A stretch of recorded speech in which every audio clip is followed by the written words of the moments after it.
Your turn to ban. 5 seconds remaining.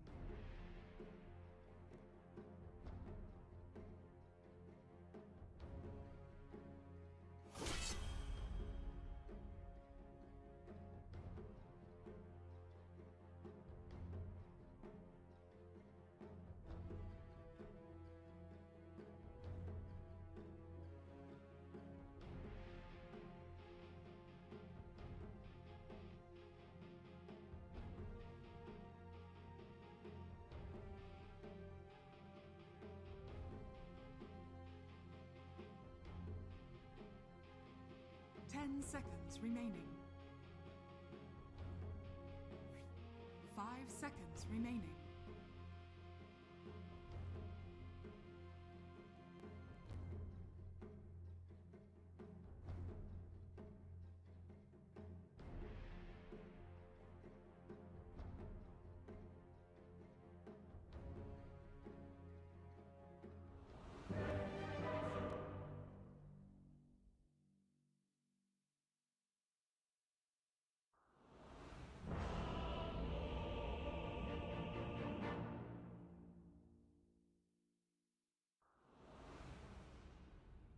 Butchers eat business.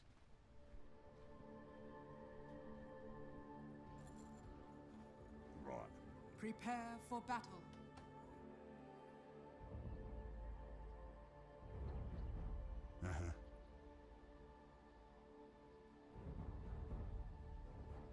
Whatever.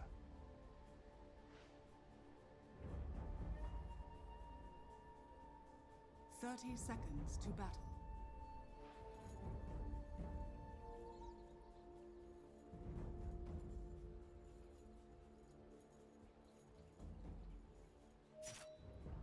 Here I come.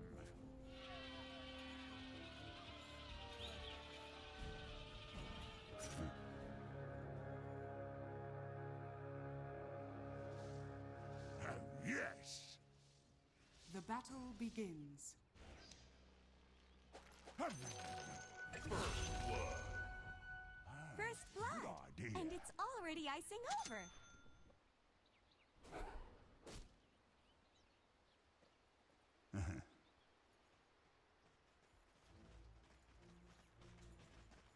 Yeah.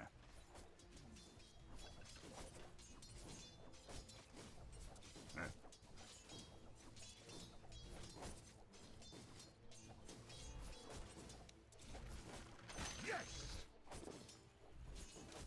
This age is nice and sharp. My choppers are looking sharp. Hi, hi.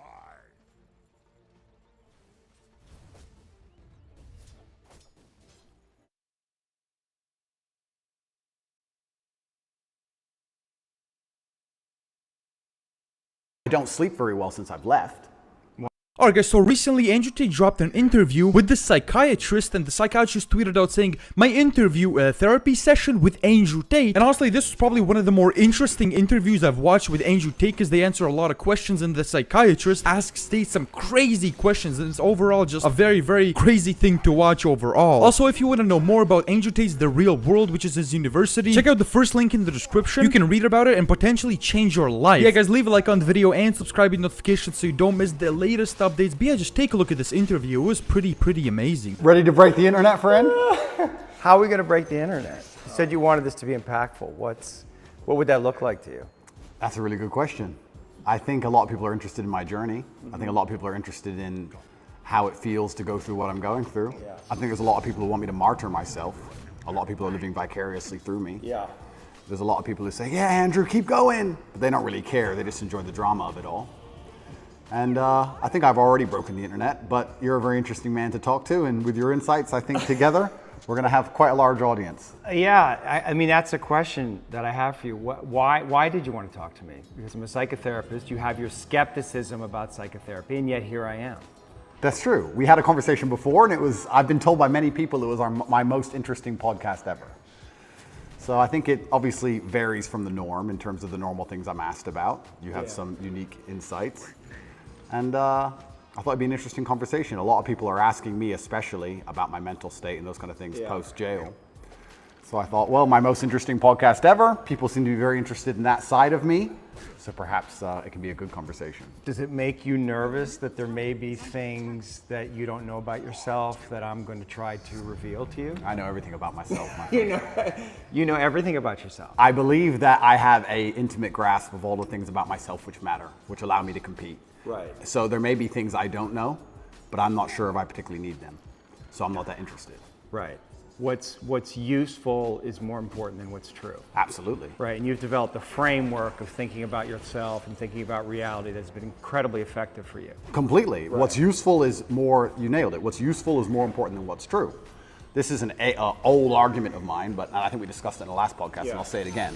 When I say I don't believe in depression, nobody can convince me to believe in depression. That's not a matter of discussing whether depression is real or not. That's a matter of me accepting that my mental model for going through life is more effective if I don't believe I can become a depressed person. Yeah. I don't believe in depression, so I can't be depressed, so that allows me to be more effective. It's not a matter of sitting there going, well, maybe it's true, maybe it isn't. I don't believe in it, so I can't catch it. You shape your own reality through the conviction of your thoughts, your beliefs, and the words that you use. Why else would you adopt any kind of mindset unless it's designed specifically to make you competitive and make you win? You install the software in your mind, right? So if I'm going to install software in my mind. Install it? Well, I've tried very hard to curate it. Right, because wasn't it installed by your upbringing? Wasn't it installed by your mother and your father in some way before you were conscious, while you were just a developing child? Like something got programmed into your psyche that has to have an impact on you. And those things can't necessarily be known because you were at such a young age. Absolutely. We're all programmed to some degree. I agree with you on this so far. I don't think anybody can escape programming, whether it's society, whether it's a television show, whether it's the people around you, peer pressure, whether it's a religion. We're all programmed to some degree. That's absolutely not really true. What I have done, and what I think most people do not do, is heavily analyze why I hold the beliefs I hold, why they help me. If I don't hold the belief personally, or if I didn't learn it from personal experience, I know where it came from, who tried to teach me that, whether their intentions for me were good or bad. And I've tried very hard to have my mindset rigidly analyzed and make sure that it's put together in a way which benefits me completely and absolutely. And I do not believe in things that take away power from me. Right. I refuse to do that. I would rather say that they are not real. And people will sit here and argue to the end of time that they are real, but they're not real in my world. And I live inside of my mind. So even if you throw me in a Romanian dungeon, the idea that I become a depressed person is not a framework that my mind works within, so I can't become depressed. I can feel a little bit sad, sure, I can feel depressed, but I can't be depressed. They're very different things. So that's just the mindset I've installed, and it's allowed me to be competitive. And I believe, personally, my personal beliefs are that life as a man is hyper competitive, and whatever software you have in your mind should be designed to make you as competitive as possible, and you shouldn't be believing in absolutely anything else. So I've tried very hard to make sure all of my worldviews and all of my experiences and everything is curated and aimed in a direction which is going to allow me to be a fearsome competitor in all realms of human endeavor. Have there been some of your beliefs or convictions that have been challenged through the experiences that you've had, particularly in the last, recently? Well, people challenge me often. And what a lot of people don't understand is that I will never adopt the thinking of somebody who is sad, and I will never adopt the thinking of somebody who is less competitive than I am, or less successful than I am. If someone comes along and goes, Andrew, you are wrong, the way you see the world is wrong, but they are suffering from an affliction, why would I adopt a single iota of what they say? So it's kind of funny when I talk about depression, the number of people who defend depression. Depression's ruined my life, it's super real, and I lost my wife, and my life is over, and I want to kill myself, it's real. I'm like, surely you should like my worldview. If depression's so terrible and it's destroyed your entire existence, you should be listening to me tell you it's not real. But instead they're defending it and sticking up for it, which I find very interesting. So that's the first thing. In regards to whether I have had any of my convictions challenged, it's kind of amazing. Maybe it's just a semantics trick, and maybe it's that simple. Maybe it's as simple as saying, I feel a little bit depressed today, but I am not a depressed person, and I cannot become depressive. I'm not going to have depression. Maybe it's just a semantics trip, and by saying that alone, I understand that it's a temporary state of mind, which I can alter and I can affect. And I've never struggled with long-term depression or long-term negative thoughts because I don't believe in that mental model. I think that Your mind, like I said, it's software, it's programmed in, and they say inside the Matrix or in every single video game, there are boundaries and there are limits. There are certain things you can and can't do. And I don't believe my mind can be put in a state of permanent negativity. I don't believe in that. I don't think it's possible, so it just doesn't happen. You said you experienced depression, some form of depression or depressive feelings and sadness in prison. What were the thoughts that were coming up? What was happening? Well, there's a lot of uncertainty, which is the first thing That has to be scary. It is scary. It's scary. And also because you're a man who's totally in control of your world, of your life, and that's almost like an imperative for you, and that gives you power. And all of a sudden you're thrust into a situation where you're essentially helpless. Well, you just nailed it. You completely nailed it, because I was exactly about to say it's the uncertainty that I struggle with the most, because in my life I'm in charge of everything. I know exactly how everything works, and I'm the boss, and I get to control absolutely everything. And this is the first time in a long time I'm in a scenario where I have no power whatsoever, no influence, basically. I don't know what's going to happen. Nobody else knows what's going to happen. And also in my world, I'm the hero, right? I'm the head of the clan. Not just my family, but of a lot of people. A lot of people rely on me. Lots of women rely on me. Children rely on me, etc. So everyone comes to me every time there's a problem. So they continued to do that while I'm in a jail cell, expecting me to have some kind of answer. Right. And I'm like, well, I don't have an answer this time. Every other time I had an answer, but this time is a bit unique. How did that feel? You don't have the answers. You can't help. Yeah, I mean, it was frustrating. It's very frustrating, and it's the uncertainty that would bother me. I don't think I felt sad very often, but I certainly felt extremely frustrated. I would sit there and think, there has to be a way out of this room. Not breakout, but like there must just be some words I can say, someone I can talk to. There must be a way. It's only a door. Like I can't just be stuck in this room. And it was hyper frustrating. Yeah, and the uncertainty of it is also scary, because in my situation, every 30 days they decide if they hold you longer or not. And I was encountering people who had been in there for years in my scenario. So. Well, the uncertainty is a form of torture, really. Oh, absolutely. Yeah, it's torture. It is torture. And it's designed to make you break. You don't know how long you're going to be there for. Nobody knows. You hear horror stories. You see other people getting out who've done worse things than you after a week because they've signed a piece of paper or admitted to something or whatever they've done a deal. And you're sitting there, and yeah, it's hyper frustrating. And I think you have two choices as a man. Often when bad things happen, I feel like you can maybe get depressed and sad about it, but the other outlet's usually anger, or a form of anger. I felt like anger was more, in many cases, anger is more effective, I guess. It's more useful. You were angry in there? I wouldn't say I was angry, but if I started to feel negative, I could turn it into frustration or anger, which I could at least alleviate with 2,000 push-ups. Right. It's better than feeling sorry for myself. Right. I feel like if I had to choose one of the two outlets, deciding to use controlled anger was more beneficial than sitting around feeling sorry for myself. I don't ever believe in moping or feeling sad. So when I was at my worst, perhaps I was a little bit angry. But then again, I also think I do that in my normal life. If I'm honest, I don't think anger is a necessarily bad thing. I think that misdirected anger is a bad thing. I think if you get very angry about scenarios and you put it in the correct direction, you get unlimited motivation and you get a lot done. The water behind the dam, it can be destructive, but if it's pushing through the turbine, it powers the town, right? So if I wake up and I go, I want more money, if I can get pissed off enough about it, I can do 36-hour work days, right? So there's nothing wrong with being angry in my world as long as you are putting it in the correct direction. It's uncontrolled anger, I think, is a problem. Right, anger can be used as a fuel, and it's necessary. And from my framework, anger sometimes is a mask for pain. I'd agree with that. So did you experience pain in there? I know pain is a kind of an abstract word, but was it painful for you? Like, I want to know about your pain. Yeah, it's strange because I'm being as honest as possible. It's strange because I had this instilled sense of duty where even though I'm in a jail cell and I can't leave, and even though I'm cripplingly bored, I don't feel like I had time to feel pain, or I didn't feel like I had time to be a victim. You had nothing but time. No, I didn't have time. What are you talking about? Because everyone outside still relied on me. So when I would get on the phone, people would... Is that avoidance, though?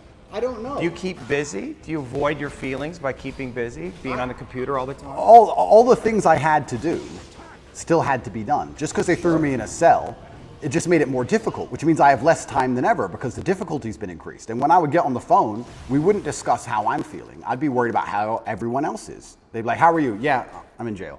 What's going on with this? Are you okay? Are your bills paid? Are press hassling you?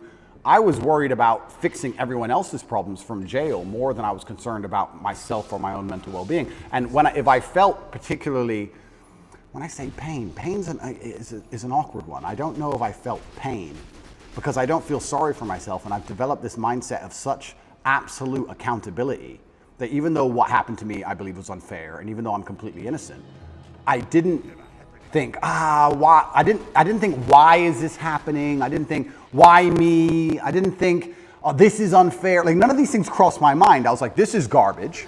However, you can't become the most Googled man in the world without, with every light has a dark, right? Like, let's be realistic about this. Yeah. I'm thrown in a jail cell. Do I belong here? No. But am I here? Yes. I was pretty logical about it. And I was like, okay, I've got a lot of things I need to get done. And I would feel angry if I couldn't get them done. But I don't think I felt pain. Now, I'll admit, I don't sleep very well since I've left. Why? I could admit Do you know why? I heard you say in one interview that you have nightmares. I do have nightmares. Yeah. What are your nightmares about? I don't think they're about anything. I just have like almost like an adrenaline rush out of nowhere while I'm sleeping, and I shoot up. I bolt awake. No thoughts, no memories, no real visions? thoughts, no real story. Fear. That's fear. I guess it is, yeah.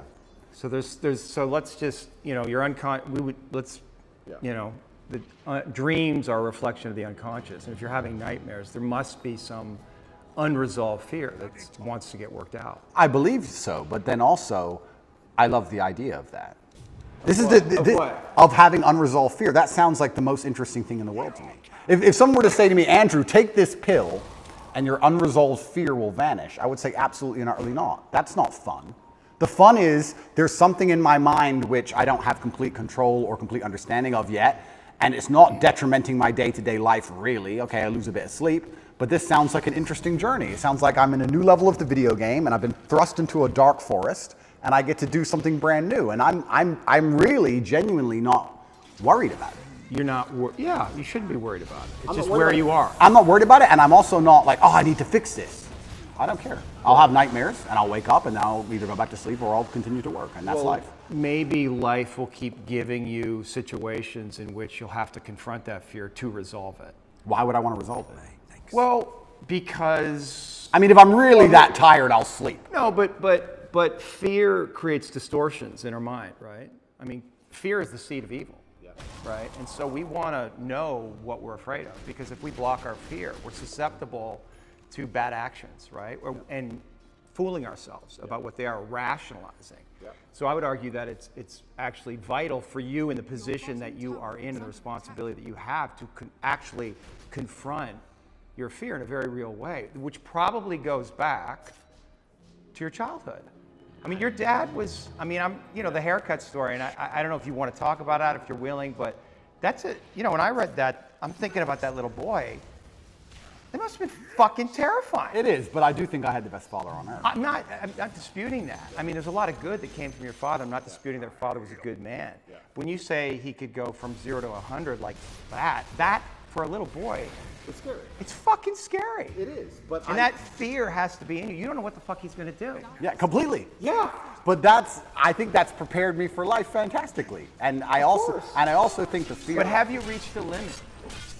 Have you? Well, of the video game. I mean, you're facing all these charges, right? So something, and maybe this is what you need to go through. I mean, you're on the hero's journey, right? And this is inevitable in some way. But also along the hero's journey, you have to die to be reborn.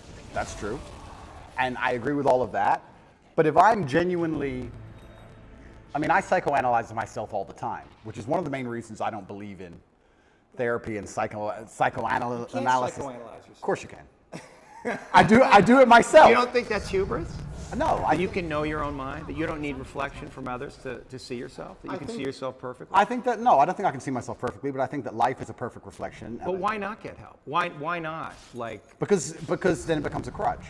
I like the idea that I can rely on myself to fix myself. Well, you have a coach. Is that a crutch? No, it's not, because he's teaching me something. What's the difference? That's fine, but like if I had an affliction, I would like to be my own doctor. And I think with your mind, you can do a lot of it yourself. And I think if you have a very strict framework in how you measure how successful you are as a human, and I do it through competence and achievement, I say, which mindset do I need to achieve as much as I can possibly achieve? Right. And I can measure that in real time. I can measure that in literally dollars and world championship title belts. I can literally measure the success. I'll say, okay, well then this is the mindset I need to have to be as successful as possible. Anything that's deviating me away from that needs to be addressed and concerned and dealt with, and I can do that myself. And I think the fear that, if it's fear that's waking me up from nightmares now, it's just because I understand there's a very big apparatus, a very big enemy, which I cannot destroy and I cannot be coming to get me. So I do think that wakes me up. I think the fear is healthy. I think I'd be stupid to not be afraid. But I don't necessarily want the fear to go away because I have no problems feeling bad.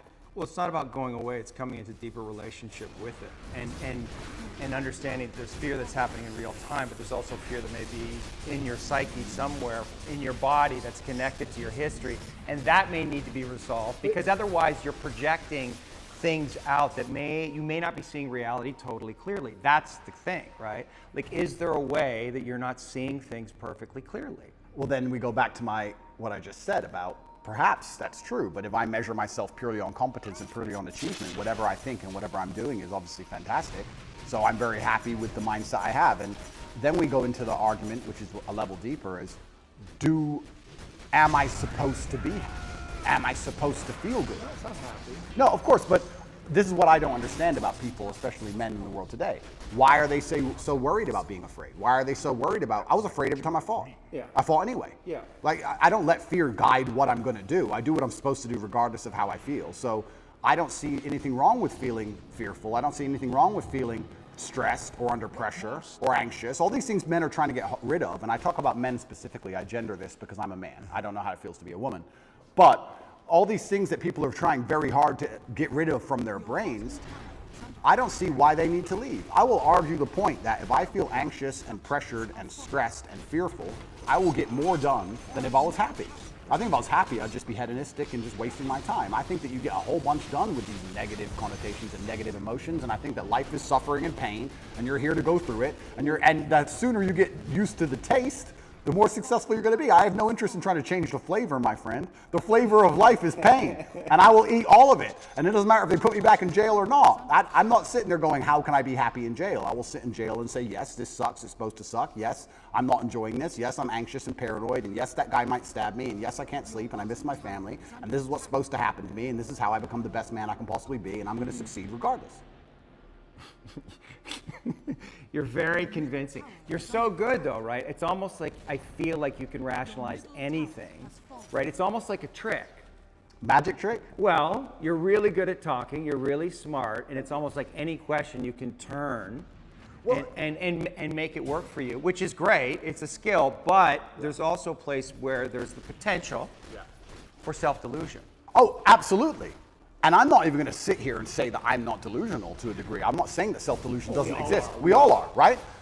Let me give you a very simple example. Let me try and use an analogy. I think the only thing better than having everything you want is not wanting anything, right? So I have every car on this planet. I have 40 supercars. Most people want a supercar. I have 40. But there's that unique 0.1% of people who genuinely don't want one. And I think that's more freeing than having everything you want, right? So the true mindset is not wanting anything. Most people, the best they can do is having everything they want. And I feel like you can kind of do this with the emotions as well. I guess Your bottom tower is under attack. my general consensus is that I don't think I can change or affect the world to the point where pain and suffering and bad things are not going to happen. So isn't it best if I just enjoy all of that? Doesn't that make me as powerful as possible if I say, oh yeah, okay, this is gonna suck, good. I mean, I do it when I fight. Yesterday I was fighting, right? We were doing 12 rounds and all of us were destroyed. And the more he hurt me, the more I wanted to hurt him back. The more he hurt me, the better it felt. The more powerful I felt, the more he hit me. Because then it's my turn, right? So if I can't stop him from punching me, and I'll do my best, but if I can't, then surely you should learn to enjoy it, right? And I don't think you can stop life from hitting you. And I don't think you can stop life from giving you unexpected surprises. And I don't think you can stop yourself from feeling sometimes sad or anxious or upset. So I think the best mindset you could adopt is finding that engaging and exciting. I'm not going to lie to you. although I am facing very serious charges, and although they are trying to destroy my life, and although I cannot sleep the same, and although they're out to get me, and although I've suffered, part of me is excited. Part of me is like, okay. Why? Because it's a war. You like war? I think all men do. I do. Yeah, of course, all men do. So it's a battle.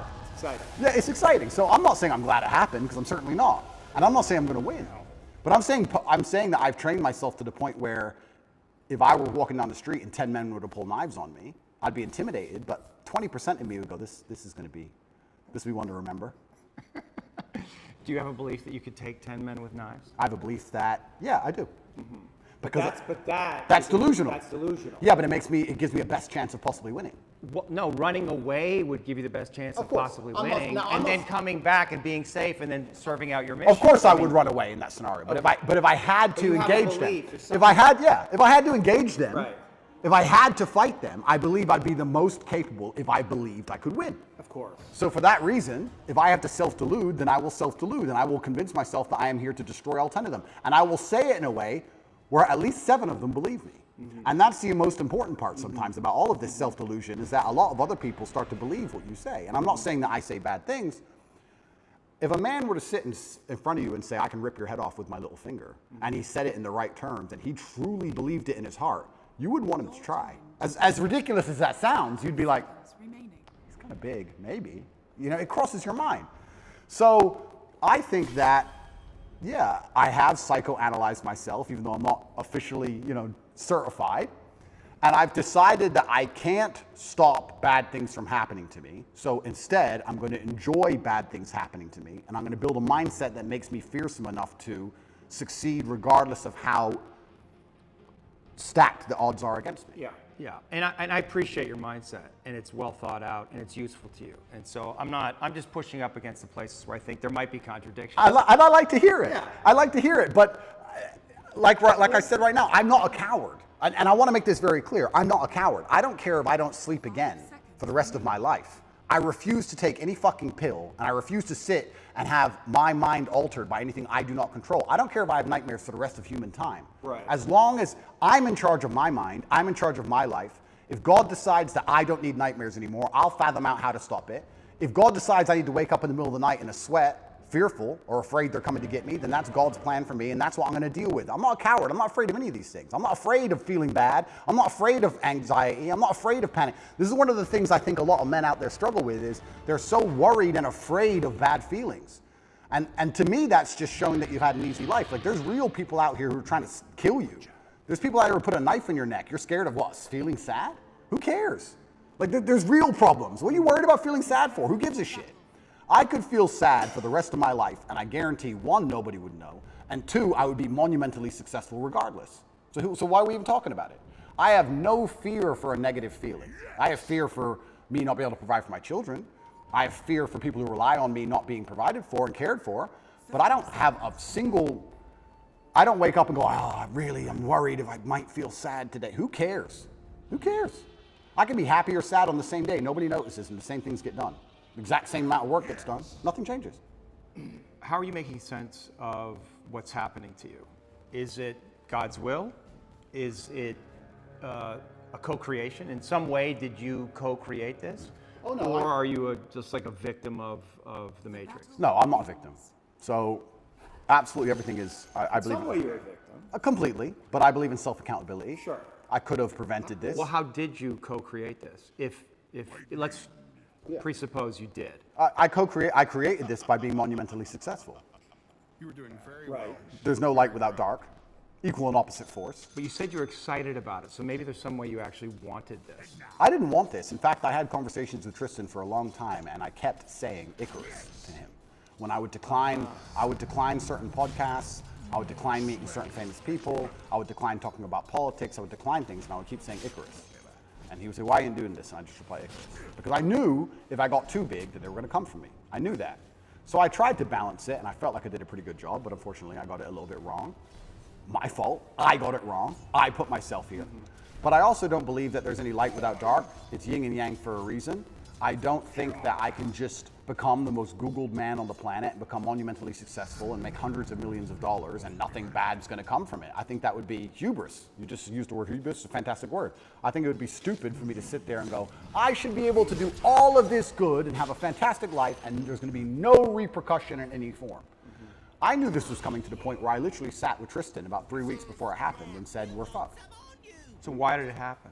It happened because I became monumentally successful and I became monumentally influential, and the world is a battlefield. You did create it. In some way, you co-created it. Like you knew this was going to happen, and so there may be some way, unconsciously, you wanted it to happen. Like if you're on this hero's journey and you're living this big life and you have a big vision for yourself. I mean, you know, you bring up guys like Genghis Khan, and I think that's kind of appropriate because in another era, you probably would have been one of those cats, right? So now we're here, and maybe you need this in some way, need this test to really feel yourself, to know how strong you actually are. I mean, I know what you're saying. I don't think I need the test. I do feel like I need to tell the truth. I do feel like the truth is, well, the truth about the Matrix? yeah, what I believe. And I do believe that I have a responsibility because of my massive platform. Yeah. And I do believe that the responsibility is for me to do my best to educate people in a way that's going to make them happy. Mm-hmm. And I know I could have sold my soul 1,000 times, and I know I could have avoided this, and I know I could have not said certain things, and I understand all of that. I wasn't looking for a war this large. I wouldn't say I was looking for it, but I wasn't ignorant to the fact that it might happen, and I wasn't afraid. You didn't do anything to avoid it, though. I did a lot to avoid it. You did. Icarus. I must have said it 1,000 times. Right. I could have made it much worse. Yeah. But I was never afraid of it happening. I think there's a difference between knowing something bad might happen and taking the calculated risk and going, this is my journey for truth and this is what I believe is what I should do, and being afraid of something. Like, I understand if I go into the ring, I might lose. But I do believe 93% chance I'm going to destroy him. Well, and you want the fight, either way. I guess so, because how else do you matter, right? That's my point. And I'm not saying that I'm glad I'm being persecuted for false human trafficking inside of Romania. I'm not saying that at all. But I'm saying that... Yet, on the other side of this, how strong will you be? Stronger than you could be otherwise, that's for sure. And have more power and influence otherwise. Absolutely. I mean, it's a Nelson Mandela. Completely. And now, so I wouldn't want to spend fucking whatever amount of time in jail. That sounds fucking scary, but... It's not uncommon for heroes. Well, exactly. And if you take the lessons from it, and if we want to once again talk about being as formidable as possible, then I don't think jail, okay, it's given me nightmares, but I don't think it's made me weaker. No. And it could have easily made me weaker. I could have gone through the exact same experience with a different mental model and emerged weaker. I believe I've emerged stronger, regardless of the fact that I have nightmares. I didn't have nightmares before, now I do, but I still see myself as a stronger person. That's one more thing I no longer have to fear from an unknown perspective. I know exactly what it's like. I know the best ways to deal with it, which I developed within the 3 months.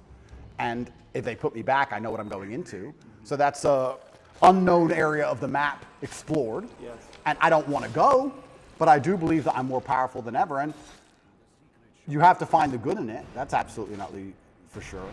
But I don't think I want to be very careful. I don't think I was looking for this fight. I'm finding the good in this fight. I believe that my fight actually has far-reaching repercussions for society now. Mm-hmm. I think that however this plays out is going to affect society in real time. I wasn't looking for it, but I was never... Did you attract it in some way? Well, if you are a force for good, then the evil is going to attack you, isn't it? And I do genuinely believe this is the battle of good versus evil in the world today. Mm-hmm. I believe that truth is always going to be on the side of good. I am religious. I believe the things I say most people knew were true only 10 to 15 years ago. I don't think they're radical ideas. And I think that there is an evil force in the world which is extremely deceptive. And they are out to try and silence me. Not because what I say is wrong. It's in fact because what I say is right.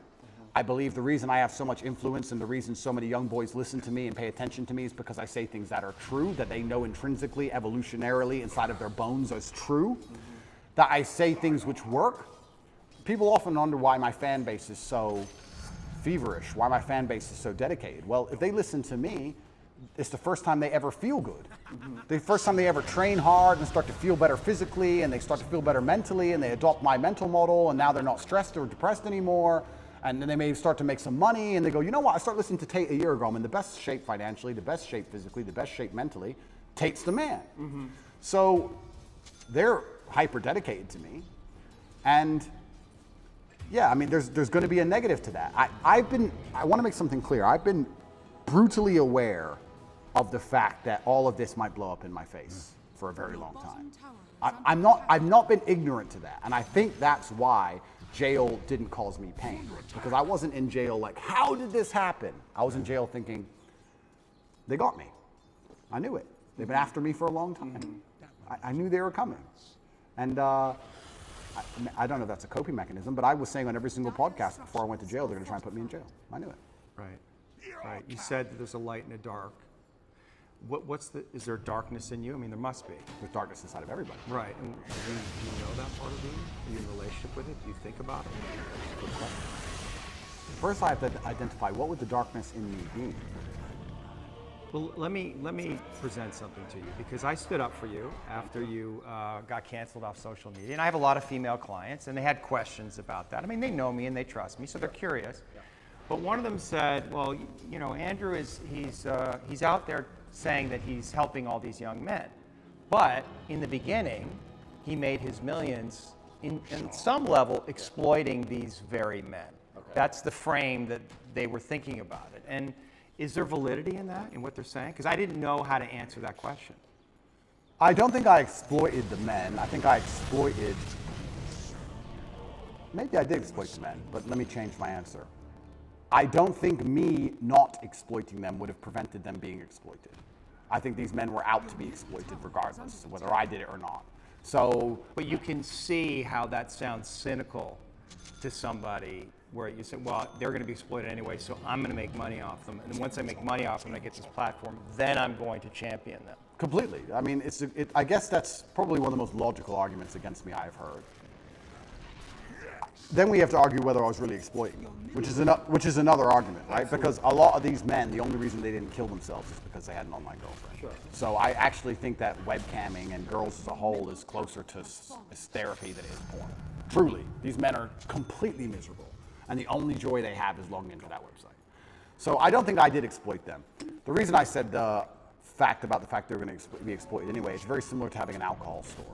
Let's say there's 3 alcohol stores in a row and all of your customers are alcoholics. Well, if you close your alcohol store, what happens? They just buy at the next store next door. Right. They're still going to be an alcoholic. You're not saving anyone's life. Right. But I don't think I necessarily exploited.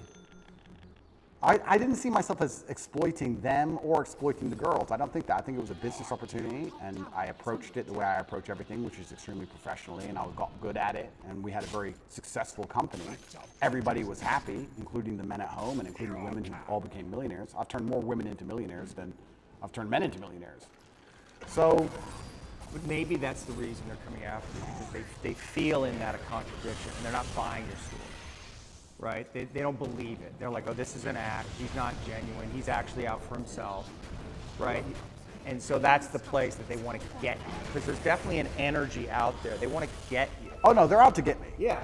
And I don't think that's the reason why, though. Well, depends who we're talking about. Yeah. But we're talking about the Matrix. I understand why and you've talked about that a lot in podcasts. We could talk about that, you know, because you are speaking a lot of truth, and you're confronting all the lies in the culture, and you're speaking against the most powerful forces in the world. But individual women, let's say, they're going to look at what you're doing, a lot of them, and a lot of them, you know, they're completely insane, and they're looking at these little clips, and they're distorted in their own feminism, and maybe unconsciously they can't reconcile to the fact that they would actually want a man like you. I think that's a lot of what's going on. It's like projection. I'd agree with that. You know?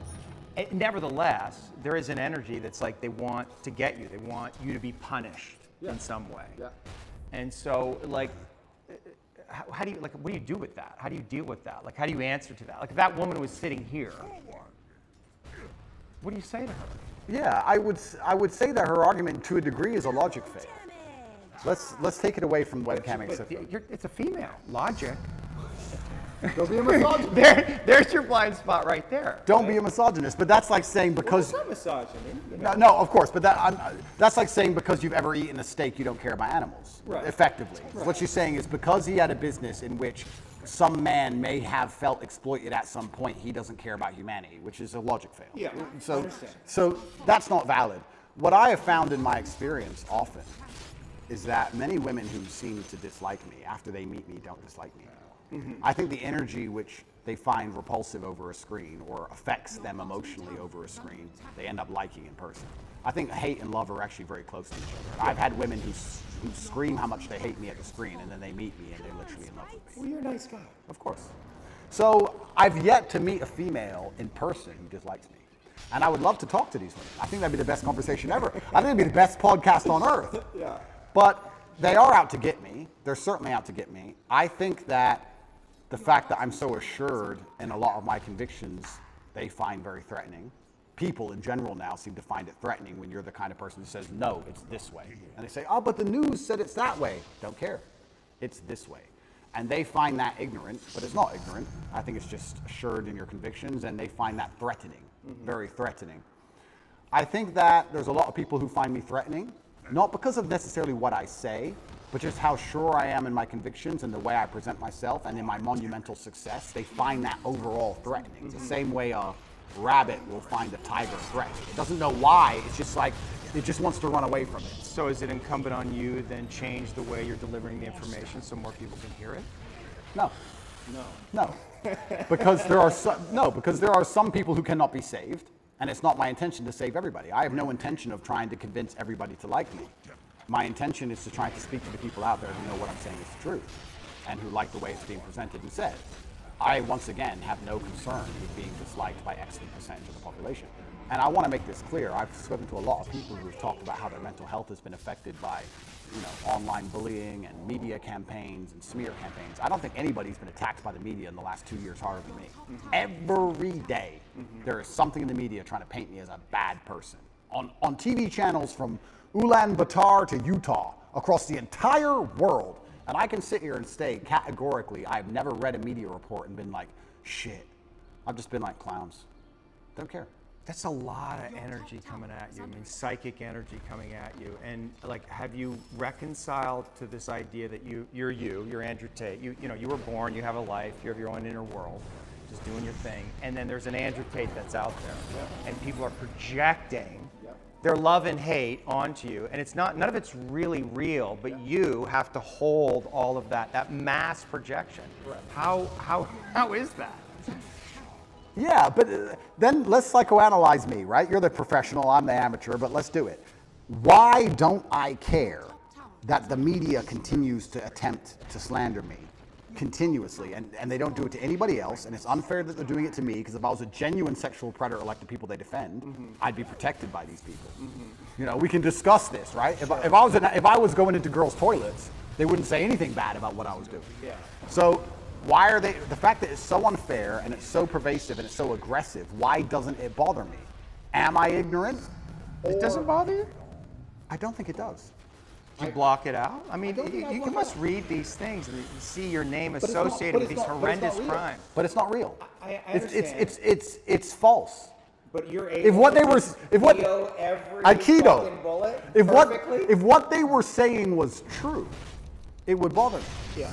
But genuinely, because I know it's all garbage, it's all lies, it doesn't, it's water off a duck's back. And maybe my obsession with truth is obsession, I don't know if that's the right word, but because I believe I'm talking the truth and because I believe the current war we're in is genuinely one of truth against deception and lies, that's their only weapon. Sure. That's their weapon is deception and lies. So everything they say is a lie, so it doesn't really affect me. And I will sit and say that. But I know for me it's painful when I'm not seen. Like my goodness isn't seen, right? Like it's painful, or people misrepresent the things that I say, or judge me because of my association with you. Like it's painful, I'm not seen. Correct. Right, and that can make me angry and maybe cause, I don't know, some kind of negative reaction within me. And I guess I'm just curious, like, isn't it painful in some way? Like people, because there's a lot of people out there, they don't see you. They don't see your goodness. They only see the dark part of you, or they project their own darkness onto you, or their father's darkness, or Trump, whoever the fuck it is. They project that onto you. In some way, isn't that like? But those people are already paying the price. But those people, but for you, I'm saying for you, your inner It doesn't bother me because those people are already paying the price for their ignorance. Their minds are not free. Anybody who sits and watches the news and believes what the news says about me is the same kind of person who believes everything the news says. Right. And if you have two choices in this world, people are talking about the battle I'm in, and yes, I may be spearheading it, I may be at the front of it, but I believe that this war cannot be avoided. You are either at war against the injustice and against the lies, or you're at war with your own mind when you believe they're garbage. It is impossible for a man to believe the crap they want you to believe and be a happy, functioning adult. It's impossible. If you believe the shit that's on the television as a man, you're going to be miserable. So you're either at war with your brain or you're at war with them. Anyone who's going to sit there and go, I believe Andrew Tate is a human trafficker, I have 25 vaccines, I believe in Ukraine. These people are already paying the price because they're already miserable, and I can guarantee everyone who dislikes me is an unhappy person because their minds are enslaved. So I don't feel, when someone sits across from me, which has never happened in person, but let's say someone on the internet makes a video about it, right? And these happen. Andrew Tate's the worst man ever. I can load up the video and just look at him for a fraction of a second and go, he's paid the price. Right. He's already miserable. If I was that person, then depression would be real. These are fat internet trolls, losers, who can't compare to me in any human metric. They know it, which is why they dislike me. Because anybody who genuinely gets out in the world and looks for truth and looks to be successful and is tenacious and is brave agrees with everything I say. So I don't feel pain when someone sits and says garbage about me because I believe that their mind is already suffering because they're not free. Their mind's not free. Anybody who can listen to what I say long enough and not be emotional about it and actually understand it, well, those people aren't paying a price. So maybe that's a coping mechanism, but every single time I see a woman who hates me or a man who hates me, and I compare them to the people who like me, there's a massive contrast in overall physical attractiveness, success, financial success. Like, it's amazing. So it's like, okay, well, my haters are way down here, and the people who agree with me are way up here, so let them hate. Maybe they just resent you. Of course, not maybe. I think a lot of the reason this is happening to me is, and maybe this is arrogant, but... Are you arrogant? I'm with the therapist, so I'm allowed to be arrogant, right? A lot of the reason this is happening to me is because I'm tall and built, muscles and cool cars and, smart. People don't like me. There's people who look at me and go, he thinks he's too cool. Teach him a lesson. There's a massive amount of resentment involved in all of this. Yeah. Even from the Matrix itself, we talk about the Matrix and I talk about it and people, of course we compare it to the movie. But at the end of the day, there are people, moving parts in all of this. There's a prosecutor, there's a judge, there's a lawyer, whatever. Someone is sitting in an office who gets a piece of paper saying, destroy Andrew Tate. And that person looks at my life, compares it to theirs, and they feel resentful. And then they go, okay, let me use every power I have to try and destroy this person. Right. If my life wasn't so aspirational is a word you can use, but if it also didn't tick nearly every single box in regards to every teenage boy's dream, I think that they would be a lot less interested in trying to hurt me. Right. They're trying to hurt me because of the things I have and what I can do. So there's a massive level of resentment in all of it. And I also think the people who dislike me, a lot of it's resentful. It's either weaponized virtue or resentment. Right. Especially weaponized virtue. Let's talk about that. Because whenever I have a hater online, it's funny, people who hate me in person are very respectful to me. It's very strange. Isn't it weird how the bottom line of humanity is always going to be physicality? When they meet me, they shut up. Sure. Keyboard warriors are very tough. Of course. But online, it's very hard to say I'm stupid. It's very hard to say I'm not successful. It's very hard to say I'm fat. It's very hard to say I'm ugly. It's very hard to say I'm not charming or I'm not charismatic. It's very difficult to attack me with anything other than the fact I'm a bad person. He's all these things. He's perfect in nearly every metric, but he's a bad person, right? So how do you do that? Well, you take a virtue and you weaponize it. Misogyny, homophobic, whatever it is. They pretend they care about the subject when they don't. And they put it into a bullet and they shoot it at you. And it's weaponized virtue. It's not genuine virtue. These people who are saying I'm a misogynist don't care about or care about combating misogyny. They just want to try and hurt me with it. Yeah. That's the first thing. Or the second thing is genuine resentment. Yeah, I remind them of the guy who picked on them in school. Yeah. Or the guy who fucked their girl, took their girl off them. And they don't like me for it. But that's not my problem. That's their issue. Are you defensive? Is that like a defensive posture? Is there a way that you can be? I really want what I. Are you open to these people? No. And when I talk to you, I want you to be open to them. This is what I think it is. It's like you are the man.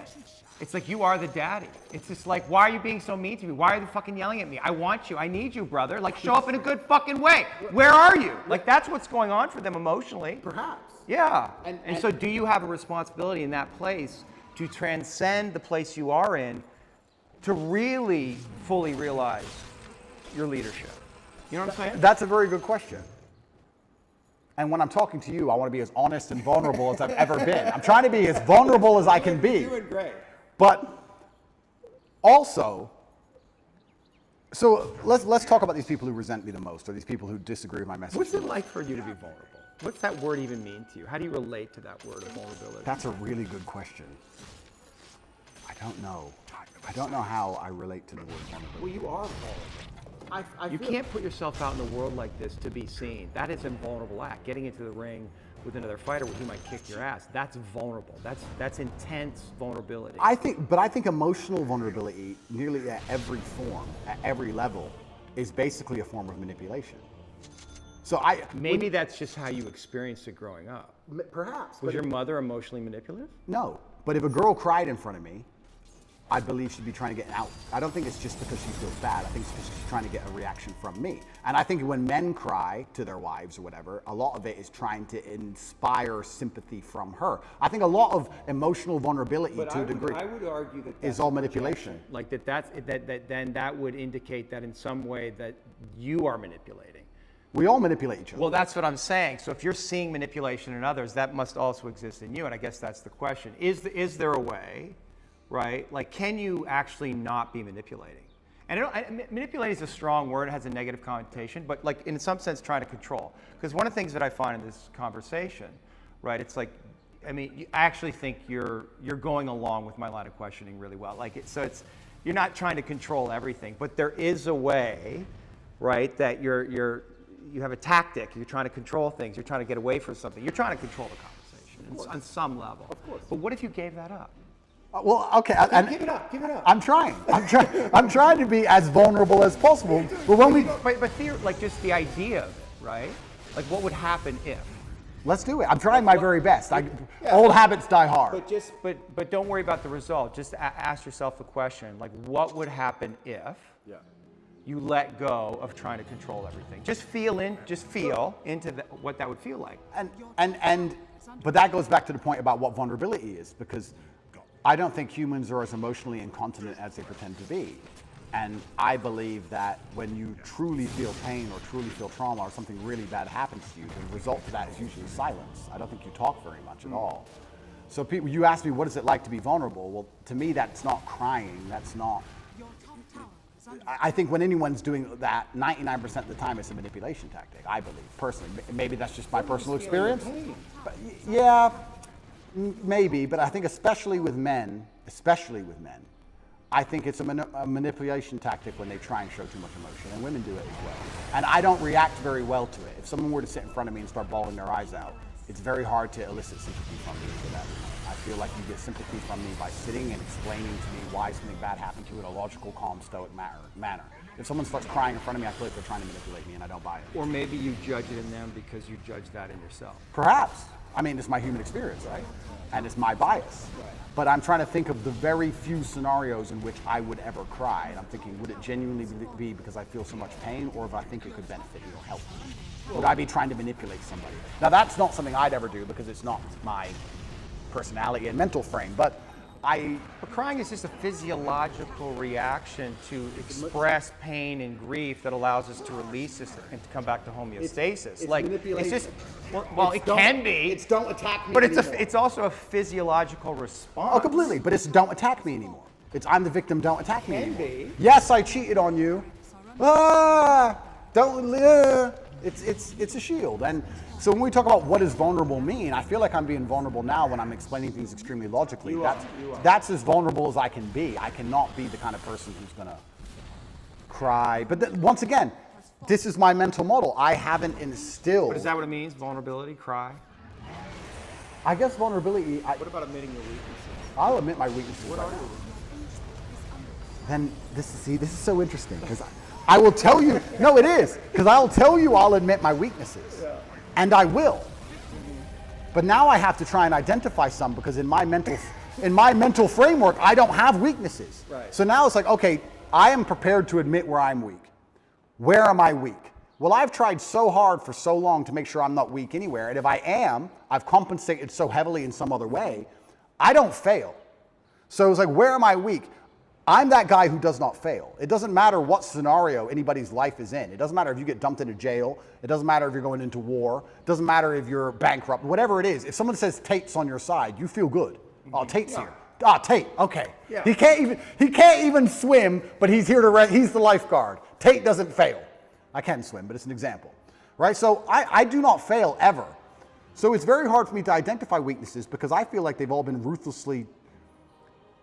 I think I've rooted out any weakness, or I've compensated so heavily so long ago. I don't see myself as a weak person. I don't see myself as a person who can fail. People said to me in jail, "How did you handle that?" What else can I do? Not handle it? What does that look like? We're gonna bang my head on the wall like a dummy? Am I gonna have a breakdown and just be a pile of mush? All you can do is handle it. So you were talking about vulnerability. I'm being as vulnerable as I can, but I can't even honestly sit here and tell you a weakness I have, because in my mind I have no weaknesses. And perhaps that's delusion. Perhaps that's perhaps it's delusion. Yeah, but that's. But a useful delusion is what you're saying. It's brutally useful. Yeah. And when I teach this, or when I talk about this, there's a lot of men who perhaps want to adopt it, but the mistake they make is they don't have the real world experience to back it up. I don't want people to be completely lose their minds. Yeah. We're not talking about that, but we're talking about the fact that I can name so many scenarios in my life where I was supposed to fail, and I did not fail. It's brutally realistic, it's brutally logical, it's built on competence, it's built on real world accolade and achievement. Mm-hmm. Everything I've ever wanted, I have achieved, and I have gotten. I have never failed at anything I've ever wanted, ever. So how am I gonna wake up and say, oh, I've got this weakness, that weakness, when I have a 100% success rate? 100%. There's never a girl I wanted I didn't get. There's never a car I wanted I didn't drive. There's never a scenario where I said, I wanna get through this, I didn't get through it. I've never failed. So of course I'm gonna sit and say, yeah, I would love to tell you my weaknesses. I can't think of any, I don't know. Right, but are you being humbled right now? Is this whole series of events humbling you? It's taught me things I already knew. I know you can't be bigger than a justice system. I was saying Icarus for a reason. I knew they would come for me. I know I'm only human. But you're not do you? I do. I'm just a very good one. I'm just a very good one. Is there somewhere inside you a belief that you're invincible? Like you can't get got? Because that is a dangerous fucking distortion. No. I wouldn't have been saying Icarus for that reason. Right. I'm actually far more cautious than most people would believe. Mm-hmm. I err on the side of caution. You're tactical. I'm very tactical. With all of my life, even the security I organize, the places I stay, where I go, I'm extremely tactical. I don't believe I'm Superman. I just believe that I do not fail. And because you have no weaknesses, doesn't mean you can't lose, right? You can be strong in all realms and still lose. There are world champion boxers who have no weakness. They do everything right and they lose fights, right? So I'm not saying I'm invincible. I'm just saying if you ask me to name my weakness, I can't think of one. You should ask the guys. Sure. You can ask people. You can ask people around me. I would love to hear it. And I guess I can tell you what people say about me. Well, actually, that's a good question. Do you feel like you get? I mean, I guess Tristan. But you get honest reflection. Can you trust the reflection? Because you're at the center of this kind of empire, and you have all of these friends. But can you trust the information that's coming to you from anyone? Because everybody's. I mean, I'm here in some way from my own self-interest, right? Yeah. And the fact that you trust me was interesting to me. You let me in your house. So I assume that you have some kind of instinct about it. Yeah. But that must be hard, like to trust. I get a lot of feedback, and it all goes into a big pile. And I listen to every word that's said to me. I'm not the person who's beyond reproach. Everyone I work with, a lot of people have said things to me, and I'm told about myself quite often. Yeah. And I put it all in a pile, and I analyze every single word carefully. I ignore most of it, but I do listen to it. Mm-hmm. And I guess the number one bad or negative thing that people will say about me who know me is they may say I'm very insensitive. I hear that sometimes, usually from women. You're insensitive. I'm insensitive because I think once you become a ruthless problem solver, you come across to a degree as insensitive. We have this big issue and everyone's crying. Okay, stop crying, fix the issue. Right. You have to be insensitive. Okay, what are you crying about? Let's fix that. Right. But You know that's wrong. Well, a lot of people want to vent. They don't want to fix the problem. They want to Well, cry. they just need you to be with them and say, I and understand, yeah, here you are, exactly. baby, I love you. Completely. You're rolling your eyes. Yeah, but that's what I'm saying. So when you become a ruthless problem solver, Right. you become to a degree insensitive. Now there are some scenarios which that doesn't work, right? There's some problems you can't fix. The death of a loved one, that's different. Yeah. But if people are crying about something which is very fixable, it's very difficult for me to be interested in their crying. And I'll tell you why. Because if I have a set standard for myself, if I wouldn't allow myself that luxury, it's very hard for me to give it out to everybody else. If I don't allow myself the luxury of being incompetent because of an emotion, then it's very hard for me to look at others and go, well, you're allowed to be incompetent because of your emotions, and you're allowed to be incompetent because of your emotions, and I'll just deal with the struggle of never being incompetent ever, regardless of how I feel. If I have standard for myself, I'm going to implore my standard or imply my standard on others. And if they don't meet that standard, then they're going to call me insensitive. What would you have to give up to become more sensitive, particularly to your women? I'm a very sensitive, romantic, nice man. Yeah. In general, I'm actually a romantic man. I get called that a lot. No one calls me cold. Right. It's different. You're loving? Completely. But when it comes to problems especially, Right. can be You insensitive. default to problem solving. Absolutely. That's not what they want. What's the issue? They want you to just understand and hold them. They and want to listen. cry about the problem a while. And time is time is money. Time is money. I'm like, okay, yeah. Boom, boom, fixed. Right. No, but you don't understand. Da, da, da. I do understand. Now it's fixed. Shh. Next. Like, I think that's just competence. And I think that's genuinely, I think most men are kind of like that. Perhaps I'm just hyper like that. Yes. So I get called insensitive sometimes. What else do people say negative about me? This is Are interesting. you arrogant? Well, the difference between arrogance and reality is just competence, isn't it? Say that again? The difference between arrogance and a healthy grasp of reality is only going to be the competence of an That's individual. one way of looking at it. But If I can kick the fuck out of everybody, for example, and I say I can kick the fuck out of everybody, am I arrogant? Not necessarily. It depends on the kind of energy of it, right? But I mean, one might say that arrogance hides insecurity. Like, are there places where you're insecure? That's another very good question, but let me think about this for a second and answer it, because these are questions that have never been asked before. But I don't, okay, so what am I insecure about? This is another point, and maybe this is a personality characteristic, which is interesting. I don't do anything I'm bad at, ever. Like sing? Yeah, like sing. I cannot sing, so I will not sing. I'd love to hear you sing. I'm sure you wouldn't. But maybe that once again shapes my reality, because I refuse to do anything I am bad at. If I'm bad at it, I hire someone else to do it, or I find someone else who's good at it, and I offer value to them to do it. I don't do my entire reality. Why? Why? Because you don't want to. I mean, there's the things you're incompetent in, and you have time, but like, because you're scared to look foolish or not be good at something, and people are going to see, oh, Tate's not so great at everything. No, I don't think it's emotional. I think it's purely logical. I'm thinking about my day. Every single thing I do are the things I am absolute best at. If I'll put boxing gloves on after this, and I'll go fight, and I'll beat everybody. I'll destroy everyone.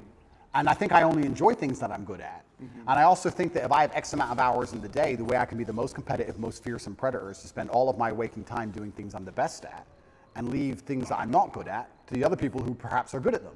If you're an accountant and you want to become as rich as possible, then what you do is as many hours as possible accounting. But you're rationalizing. I am, correct. So let me rationalize it. I'll rationalize it. Yeah, but that's what you do, and that's it. That can be a defense. I mean, rationalization is a classic defense. Yeah, but that's my rational. And you're really good at it, But right? It's just, rationalization- but it's like a sword you have that's super sharp, and you want to use it all the time. Yeah, but what if you set it down and realize there's other tools available in your toolkit? Maybe you need to develop those. But rationalizing is how I built my mind. it's all. You don't have to give it up. The sword's right there. You just have to use it all the time. But it's all, my entire framework and how I view the world has all been one massive rationalization, and it's let me build a reality which is exactly what I wanted it to be. You must know that has limitations, because you can't rationalize everything. That's not what life is, isn't it? Right? There's other layers of reality that the mind does not understand. Your middle tower Okay, is well, under attack. Right? You're right. And just because I rationalize things doesn't mean I don't feel things. But yeah, I know you feel things. yeah, I feel things. And I know I actually know that you're really sensitive. Like I wouldn't be here if I thought you were some, maniacal psychopath. Correct. It's because I'm here because I can, and that's what I think a lot of people saw in the interview. They felt your sensitivity, they felt your vulnerability, and they were really attracted to it. Oh, I'm a lot more sensitive than people know, and this is one of the things I like to say. When I talk about depression not being real or how life is pain and suffering, that doesn't mean that I'm not saying those things because I've never felt them. Yeah. I'm saying those things because I know them intimately. I'm saying those things because I know exactly how it would feel to label myself a depressed person. Yeah. I know it very well. I just refused to do it. Right. So yeah, I'm absolutely not really a sensitive person. I would label myself sensitive. But maybe but maybe, one second, I just want to go back to my original point. Maybe my worldview is affected by, and we're talking about arrogance, when you wake up and all you do are things you're world level at. Yeah. Everything you do are things you're fantastic at, right? All of the time. And you beat everybody all of the time at all of it. Yeah. Aren't you going to have a degree, a tinge perhaps, of arrogance? Of course. You are. So, but would I label myself an arrogant person? Well, I'm not going to sit down and say I'm good at something I'm not. Right. So I don't think I'm unrealistic. Are you taking on the full responsibility that you have, given all of the gifts that you've been given by God? Is there any place where you're not taking on responsibility for that? No. I think I take care of absolutely everybody I love in every single way. I think anybody who's ever needed me, I've been there for them if they've deserved it. I think anybody who listens to my message is becoming a better person overall. I genuinely believe I'm fixing and helping society. I don't know what else more I'm supposed to do. I mean, to a degree, I've almost martyred myself. What else more can I do? My options at this point are either to continue to help people and explain to men why I became so successful, which is all I'm basically doing. I'm saying you're a man and you're upset and you want to be X. I'm telling you how I became what I wanted to be. This is what I did. Is there anything beyond the things you just said that you're responsible for? Like, what is your responsibility here? My responsibility. Well, I guess ultimately to yourself, it's to your family first, right? What is your responsibility to God? I think God wants me to be the best possible version of myself. I think that God dislikes people who are lazy. I said this to somebody once and he got very offended. I said, God doesn't like lazy people. God has created you and he wants to see the absolute best you can be. I think that if you don't take care of yourself, God has no interest in taking care of you. If you have a Ferrari on the drive and you don't take care of it, who's going to take care of it? Nobody. I think that taking care of yourself and being the best possible version of yourself you can be is how you please God. I think that's one of the best ways to phrase it, is to wake up every day and say, I need to be the strongest, smartest, fastest, most fearsome, most stoic, most capable man I can possibly be. This is how I please God. So I think your duty to God is also these things, and that's another massive source of strength that I get. When I'm alone in a jail cell, I understand that God is still watching, and God would be unhappy if I couldn't handle it. I don't think, maybe we can talk about God, or we can also talk just about basic cosmic balance. I don't believe you can become the most famous man on the planet, calling yourself the top G, without the universe testing you if you're really about it.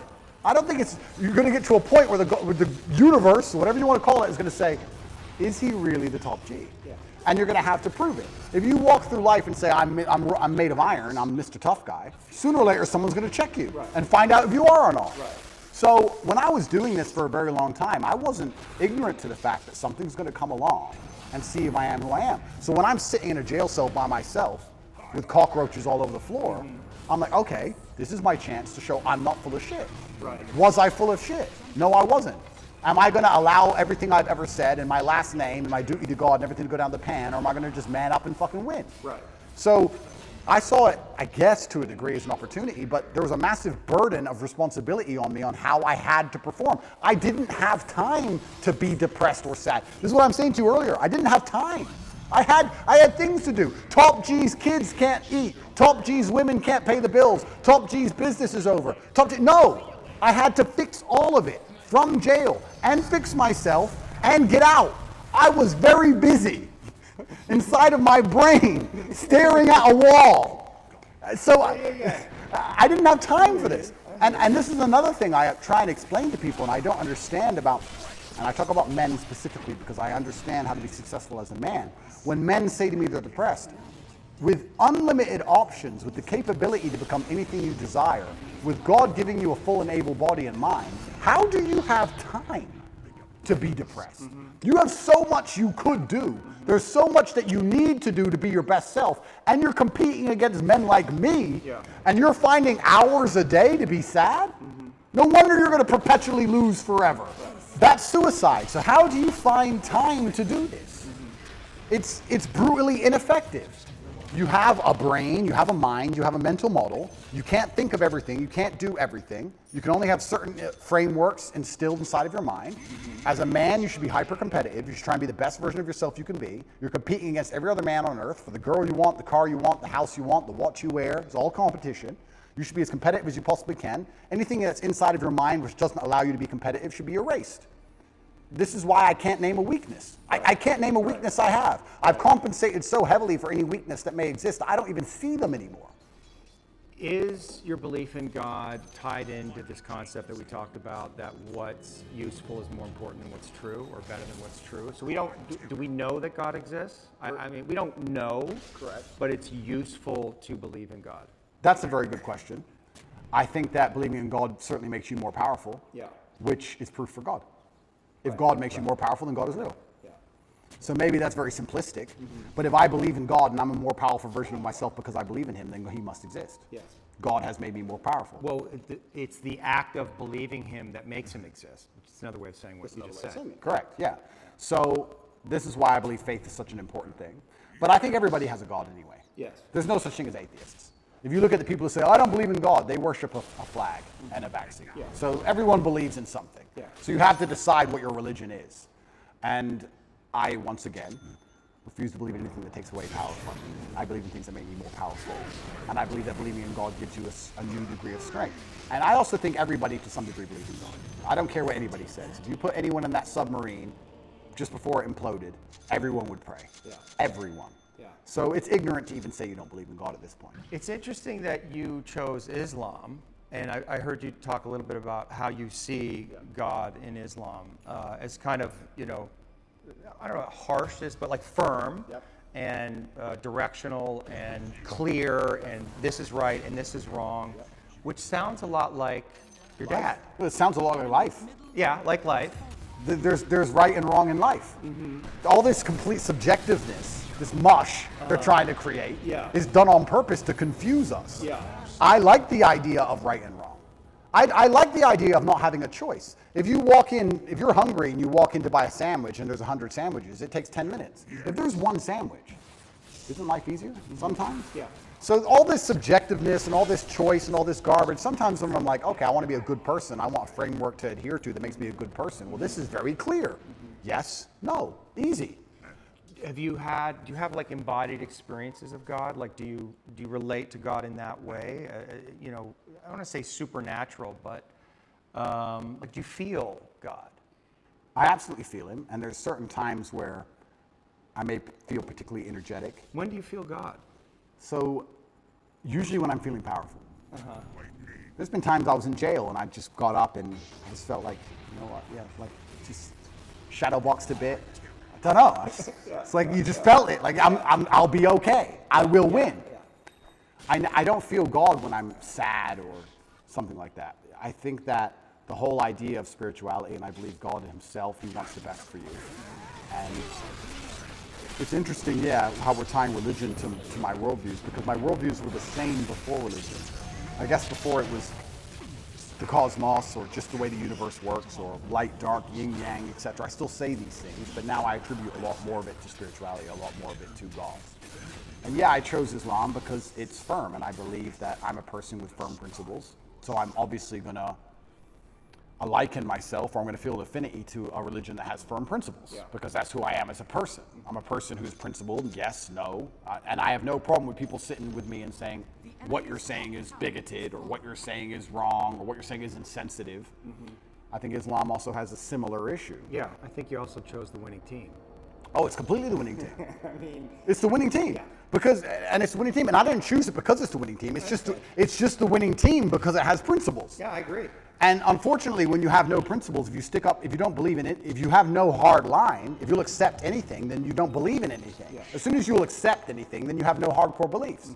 if you have any set of principles or you have any things you believe in, there's going to end up being a barrier, and the people who fall outside of those barriers are going to be offended by it. That's the reality of it. If you have a religion or a belief system that doesn't offend anybody, then it's not a religious or belief system. That's my view. So yeah, I chose the winning team because I think more and more people are starting to understand how important God is in society. This is the first time in human history we're testing society without God. And what do we have? We have evil. Yeah. We have Satanism.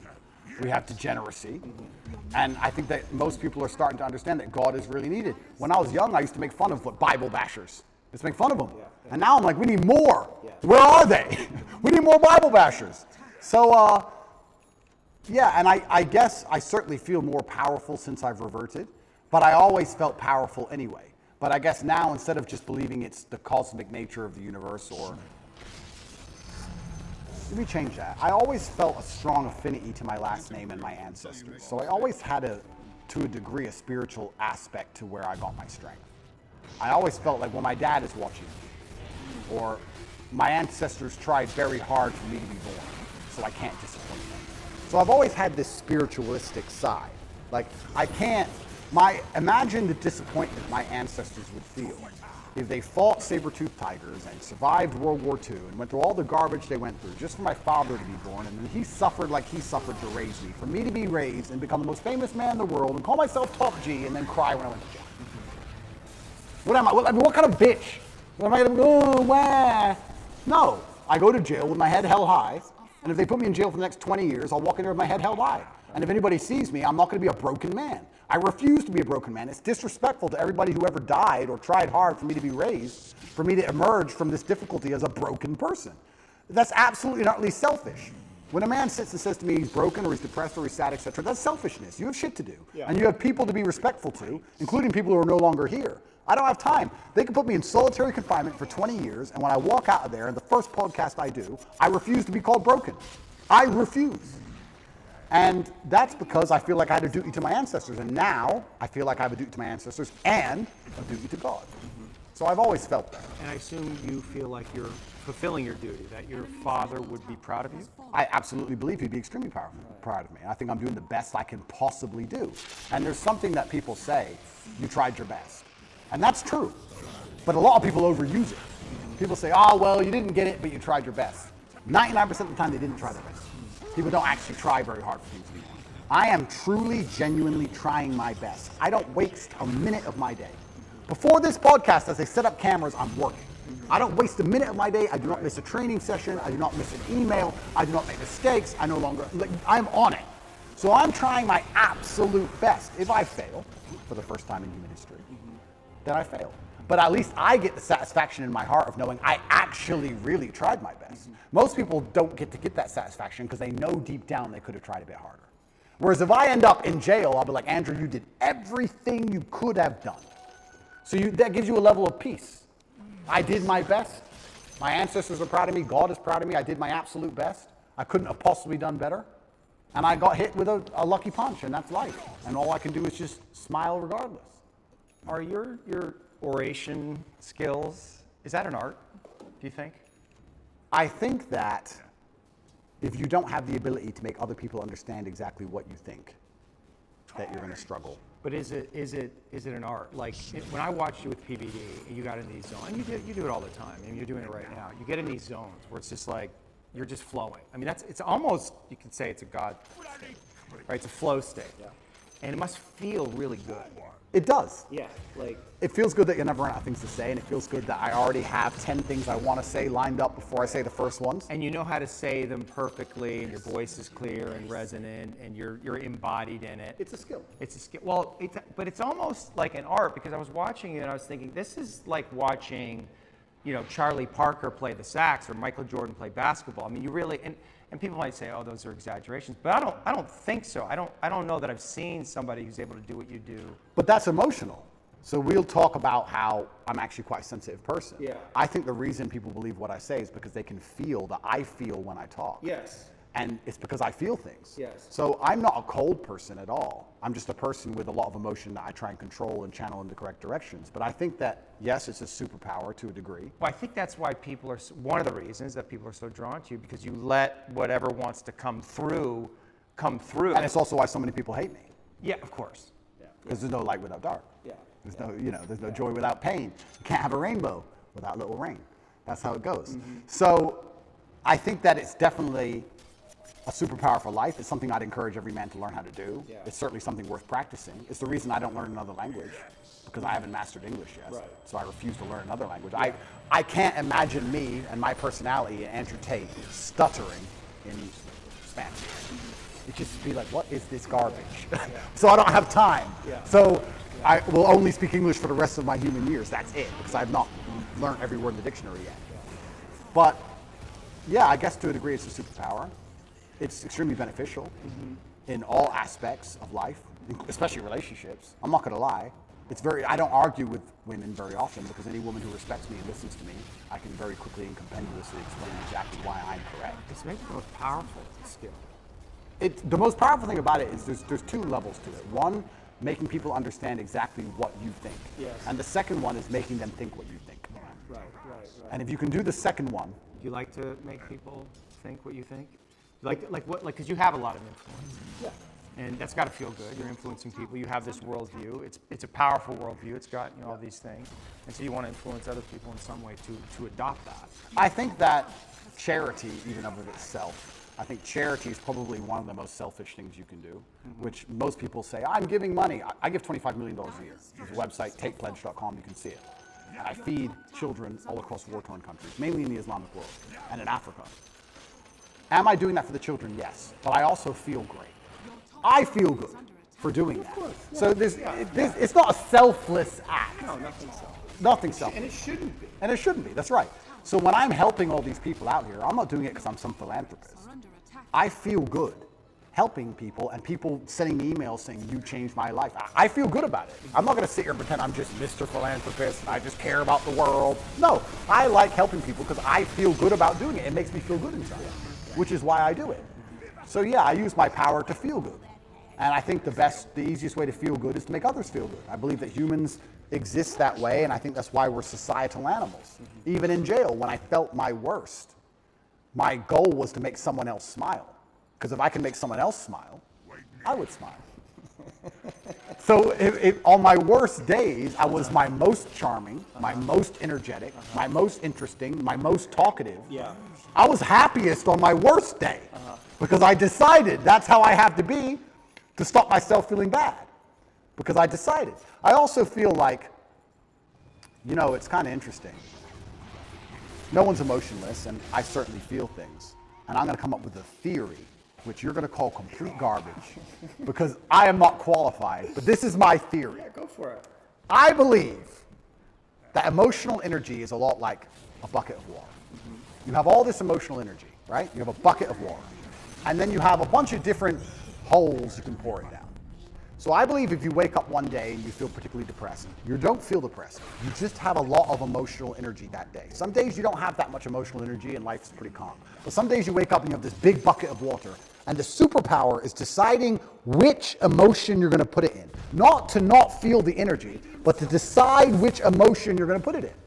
And I think that's my superpower. I don't have the superpower of being able to stop myself feeling things. Yeah. I have the superpower of being able to choose how I use that energy and what I decide to feel. And then if you want to be hyper successful as a person, you have to be very careful to avoid the happy hole. Because happy is what everyone thinks they would choose. If you had this emotional energy and could choose any emotion, you'd choose happy. But if you choose happy, you don't get much done. What do you choose? I choose, if I had to choose how I wanted to feel all the time, I would choose proud. And proud means you have to work.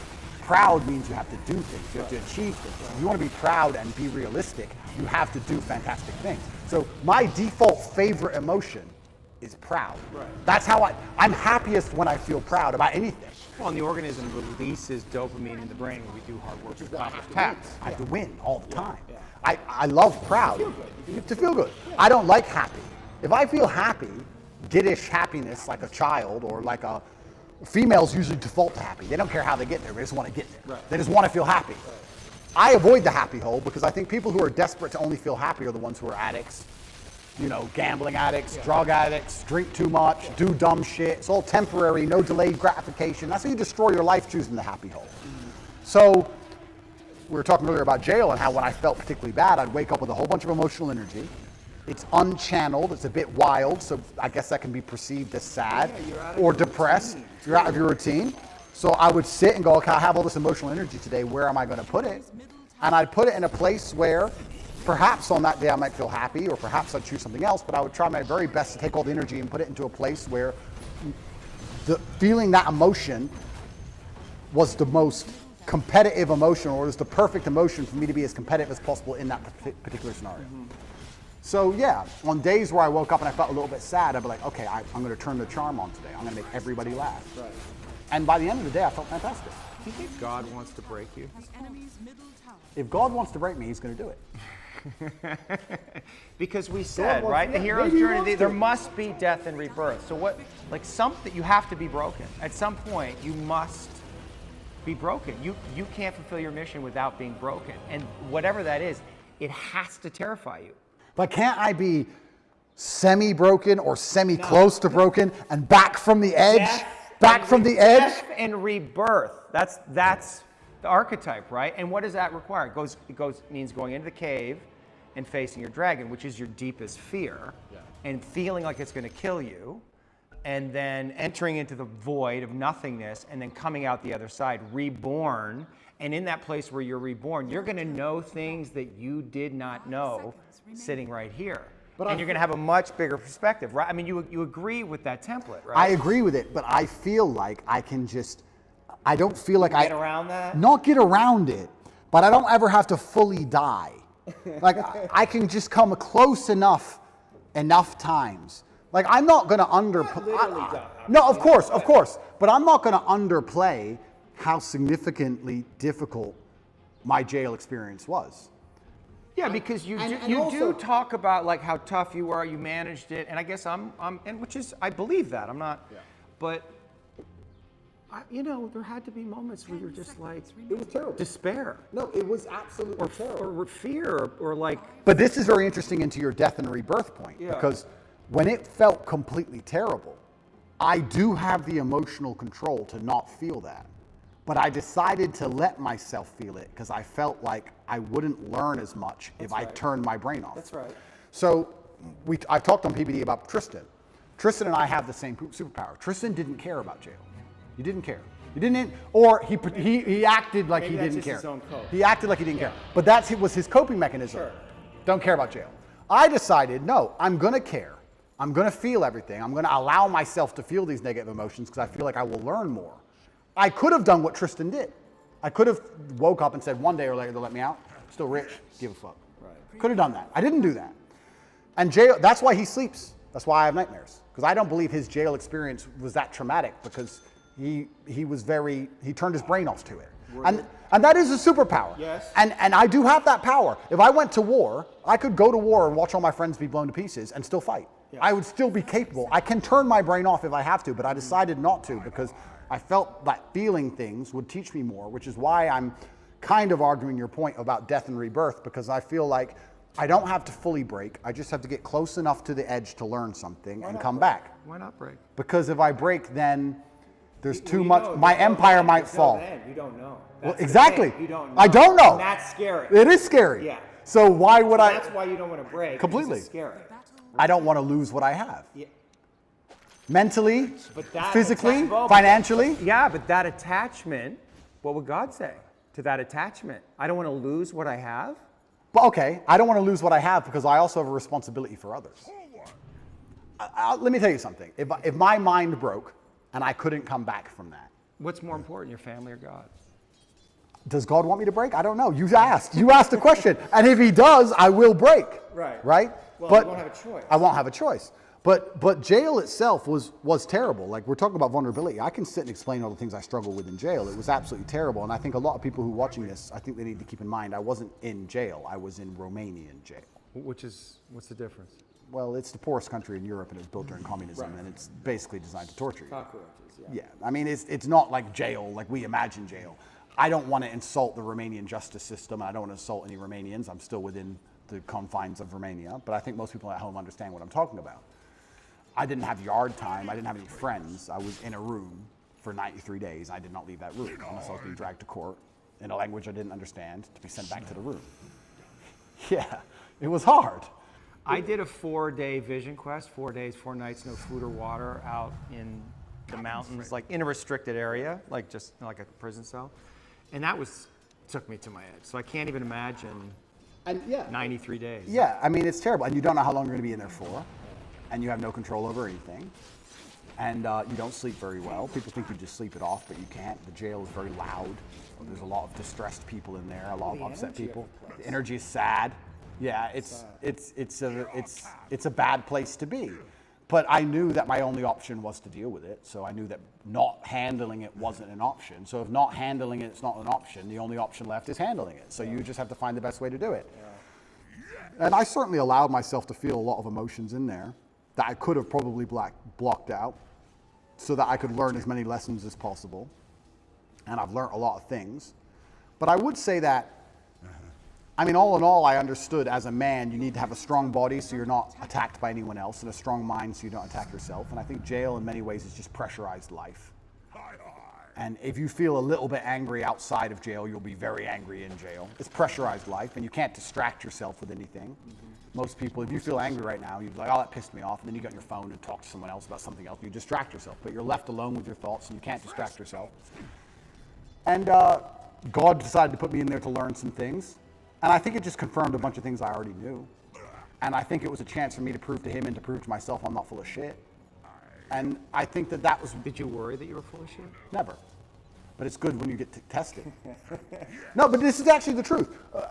I Top G, right? It's a name, it's a nickname, blah, blah, blah, Top G. The basic premise behind it and why I'm idolized by all these young men especially is I'm Top G, the number one G, the guy who can do anything. He's the guy. I never for a second when I was saying it didn't mean it. I never for a second when I was saying it thought I was full of shit. So God was like, okay, let's find out if he's full of shit. Right. And I was placed there and I was like, all right, this is a chance for me to prove to myself and prove to God and prove to the man watching to the prison guards and prove to everyone else, my ancestors, that I'm not full of shit. I had a sense of duty in there and I feel like I performed it exceptionally. And it doesn't matter if they kept me in there for 3 months or 3 years or 30 years. I have to perform. That's who I am. And I will default to rationalizing, as you said, whatever it takes. I will come up with any rationale and I will say it in any way which is interesting and engaging and convincing enough to the outside world and to myself to install it in my brain that allows me to compete. That's just what I'm going to do because I don't want to lose anything ever. And yeah, life, perhaps if we want to extrapolate this out, perhaps God's trying to break all of us. Maybe life is a big competition of who breaks last. I would actually argue, and I said this before, that the number one indicator of a man's success is his ability to deal with stress. I don't think it's IQ. I don't think it's physical capability. I don't think it's anything. If you take a man who can deal with a bunch of stress, he's going to be more successful than a man who can deal with less stress. How much stress you can put up with has a direct correlation to the kind of life you're going to live. Most people who want my life don't have my life because they couldn't handle my life. Yeah. That's why. They go, I want to be like Tate, I want fast cars and private jets and all these girls and all these kids and all blah, blah, blah. But they couldn't handle it. They couldn't deal with the pressure of it, which is why they'll never get there, because even if they get anywhere near it, they'll have a mental breakdown. Right. So how big your life is and how successful you are in the physical realm is directly linked to how much stress you can deal with. And perhaps God's trying to break all of us, and he's trying to find all of our limits. I think most people at home watching this probably have something going on in their mind right now or something going on in their lives that might break them. To me, it would be nothing. To them, it's a big deal. So God's out here to break all of us, and I want to be the guy who breaks last. Well, maybe he's trying to make us stronger, give us tests to help us evolve, to help us grow, to help us know him more. Absolutely. So let's assume that's what God is doing. To a degree, he's trying to see where all of us would break. You have two responses to that. You can either be intimidated by the fact that God is out there trying to make your life difficult, or you can be excited by the idea of it and saying, this is my chance to prove myself to God. Right. Which is what I was saying earlier on at the very beginning of our podcast, why I've adopted the mindset where struggle is semi-exciting to me. Yeah. God is out here trying to ask me questions or put me through scenarios where I get to prove myself to him, and perhaps that's why all the bad things happen. Maybe that's why that girl left you. Maybe that's why he made you love her so much so that she could break your heart and fuck your best friend on purpose so that to see how close you could come to breaking. Maybe that's what it's all about. Well, maybe that's the fun of it. The mantra that I use is, yes, thank you. Whatever comes, yes, thank you. And yes is an acceptance to God, and thank you is gratitude for what's happening. And that mindset is a kind of surrender to God's will. Yeah. Do you struggle between, your will very strong. And I can feel the place where you like to impose your will in the world. So your will versus God's will. Well, he'll win. Are you in a fight with God on some level, like not literally, but unconsciously, between His will and your will? No, I think I am doing his will. I think I am doing his will, which is what it takes to be truly successful in the world. I do believe that the moral arc of the universe does bend towards truth. That's not my saying. I think that's Martin Luther King's. But I think that it bends towards truth and justice in the end. I think that the battles we are currently fighting in society, which look hopeless, in the end can be won. And I feel like I am doing his will by standing up and telling the truth. I think I'd have to be a complete coward of a man to end up having all of the masculine youth of a planet paying attention to every word I say, and then say, oh, but if I tell them good things, if I help them and help the world by extension, I might get in trouble. That'd make me a bitch, and that's not who I am. So I think if you give any man worth his salt that degree of power and influence and responsibility, he's gonna stand up and say, okay, this is how you should live as a man, and this is how you can make the world a better place. Unless he's afraid of the repercussions by the evil people, by the people who are on the other side, who are genuinely evil and satanic, who are out to destroy good and truth. And I'm not a coward. I've never seen myself as a coward. And in fact, we don't talk about vulnerability. The number one thing I could never exist as is a coward. I think that's, you want to talk about my biggest fear, it would be knowing I'm a coward. Seeing myself as a coward and being very realistic and knowing I was actually a coward. I couldn't accept that because I feel like I would be disappointing all of my ancestors and God, and I would have been full of shit all the time I was talking. Now I'm a fake, now I'm a liar, and I'm none of those things. When I say to the camera and I sit here and talk about depression not being real, I mean what I say because I've lived enough shit to tell you that if depression was real, I would have been depressed. And people know that, which is why they listen to me in the first place. I would hate to look in the mirror and know I acted like a coward on that scenario. I can't be that person. So, Courage is the highest virtue, I think. you think so? Courage, love. Well, I like to think of myself as a man with plenty of love in his life and a very loving man. I also like to think of myself as an extremely brave person. I've never been a coward. And even just the idea of being a coward is enough to motivate me to do nearly anything. So if you were to try and, here we go, vulnerability. If you were to try and manipulate me, how could you manipulate Andrew Tate, one of the smartest people on the face of the planet? Well, you would have to try and convince him that it was the only brave act. That's how I could be manipulated. Now, I allow manipulation to find out where my enemy wants me to go, use my mind to break the trap, punish the perpetrators. I will allow them to manipulate me, and at the end of their attempt, I will decide whether I agree with their attempt or I destroy their attempt. But that would be give you the best possible chance. And I give you a perfect example of it. COVID, when on day one, when everyone got locked in their houses and they were talking about Italian hospitals being full and people were dying on the street in China, when everyone believed because it was brand new, day one, me and Tristan decided to fly to Sweden and just run around the nightclubs because it's the only open country. Did we do that because we have medical expertise? Did we do that because we were guaranteed to not get sick? Did we do that because we knew something other people didn't know? It was the brave choice. The brave choice is to go do something reckless. We might all die. Let's die in a nightclub in Sweden instead of dying in our house. So we always have chosen and defaulted to the brave choice. And part of me, maybe when we talk about excitement, I love when God or life or the universe or whatever you want to call it gives me a chance to be brave. I love when he gives me an opportunity. Here's your chance to be brave, Andrew. Here is your chance to show you are that guy. Here's your chance to have another story where everyone else would have failed, you would have succeeded. Here is your chance to win. I love that because, you know, it's easy to fly around on private jets and stay in 5-star hotels with a bunch of beautiful women and drive the daddies around. Cool. But where's the point where I get to actually prove I mean every word I say? So God gave it to me. So yes, thank you. I agree.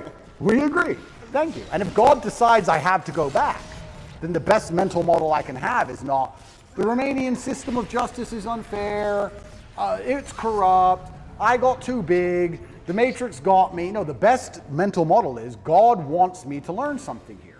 And he's going to teach me that through suffering. He's going to make this difficult, and he's going to make me feel pain, and he's going to make this as hard as he decides it needs to be, so that I can sit here and learn things. So I'm going to go and sit with my cockroach friends, and I'm going to learn. I already learned things. I can tell you a bunch of things I learned. Even physical things. I would hunt cockroaches in the dark. At night. I would stand to kill them. I'd stand near the wall and I'd measure out a palm strike directly, exact measurement, so I didn't hurt my elbow or my hand, to the wall. And I'd just sit and just wait. And I'd hear them crawling. And in nearly pitch black, I could hear one in front of me. Bam! I got to the point where I could kill them. Ninja for real. I was like, I'm learning shit in here. So that was fantastic. I learned. Did you learn anything about yourself?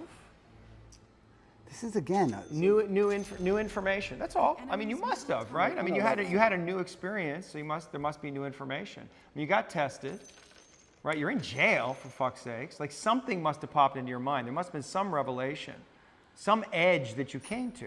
It had to be, no? I'm exactly who I thought I was. I am 0% full of shit.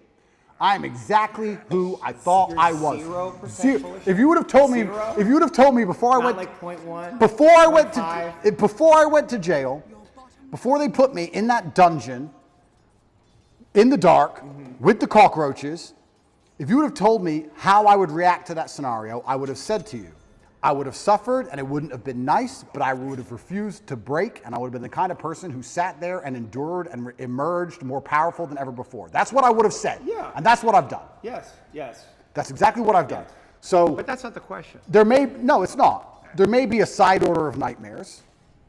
I learned, I've never had nightmares before in my life. That surprised me. But they're here now. That's life. I learned that, I guess. I learned that when I got out of jail. I didn't have nightmares in jail, which is strange. I had nightmares when I got out. Maybe it's fear of going back. Don't know. But what else did I learn about myself? I had already pre-decided and had already told the universe how I would act in said scenario. This scenario was not a scenario I hadn't discussed or didn't believe could happen to me. I had already analyzed, if this happens, what are you going to do? It was a pre-designated plan. And I just followed the plan I had already laid out for myself when I had already psychoanalyzed myself without my qualifications. I had already decided what I must do, so I did it. And I was able and capable of following the plan and following through. So I'm not a liar. I'm 0% full of shit. I hear you. And if I was full of shit, I would sit here. Nightmares, though, but then there's something. Not full of shit, but just the something happened. Oh, completely. Right, because you're having nightmares now, so something is going on that you don't like. Understand. That's all I'm getting. That's completely true. I performed exactly how I needed to perform and how I knew I would perform. So when I talk about being top G and mental control and depression is not real, everything I say is true. I performed exactly as I could. And I should. There is a side effect, which happens to be these nightmares. But my attitude towards the nightmares is, yes, thank you. Good. I don't want them to go away. They will go away when whatever needs to be dealt with is dealt with by my own mind. And like I said, if anyone else could fix them for me, I would not allow them to, because I believe it is my lesson and it's my pain and my trauma and it's mine to deal with. And if I have to keep them forever, I'll keep them. I am not afraid of feeling negative. I'm not afraid of it. I'm not afraid of having nightmares. I don't wake up going, I want to feel good. I don't care. So if I have to feel miserable, it doesn't bother me. I don't see why, in fact, I'm going to change that. I don't see how you can put such importance on how you feel as a man, because it makes you non-competitive. Well, but it makes you, what it does is it brings you into presence. And presence is the most powerful quality that you can have as a human being. And if you are not in touch with your feelings, if you disown them or you rationalize them in some way, you're not fully present. Completely agree. Right? So the reason we want to connect with the places we have fear or pain or sadness, right, or anger, whatever it is, it's not to feel it and let ourselves be a slave to it. It's just to let it come into our conscious awareness to know what it is. There's information there. It's data, right? And if we can be present with all that we feel, right, we're much more powerful beings. Now, it's super interesting you said that, because you're right. Because I wouldn't consider myself a present person. I am always thinking about what must be done. I'm thinking about Interesting. Always. That you would confess that. You're not a present person. No, I'm not present. If I'm present in the moment, I'm either on my computer talking to someone else millions of miles away, or dealing with something else, or I'm doing this podcasting about how I have to spar afterwards, and then I've got a friend coming at 8:15 tonight. I have to see. I'm not present because things must be done, and they must be organized. I am not competitive if I'm present. I need to do things. Now, I'll agree with you. You're right. I'm very rarely present. But here's my frame for presence, right? The reason I'm not all the way present, which is all the way here, is because there's something here that I don't want to feel. Your top tower is No, I would say there's two scenarios in which I am very present. And we'll talk about them in a second. But I'm not a very present person. But I have sacrificed the idea of feeling presence and feeling happy in the moment for, let's say, absolute capability and legacy. But would you agree that being more present would give you more power? In certain scenarios. Well, look, I think that might be the reason I love fighting so much, because that's the only time I feel present. Right. Because I have to be right there, because one, I'm in pain, and two, if I'm not, I'm gonna be asleep. Are you not present right now? I am. Are you present with me? I'm paying attention. My brain's on. I'm paying attention. Let your brain go and see what happens. Just be here with me and don't stop thinking. Stop thinking. I can't stop thinking. Stop thinking. You can't stop thinking. If you can't stop thinking, you don't have control over your mind. All right, cool. So I stopped thinking, but And just be in the place where there's no thinking. Sure. And just feel yourself, who you are, and see what happens. and I believe I am. But I'm saying generally in life, I wouldn't consider myself a present person. I'm not the person who is enjoying the moment. But I am now because I'm focused. But now I'm focused. But do you see the difference in the quality of the interaction we just had? But what's the, okay? Let me ask Do you see the difference, though? I do. Yeah. And how did that feel? It felt fine. But what's the difference? Fine. What's the difference? But what's the difference? But weren't we more connected in some way? Isn't there more possibility to get to something deeper or something more truthful there when your mind is not constantly running? But I haven't lied to you. I'm not saying you've lied to me. I'm not saying you've lied to me. I just said there's other levels, there's other layers, right? Is there? Is there?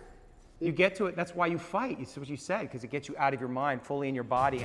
And when you're fighting, you're in that zone. Some of their intelligence opens up, though. Yeah. You're doing things. You can feel that guy, and you can miss the punch by, and you don't even know why. Correct. Right? And so that is available all the time if you're willing to get present. Does life require that degree of focus? Not focus, presence. I know they're slightly different. Maybe I see them as the same. I don't see myself as a particularly present person. I do enjoy the presence of fighting. I do enjoy the presence of driving fast cars very fast. Right. I'm thinking of it, just so you understand my mental model, when I think of guys, and I do know some who are like enjoying the moment, I very rarely enjoy the moment. Does that make sense? I don't ever, I'm sitting around and I'm like, yeah, I look around and go, I'm having fun. That's just not how my brain works, ever. That feels sad to me. Yeah, but this is the thing. Perhaps it is. I don't know. I'm not going to say it is because I don't feel sad about it. But let's imagine it is sad. I have no fear of feeling sad. If someone were to say to me, Andrew, you're going to enjoy the moment less because you're constantly preoccupied with running an empire that most people wouldn't believe is as large as you say it is, even if you told them. And you're going to have unlimited offspring who adore you. And you're going to have unlimited female interaction from women who truly would die for you. And you're going to be one of the most respected men on the planet. And you're going to have street cred in every city from Baltimore to Berlin. And you're going to end up going through all these trials and tribulations, and they're going to talk about your name after you're dead for hundreds of years. But you're not going to be present in the moment. Would you take that? And I would say, yes, sir, I would. Give that to me. I can't be present because there's too much happening. How can I be present? How can I be present with hundreds of millions of dollars and DCOT trying to put me in jail? And how can I be present? I've got things happening in my brain. I can't be present. I've got things to deal with. I've got problems.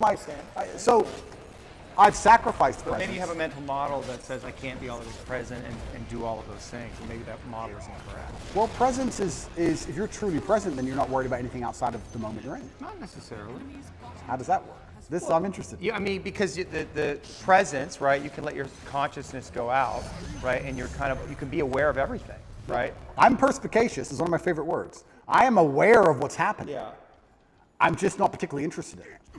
So I will sit at a table where everyone's having a conversation, and I'll sit on my laptop, and I'll chime up once every hour. I hear every word. I've analyzed every word. I know who's right. I know who's wrong. I know what I could have said. I know whose brain I could have changed, what mind I could have affected. I've already considered if it's worth doing, but I'd rather do my work, and I'll ignore it all until I pop up and say 3 words and control the entire conversation and go back to my laptop. Yeah.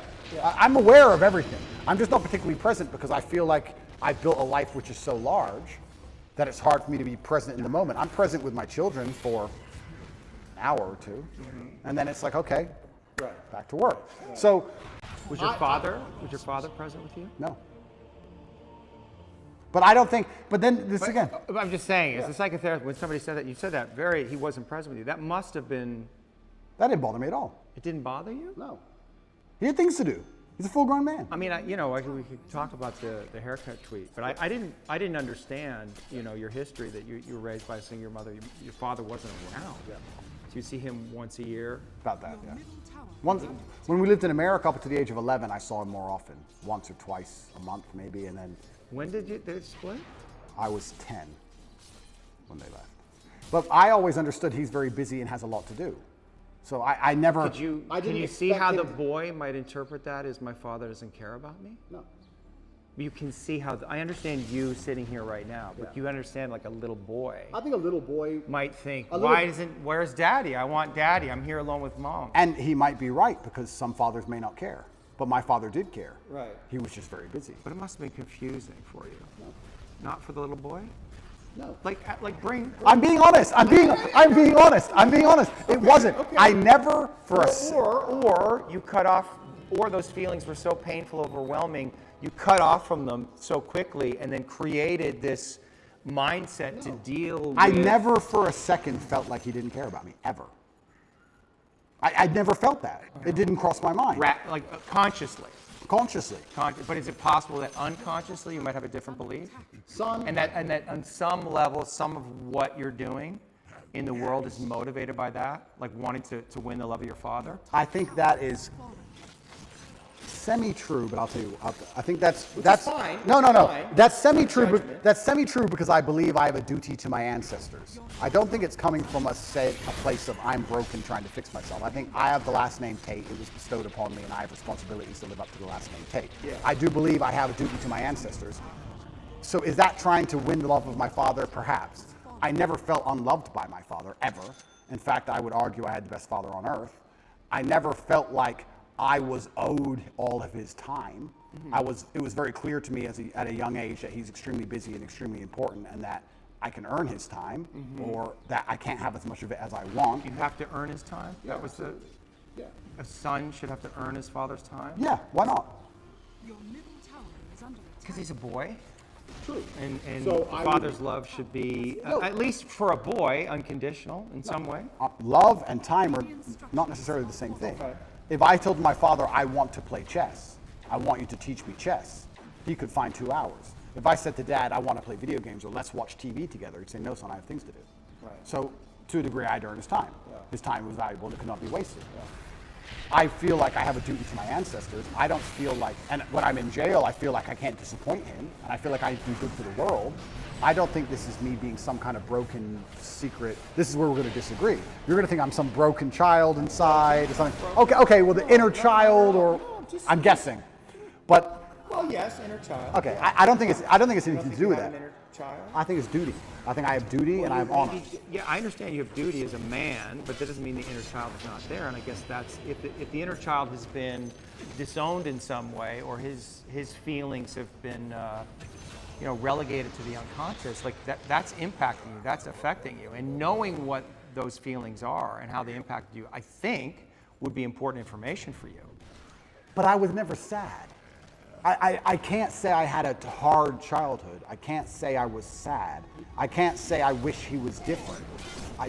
Once again, let me psychoanalyze myself. Yeah. Once again, this might be rationale. I might be rationalizing. Yes. I might say, well, whatever happened made me the person I am today, and I love who I am today, so I'm glad it was the way it was. Perhaps. But once again, I think that puts me in the correct mental framework to be as capable as possible. I'm not going to sit here and say, I wish my dad did something else. But what's the point? That's asinine. Both things can be true, though. I wanted to see my father more. I wish he was there, and he wasn't. And now I'm here, and I'm going to make the best of it. And this is the result of that. And I've turned myself into this beast because of it. I mean, you made the most of the situation, but that doesn't discount the place where you may have wanted more from him. You may have wanted more love, more connection, just more time. I think my father did the best he knew how to do, and second, he did exactly what was necessary to make me the person I am today. Would it be okay for you to be angry with your father? No, absolutely not. Why It's not? disrespectful.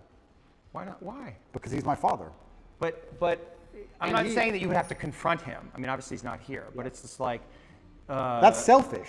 But if it's just a feeling, right? If it's just a feeling that wants to come. It's ungratefulness. Well, you're judging the feeling.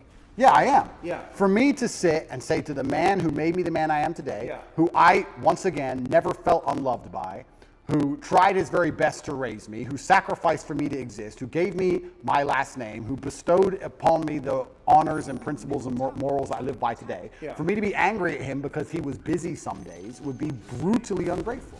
No, I'm not allowed. No, I'm not allowed. I'm not allowed that feeling. It's ungrateful. I refuse to accept it. I refuse to feel it. I truly believe I had the best father on earth. I truly believe it.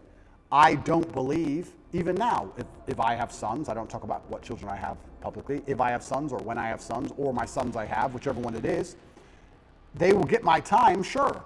They will get my dedication, absolutely. But I have expectations of them because of their last name. And they're going to have my time while we're working towards something fantastic. I'm not going to just sit around with my kids just for hours because they just deserve it. There's no participation trophies in the Tate household. Right. And time is a trophy, and it must be earned, like everything else in life.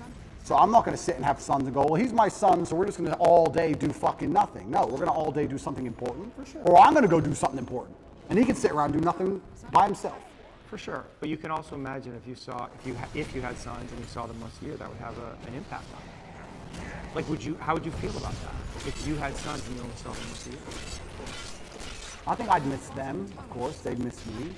I bet your dad missed you. Oh, completely, absolutely. I bet he was sad there. Oh, completely. And I wonder if he had self-judgment about it. I wonder if he questioned himself. Well, I think as a man, Because I don't think, would you do that? well, as a man, you have to make a choice, and I think it used to be more binary than it is today because of the nature of money and empire and how things work. But as a man, you have to make a choice. You either go to war and come back with stories, or you sit at home all day and be a second mother, and then you're not a man. You have to find a balance between the two. Right?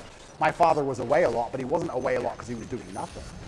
Right? So if you have a soldier as a father, okay, he's not there, but he's doing something. He's coming back with a story. And I think that was typical in a lot of households for a very long time. Maybe it's changed a little bit in modern times, but typically the man went away, did whatever he had to do, and then came back with a story or a hunt or whatever. For sure. So that's how I saw my father living his life, and that's how I want to live my life. Mm-hmm.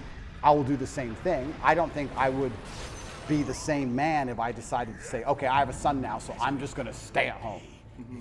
And I think that I need to be a kind of man my son wants to emulate, which means I have to be a hero, and I don't think you can be a hero sitting at home.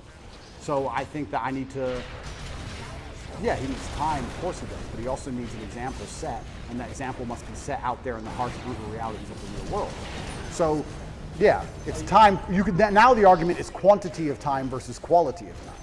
And I would argue that the quality of time I will give my sons is going to be much higher than You would want to give them that. Oh, completely. You'd want to give your sons more quality time than you had with your father. I'll give them the exact same amount as he gave me. Will you? But if I'm happy with Would you not want to give them more? I may want to. You wanted more. I didn't say I wanted more. Oh. That's smart. I didn't say I wanted more. You didn't? Yeah, No. You must have. No, I'm saying that Boy wants time with his daddy. How can? I mean, it has to be true. if I wanted it, I could have earned it anytime I wanted. Well, are you sure about that? I'm pretty sure, yeah. I mean, when we go, I don't know if we need to read the tweet, but it's like, your mom was pretty upset with him. So he was like, I'm not coming back here. I mean, it wasn't just about you, it was about your mother. Oh, completely. And I think my father sacrificed his marriage for us boys. He sacrificed his marriage and his relationship with my mother to ensure that us boys were taught the way he believed we should be raised. My mom was very unhappy with certain things he did, which he insisted on doing anyway because he saw his legacy in us as more important than his marriage with my mother.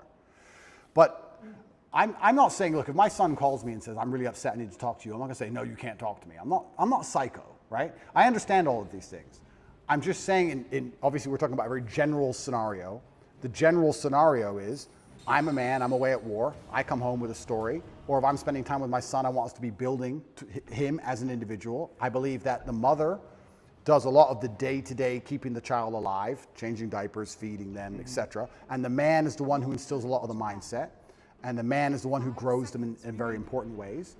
And I think to do that, I need to be a man of genuine capability. And I would argue that the 2 hours a month or 2 hours a week or whatever I spent with my father, him being the man he was worth more than the 200 hours a month that most men spend with their fathers. That's why I am the man I am. So there'll be some fathers who sit and say, I could never do that to my son. Well, what can you do? You can go do fucking basically nothing with your life, pay your taxes, come home, be bitched at by your wife, be quiet about it, and be with your son all the time, sure, you win in quantity of time.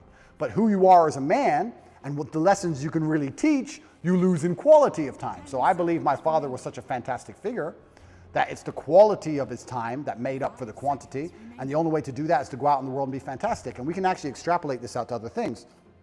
Let's look at relationships, for example. I see men who spend every day with their woman. That's fantastic. That's fine. That's how he elicits her love and her attention. Rationalizing? I'm completely. That's how I am. That's how my brain works. Yeah. I see men who spend every day with their woman, which is fantastic. He wants to, she wants to, that's great. They're happy. She feels loved and she feels respected and she's glad she has all of his time. When you reach a certain quality of man, a certain level of man in terms of competence, a certain echelon, I don't have to spend all day with a woman. I can see a woman 1 hour a month and she'll be loyal to me because I'm me. Right. Because the quality of who I am and the quality of my time outweighs the quantity which can be offered by a lesser being. Yeah. So you can put this in nearly any dynamic. You can put it in a romantic relationship and also in a family dynamic. Once you reach a certain level of competence, once you're at the highest echelons of human achievement, your time is by extension more valuable and extrapolates out. An hour with the president is worth more than 100 hours with a guy at McDonald's. Yes. It's the same. Yeah. So I think my father raised me by not being there. He raised me by being out there and doing so many fantastic things and being such a fantastic individual that I understood I had a duty to him and a duty to my last name, and I can't be his son and not be fantastic. So I think he raised me in absence. That's what I think he did. You're proud of yourself that you got there. You won that one. But I think no, he did. that's good. No, that's actually a fair argument. That would be the argument about God's will. That was God's will. Correct. Yeah. And so I have to surrender to it, and this is what it is. And my task is to deal with it. And maybe there are feelings you have about it that you don't fully understand, but that's okay. Yeah. You know, you're here now, and you're doing your thing, and you're living your life, and it's all good. Yeah. So let me ask you, and maybe this will be the last question. I can go forever, my friend, so you tell me. We'll see. And I am, and the reason I wanted to talk to you is because I genuinely did want to learn about myself. Yeah, I know. And I do like discussing these things, and like I said, I'm being as vulnerable as I can be. I'm not, if you feel like I'm shielding, I'm truly not trying to. Well, when we shield, it's so habitual, it's so quick, right? Our defense is, I mean, we become identified with our defenses, so we don't even know when we're doing them. That's true, but I also feel like the framework that I've instilled, the rational mind, everything is going through this filter. This is how my brain operates. My filter is brutal rationality. That's the filter. So no matter what we're discussing or any conversation we're having, it has to go through this filter, and I end up rationalizing because that's the way I've always functioned. Of course. And so I can't turn off that. I can't start saying things that don't make sense to me. Yes, and what I'm also aware of is that I am bringing my own filter, and you're open to it. You're not closed off to it. You're listening. You're curious about it. So I sense that too, and I appreciate that. You know, you identify, you talk about yourself as a man of capability, Correct. Man of courage, Yep. right? Man of action. Yes. Are you a man of love? I think a lot of those things come from love. Let's analyze this. I think a lot of those things come from love. I think it's very difficult to do nearly anything important if it's not, perhaps to a degree, driven by love or the desire for love even. I think the reason a lot of men want to become rich is because they want to feel loved or feel important or to matter. I also feel like the reason that a lot of men do the things they do is for love either of themselves or of someone else. I think the reason men go to work is because they love their family. The reason you go to the gym is because you love yourself. I think that love is a very powerful driving force. I certainly feel love. My world is full of love. Like, I would argue I'm one of the most loved people on the planet. Like, if I check my phone, it's just love. Yeah. It's endless emails of people I don't know who love me, endless females who do know me love me, endless pictures of children saying they miss me. Like, I'm a very loved person in a very loved world. I love a lot of people. You love. I absolutely love, but because I believe in myself so strongly, I feel like the way I love them is to have a degree of authority over them. Not in a crazy psychopathic way, but in a I love you, so you should do this. Right. I love you, so act this way. I love you, so don't do that. Almost in the same way a parent loves a child. You love your child, so you don't let them eat candy all day because you love them. Yeah. I'm like that with everyone in my life because I see myself as the most competent person on the planet. So I'm like, I love you, I care about you. You shouldn't do this way. Right. Because you may think you know better, but you don't. You don't know better than me. I know best, and this is how it should be for anyone I care about. I guess the reason I asked the question is, can you defeat the Matrix by fighting it? Or can you only defeat the Matrix through love? Absolutely, that's a very astute question, and you're asking because you already know the answer. And you already know the answer. Of course, only love can win. Yeah. Only love can win. Yeah. And it's the most powerful driving force on the face of the planet. It always has been.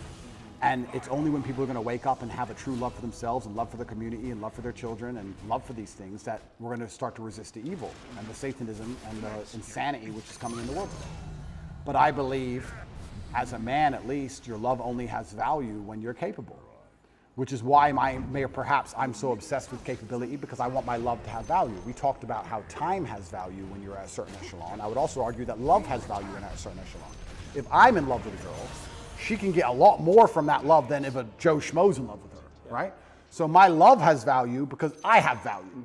So I have to build myself, and especially as a man, if you want to feel loved and you want to give love, the more capable you become, the more valuable your love's going to be, and that's certainly how we're going to fix the world. So yeah, the answer is love, of course, but it can't just be blind, empty love. It has to be love that is backed by a brutal, harsh capability, which is born in the worst scenarios you're going to endure as a man.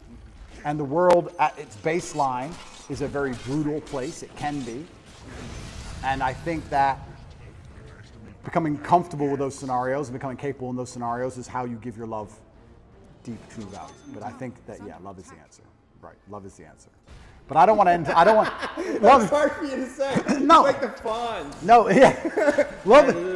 love, but we have to make this clear because most people misunderstand what love is. I understand. No, because you say love is But the not answer. coming from you. I don't think they're going to misunderstand it coming from you. And I guess this is it. Like maybe this is it. Maybe this is what people want more from you. Yeah.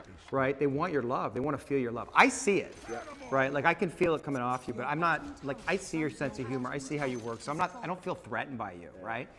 I feel like I understand you in some way, but a lot of people can't. And I think that to me is the problem in the world right now, is that people cannot feel the Father's love.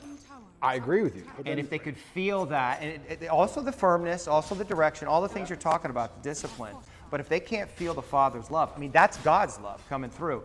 And the Father is the embodiment of God on earth. If they can't feel that love, then we're going to have a lot of fucking problems. But that's super interesting because they've hijacked the word love now, and they've confused the word love with tolerance and a complete lack of boundaries. And they're saying, if you're a loving person, you accept all this garbage. No, I disagree with that. You just said a very important thing. You said Father's love.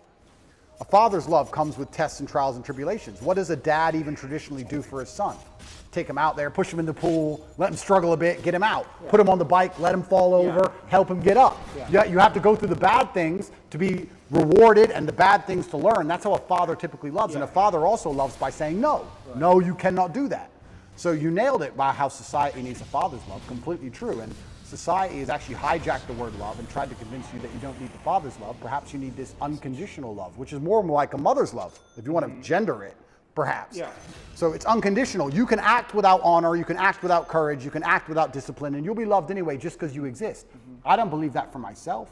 I believe if I remove all my morality, I will not just be loved by default, not by my family, not by God, not by society. I don't believe that. And the people who do believe that, who think I should be loved just for existing, regardless of how I act and what I think, those are some of the most evil people on the planet. I truly believe. And they're also some of the most unsuccessful and unspectacular. And they're the people who are out here genuinely trying to change society in a direction which has never been tested, which I believe is going to lead down to the depths of hell, truly. I think it's evil.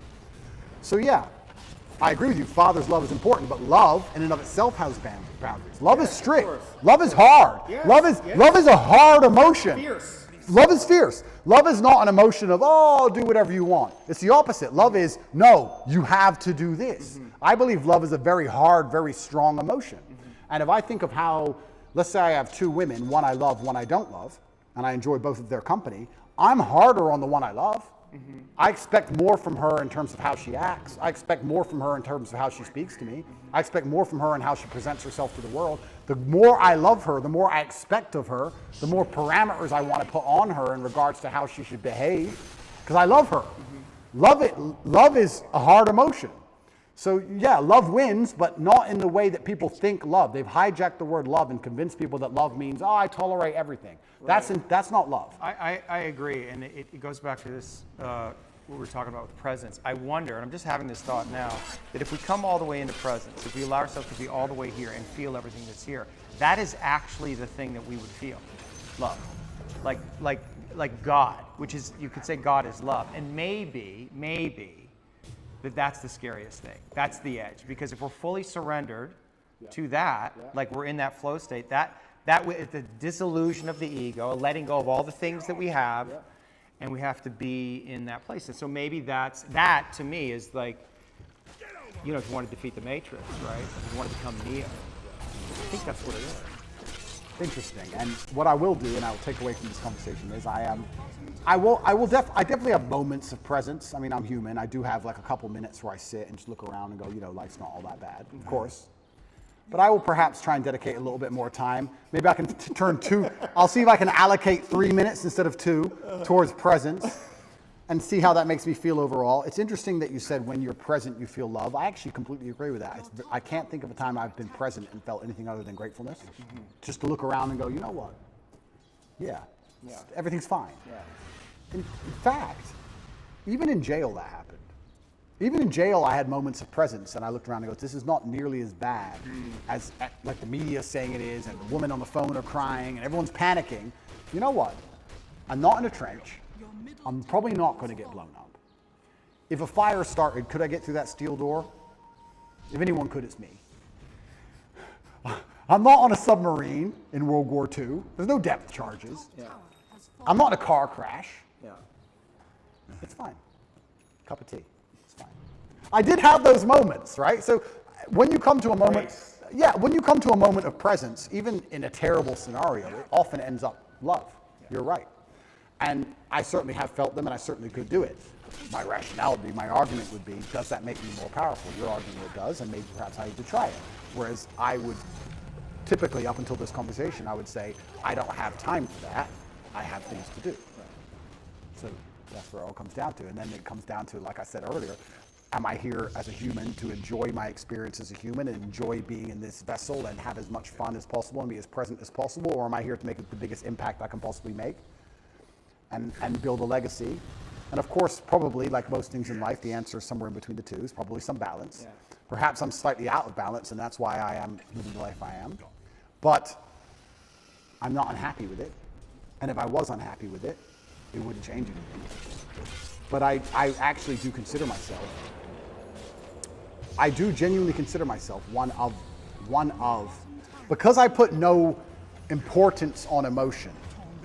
And when I say that, I try and make people understand that when I say no importance, it doesn't affect how I act, so I don't see the point in talking about it. Or I don't see the point in even acknowledging it, because it doesn't affect what I'm going to do for the day, so who cares, right? It doesn't matter if it's sunny or raining. If you're going to go to work, you're going to go to work, so why talk about the weather?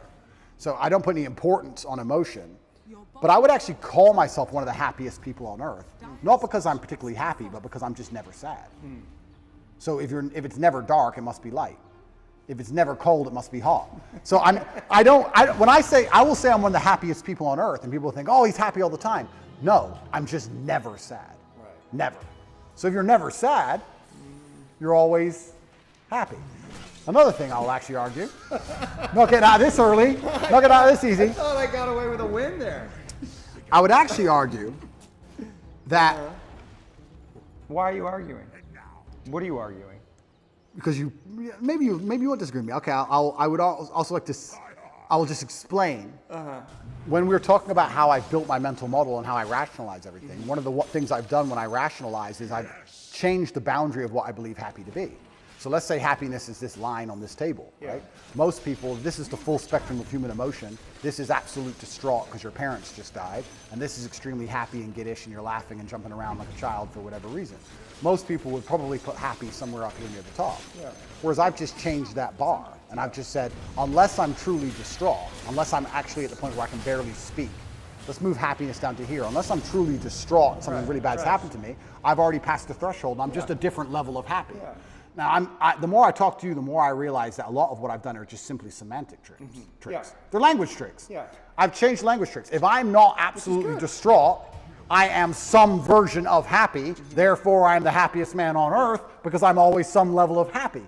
It's semantic tricks, but if it works, I mean, it could be a cheap language trick, but if the cheap language trick works, then it's more than a cheap language trick. So I've also changed what I believe happy to be. I think that there's probably 5 or 6 times in your adult life you're going to be unhappy, and the rest of the time you're just a different level of happy. Maybe less happy, more happy, but you're all at some point of happy. If you can speak, you're happy enough, because when you're truly upset, you can't even talk. That's what I do. Is that enough? Is that all I have to say?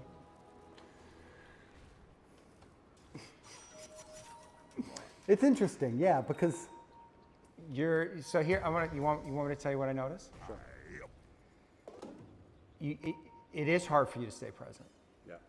Right? Like you come present, and then you go to a thought, you go to an idea, and you talk, and it's very convincing, and it's very persuasive. And you're asserting your worldview, your frame of reality, which, but like sometimes like I lose you there. Like I'm like, where are you? Like there's words, but I can't feel you entirely. You know what I mean? And I want to like feel you more. I understand. You know what I mean? I understand, but I don't think. But just stay with that. Just stay in that. Like don't let your mind go. Just stay in the feeling. Yeah, don't go off with the thought. So what am I feeling right now? But just stay with me. Okay. Just stay with me and be present in the experience with no words and see what happens. Like something will change in how we relate to each other. Something will soften. Like if you let yourself soften and just be with me. Right? Which is kind of a weird experience for 2 men to have. Right? But it's actually what children long for with their father. So it's actually what we long for is deeper levels of connection. You just let yourself be here with me and just see what happens. Then what are we going to talk about? We don't have to talk about anything. Doesn't it feel good to feel another man? Like just to feel the strength, like without the words, without that layer of thought and dialogue and discussion. Come back. I'm thinking. Come back. But Don't think. But I have to. You don't have to. Just be here. Enemy's bottom tower. This is the place you get to when you're fighting. It feels good. It's true, but Doesn't it feel good? Yes, but there's an action involved. Like I can feel everything about the person I'm fighting, whether it's good or bad. I can feel if I've hurt them or not. Feel me. I don't get to punch you, my friend. You don't. It's been good fun, and I feel like I've learned some things, and I feel like we need to do it again. Absolutely. Yeah, that was fun. I appreciate you, man. Thank you, bro. Yeah, thank you.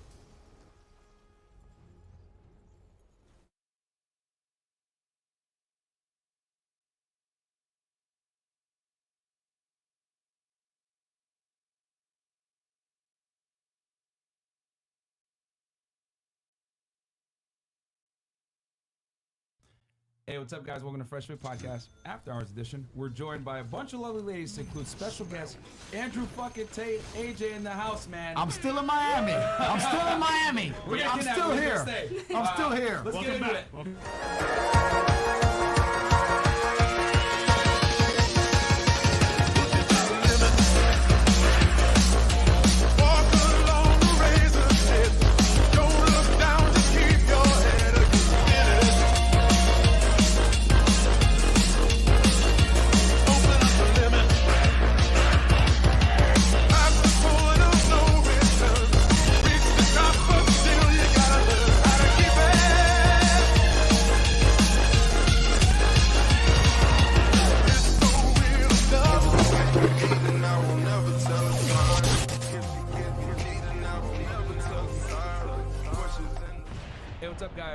welcome to the Fresh Fit Podcast After Hours Edition. We got a bunch of people in the house, man. I'm gonna let Fresh Fit introductions go real quick, guys. Patreon.com/FreshFit. If you want to see exclusive behind-the-scenes footage of me kicking out unruly girls, we won't have that tonight though. We have some good people in the house. So, with that said, what else can I sell? Oh yeah, merchandise, Fresh Fit Podcast gear. Yep. Link is below. Teespring also. For example, shirts are out now. Yes, they are. And ninja shirts. Yes. And also, go ahead, guys, and listen to us on Apple, Spotify, Google Podcasts. We're on every single platform that you listen to podcasts. Just make sure you're wearing headphones because you will get fired from your job with the stuff that we talk about, especially this fucking episode. Hey, guys, party May 15th, our 100K celebration party. We're almost at 150,000 subs, guys, in 6 months. So Crazy. Thank you so much for all the support. We're growing at a crazy rate. We already got 2,300 live viewers. We might break a record tonight. Other than that, man, without further ado, Fresh, can you introduce the panel of esteemed guests? Yes, I must do that, definitely. So, we'll start here. Just say your name, your age, what you do for a living, and then have you two introduce yourselves separately. So, let's start here. Hey guys, I'm Natalie. I'm 20 years old. I'm from Jersey. I have my real estate license in Jersey. I'm a model, and I'm staying with my girl Maya over here in Miami, and I'm just living. Welcome back. Welcome back to the show. Thank you. My name is Indy. I'm 31 years old. I do nails and pedicures, and I live in Delaware. I'm West Indian from Guyana. Jamaican. Barbados. Okay. So you're a rapper? Yes. You're a rapper. Yeah, please. All right, cool. Hi, I'm Maya. So I'm a model, dancer, Your middle influencer. tower I do a is lot of under different attack. things. But yeah, I'm just happy to be back. So, I don't know. I'm 21. Don't be nervous, Maya. I know, this is like Welcome my back, third Maya. time. Welcome back. Welcome back. Okay. Thanks. Okay. We'll start here. I'm Justine. I'm currently in school right now, but I'm a dancer and I live in Miami. And let's say I'm 19. All right. And I live my life to the fullest every day. Hey. That's what's up. All right. I'm Yuli. I'm model. I'm from Miami, born and raised. Your bottom tower is under attack. Living, I dance too, but you feel me? Mostly I model. Okay. You definitely sound like you're from Miami. I will say that. Your bottom Well, I'm Cuban and Mexican. But Okay. Okay. tower And has fallen. Mr. Cobra Tate. I'm Andrew. Hello, ladies. My name's Andrew Tate. I'm going to try and introduce myself as humbly as possible. I'm a four-time kickboxing world champion, extremely esteemed, millionaire, smart, sexy, Multi-millionaire. intelligent, Multi-millionaire, very, Andrew. very humble, multi-millionaire. We can get technical and say decimillionaire, decamillionaire. Is that we have more than 10? Someone in the chat let me know. So I'm doing okay, but I heard I'm about to get my ass kicked tonight because you brought some of the kickboxing. We got some fire sitting next to me. I can feel the heat. yeah. Post-surgery and everything, I'll kick your ass. Oh, shit. Okay. Okay. And I like it. Okay, listen, I'm gonna try. I want to make this clear to the viewers. This is my third time on the show, right? The first two times on the show, I'm running my mouth and I'm trying to educate everyone. Today, I'm gonna try and be I'm gonna learn something. I want all these ladies to teach me things about how the world really works, because I think I have it all figured out. But maybe all you young 20-year-old girls know a bunch of stuff. So There you go. So let's hear what these young ladies have to say about how the world actually functions. Yeah. Okay. And special guest AJ, please let them know who you are. Some know me as the throat goat. Some know me as the semen demon. Some know me as the glizzy gobbler. Well, bitch, or the Greek freak. Also, AJ, Eliza, whatever you want to call me, I embody it. I love it. I'm an OnlyFans bitch. I love to suck dick. And I'm here to ruin his life tonight. Let's go. Listen, first things first. I'm gonna say two things. Let's start with two things. And I'm Fresh. You must have some kind of spray disinfectant. I can just, up in the I air. got some bug spray for you. And second thing, my dear, even though you're a very attractive young lady, I want to make this clear. I'm funny too. You said that. You're a very attractive young lady, but I only fuck for money or love, and I can't see us falling in love. So. Okay, so you're gonna pay me. No, you're gonna pay me. I know you're making a bunch of money on OnlyFans, so if we can discuss the bank details, we'll talk about it. Okay. We'll talk Oh, later. this is lit. We're already demonetized. I love it. Okay. Oh, So, it's fine. This one's staying up no matter what. So, Yep. okay, I'll hit the super chats real quick. Guys, we already have 4,000 live viewers. So- which, we're going to have to read at this point 50 and 50 and up. But, guys, thank you so much for the support. So, okay, Mike Lift, $50. Happy to initiate the offering this evening. Please offer the Cobra another round on my behalf. Join in the top tier Patreon next week. This donation is in honor of Tate's trip to Jamaica. I highly recommend that video. Salute from Brickell Key. Yeah, that was a hilarious video. Grim Reaper. Grim Reaper. William, $100 super chat. Couple rounds of vodka on me to the war room. IYKYK. Thank you, William. If you Thank know, you know. That's what that means. There you go. Oh, okay. I got you. Translation. All right, cool. Okay, real quick. Could you tell them what podcast you were on before and kind of like how you started? Yes. Yeah. I was just joking earlier. I mean, I was serious, but I went viral for going on the No Jumper show. I was talking about sucking off the Suns team, getting pissed on by Trey Songz. Y'all know the story. That was me. There and you I'm go. back. There you go. Back again. With a new ass, bitch. new body count. I'm a virgin. What's good? Body, yada, yada, yada. Okay. My body count is 0, bitch. Still. What's good? I like that. New body, no body count. Okay. New body count. That's yeah. a first. I've never heard that one before. Me either. You ain't fucked me. You fucked the old body. See, fuck the same pussy. New body, new pussy. Is that how it works? Yeah. Have you chopped that up too? My pussy is like a virgin right now. Are you sure? I'm a celibate for a month. Okay, let me explain something to you. I'm not sure I believe you. Bro, I just had surgery. I can't fuck. Yeah, but you can do some. Yeah, like my pussy is like hard right now. My whole body is hard. Sorry, TMI, but like. So my you can't body's have sex really right now at all? I mean, I can now. I just still have. I barely left my house today. Was my first time leaving the house in a month Because since of I me. got surgery. Yeah, literally because of him. I went to brunch with him. That was the first time I left my house in a month That's since crazy. the 7th of last month. I feel But you special, look bro. great. I feel special. No, I but fuck with you. okay.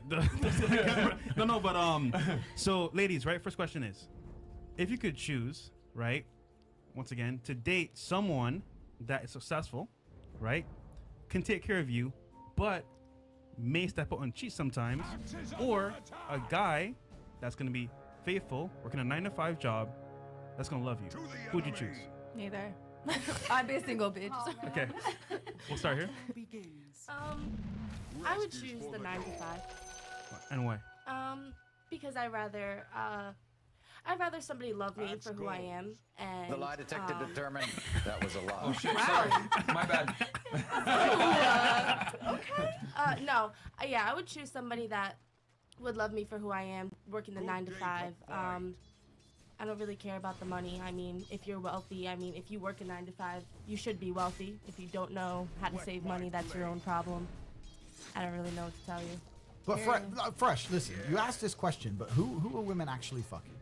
They actually think about all the women you know. Are they sleeping with the dude in Starbucks, Mr. Loyal? No. Hey, So a why 9 don't to we 5 ask this question? Yeah. A 9 to 5 doesn't have to be working at Starbucks. No, but that's the point he's trying to make, right? Yeah. The point he's trying to make is, would you sleep with Joe Schmo, who's going to be loyal? The average guy. Would you rather have a Nissan that always works or a Lamborghini that works some of the time? Oh, yeah, of course. But I'm there you not dating go. someone from Starbucks. Duh. Okay. But what if he's very loyal to you? You wouldn't date? What if he's a perfect man? He's good looking, he's very loyal, he's just a little bit dumb, and all he can do is make coffee? No. Okay, so then doesn't that answer the question? Yeah, it does. You know? I guess so. Okay. Yeah. So 9 to 5 guy means nope. Okay, fair enough. Okay, moving on. Okay, I ain't even gonna lie. I don't like being cheated on. Okay, Sorry. I will go Period. with the guy that got the bread that's gonna take care of me, but it's gonna be a crazy toxic relationship. Okay, and I can't stand it. I don't like to be unhappy. I don't like, cause I'm crazy. You cheating on me, we fighting. You know what I'm saying? Yeah. So sometimes I be like, okay, I want to go for this guy, but then it's like he don't fit, and it's like, oh, I kind of miss the fucking toxic shit. But so it's like in between for me. But I don't like being cheated on, and it'll be crazy and toxic. But hold on. That's the only thing. Don't women like toxic relationships though? No. You heard Cardi B If said. it's only about sex, yep. So you want a rich guy that's not going to cheat on you? Yes. There you go. Okay. Okay. She got it. The thing is, every man is toxic. Okay. Every man is toxic. Yeah? I don't care what they say. I have a theory. Every man is toxic. Not In their the father, own way, not. all of them are toxic. I don't think women are toxic, to be honest. We get toxic when you guys try us. True. And when you guys like want to do that slick shit. Yeah. But I went from other being than like- that, we'll give you our loyalty. We'll bow down to you. Like, but that's why I think don't talk to women, guys. we all No. went from the good girl being in love. And Yes. then when you break our heart, that's when the Demon. There you go. Yeah. Because Come you guys out. don't That's think. why I Men said, don't look. think. Hold They on. think down there. That's why Andrew, you Big had a point, things right? down there. This is hurting my brain. Yeah. This is the third time I've done this, and it's starting to hurt my brain. They think in the moment. Andrew, guys, you need to give these guys a hero salute because this is hard. I Right? do. This is not easy. I've been saluting these men all night. You haven't seen me say yes, sir. Yeah, I'm literally you doing that. do a lot of things for a lot of men. But anyway, yes, so facts. the point is this. And girls, correct me if I'm wrong, right? Correct me if I'm wrong. All the TV shows women watch are just drama-filled, soap opera, someone fucked somebody, all the things they read in the magazines, all the things they care about on Twitter. Girls, to some level, are addicted to drama. And if you were to get a guy who's perfect for you on every level and you knew with 0% chance of him cheating on you, there you go, she just said it. 0% chance of him cheating on you. He's there for you no matter what. He has money. He ticks every box. You know what you do? You fuck some loser nobody for drama. Women are addicted to drama. So as a man, it is your job. It's your job to instill a little bit of drama in the relationship to keep it interesting. Because if you don't, she'll bring the drama. But if I bring the drama, I control it, right? So if I have to fuck a bitch to keep you happy, I'm a good man. He's toxic. And I'll do it for you. I'm toxic. Yeah, I'm toxic. But what I'm saying is true.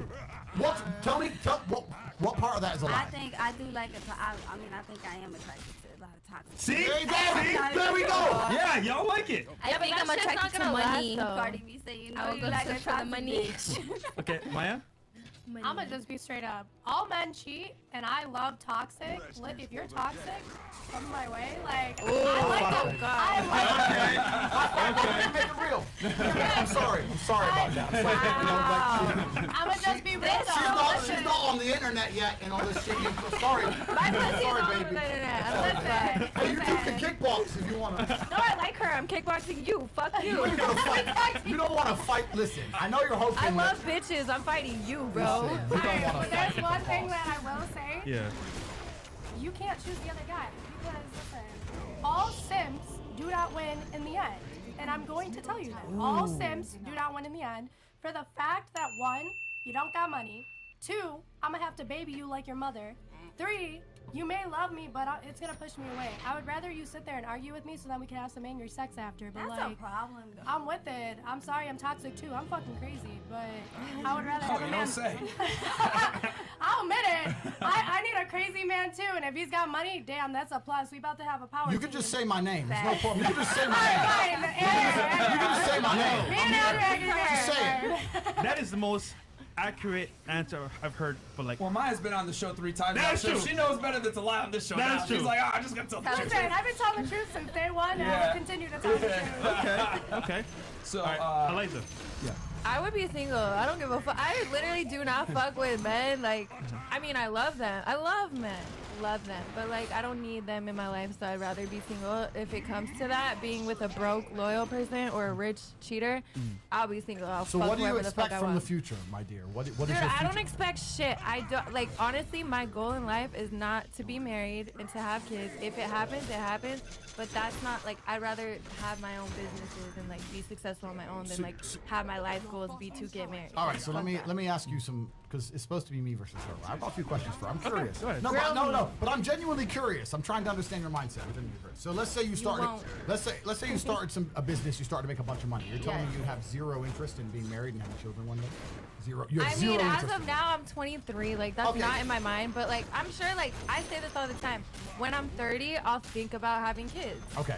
And So- if I'm married, I'll think about having kids. I'm not gonna be nobody's baby mama, and I'm not gonna date someone that I don't see a future with. So I'd rather be single until. Okay. Translation, guys. I think I have to translation. What? Translate me.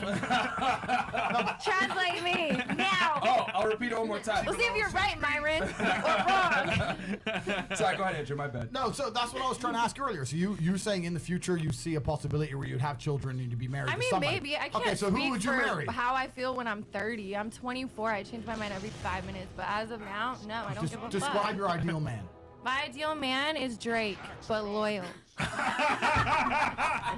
Oh man. You know the problem with Drake? Let me tell you something. He's gay, I know. I know. I've had about 1,000 women say the same thing to me.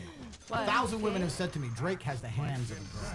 Oh my god. You can look at a man and see a man's hands. Do you understand me? Like That's his a hands. first. I didn't know that. You know, look, Google Drake. Put it on the screen. Google Google Drake's Google hands. Drake's hands. Actually, he's Put it on hunting. the screen.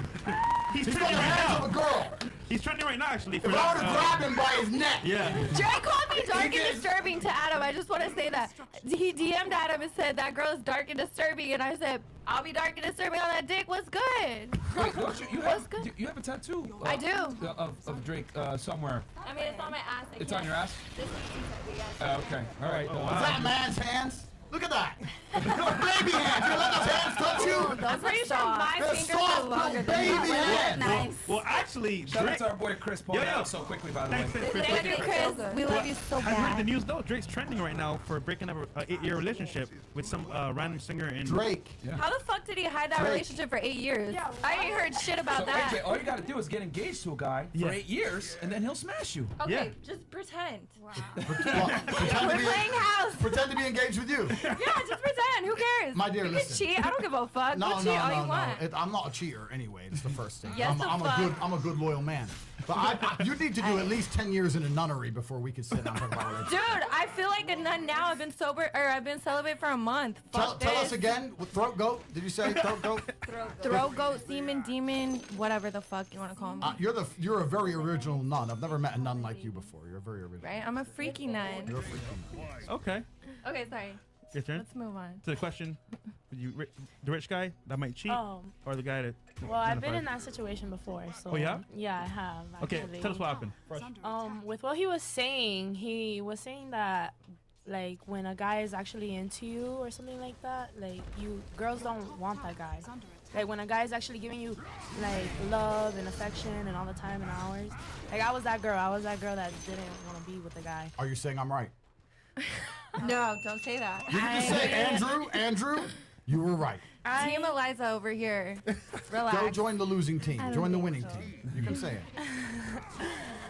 What I'm saying is, like, but then he started to, like, treat me like shit, and then I wanted him, so maybe. Okay. I have something to say too. When you give an ugly man a chance, he was ugly. Oh my God. Bro, if He you was ever ugly. give an ugly man a chance, you ruin him because he thinks he's that dude. He thinks he's the shit, girl. He thinks he's the shit. You think do not give an ugly broke man a chance, I promise you. You went and cheated on my guy. First of all, also Sims too, not just an ugly dude. He could be cute and he could be a little lover, but the minute that he hooks up with a toxic girl, I promise you, you're gonna ruin his life. Because I did it. I did it to a couple. Yeah. I will fuck you, make you my stepson, bitch. I mean, I'll fuck your dad and make you my stepson. Yo, everyone, I need you to start taking notes, okay? All Yes. 7,000 you niggas watching right now, guys. Yeah. Take notes. Guys, like the video. Like the goddamn video. It's How gonna many get likes spicy you up got in right here. Do it now. How many likes we got right now? Yo, Yo! we got 7,000 you motherfuckers in here right now. 7,770 people. Yo, like the goddamn video. Comment, subscribe. A lot of you guys are fucking ninja watchers. You're watching the content. Facts. Not liking, not subscribe. I'm gonna read these super chats real quick. Wayne, $50. Tip for Maya to demonstrate her exceptional poll skills. Yo, Maya is skilled on the poll. That will be got later. it. You Don't know, worry, guys, she will get on the poll later. Get the Don't likes worry. up. She get on the poll. Get the likes up. And then Alpha Zo and Maya, real quick, drop your Instagram. Yeah, what's Oh, Instagram? my Instagram is MYAMASSIMI. Hit that follow. And also get the likes up so I can get on that poll. There you go. There you go. Gang, gang. Alpha Zo, $50. Salute to Fresh and Fit, the tag team champions of the 305. Welcome to Miami, 4-time champ. Chris and Trey, keep up the good work coaching on the sideline. Yes. Boom. Shout out to them. Cobra Tate, 4-time kickboxing champion. RPM. RP Mike, $50. Question for Andrew. Without giving up too many details, during your rise to wealth, were you ever involved in a deal that you would describe as a bad business decision? And what was the final outcome? Mad love to Fresh and Fit, Trey, and Chris. Yeah, that's a good question. I think it's very easy to avoid bad business decisions when you understand that most people do not want your partnership because you're an individual. They want your partnership because of money. I have people message me all the time like, hey man, we can work together on something. And really what they want is millions of my dollars. That's the truth, right? So you have to be very, very careful if they want your money or they want you. If they want you, they don't need your money. Then they can't lose. Just keep that in mind. Backs. Ostrike, $50. Men wouldn't cheat if women were loyal and pure. Okay, some of us would still cheat. Thank you for being honest. Okay, that's a lie. And then Maria, Definitely a lie. $50. Society has lied to women into believing a career will lead to fulfillment in life. It's quite the contrary. Thanks for the great content and hard work. Oh, my girl. Thank you very much. Okay, Maria, we love you, babe. Period. And then we got Coley and Coley Noyer. in the orb right now, man. Holy smokes. In the house, man. For those that don't know, he's a guns rights activist out in, I think, in Texas. you know, been on the news several times, blue check, all that. Fresh and Fit always holding it down, and Andrew spits that real. Eliza is a conscious lunacy. You don't try to understand it, just watch the tornado spin and say wow. I love you. You know what? Facts. Yeah. Slide in the DMs, man. Slide in the DMs, Slide in my DMs. I'll send you a free nude. He's verified. Yeah, He's verified. he's a celeb. Okay, So, okay, thank you for that support going in, by the way. Are we caught up? Yep, caught up. All right, cool. All right, your turn, right? Yeah. Oh, by the guy. Okay. Okay. I'll pick neither. I'll be single because both men ain't shit. That's first off. Second off, well, if I had to choose, I'll choose a rich guy and I'll just fuck on the low. I'm not gonna lie. You feel me? Get the Ferrari, the house, the view, the space, everything, and then get that good dick on the low. The pool boy. I called it, guys. She's definitely from Miami. So translation. Somebody. Guys. I got you. Don't worry. Translation. She belongs to the street. All right, fair enough. Let's continue on. Yeah, belong to the screen. Okay. I'm right there with you. Okay. So we'll go back around this way as well, and we'll say the question is, what do you bring to the table to a guy? And we're gonna take out sex. So let's start here and go around. And then we'll let the ladies ask us a question so we don't. Oh, she's like, oh hell no! Oh hell no! She's like, nah. Okay. What do you bring to the table? Yeah. Let's say you meet a guy. This pussy. Okay. No pussy involved. Time up. But, like, Next. my time and commitment.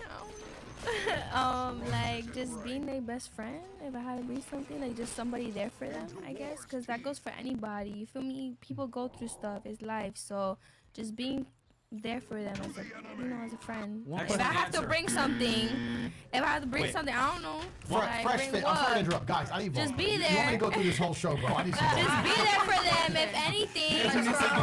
Please. I don't know. Something. We got you. Thank you. Thank you. I don't want to walk out on you because I respect you both. Yeah, bring the whole bottle. Bring this right.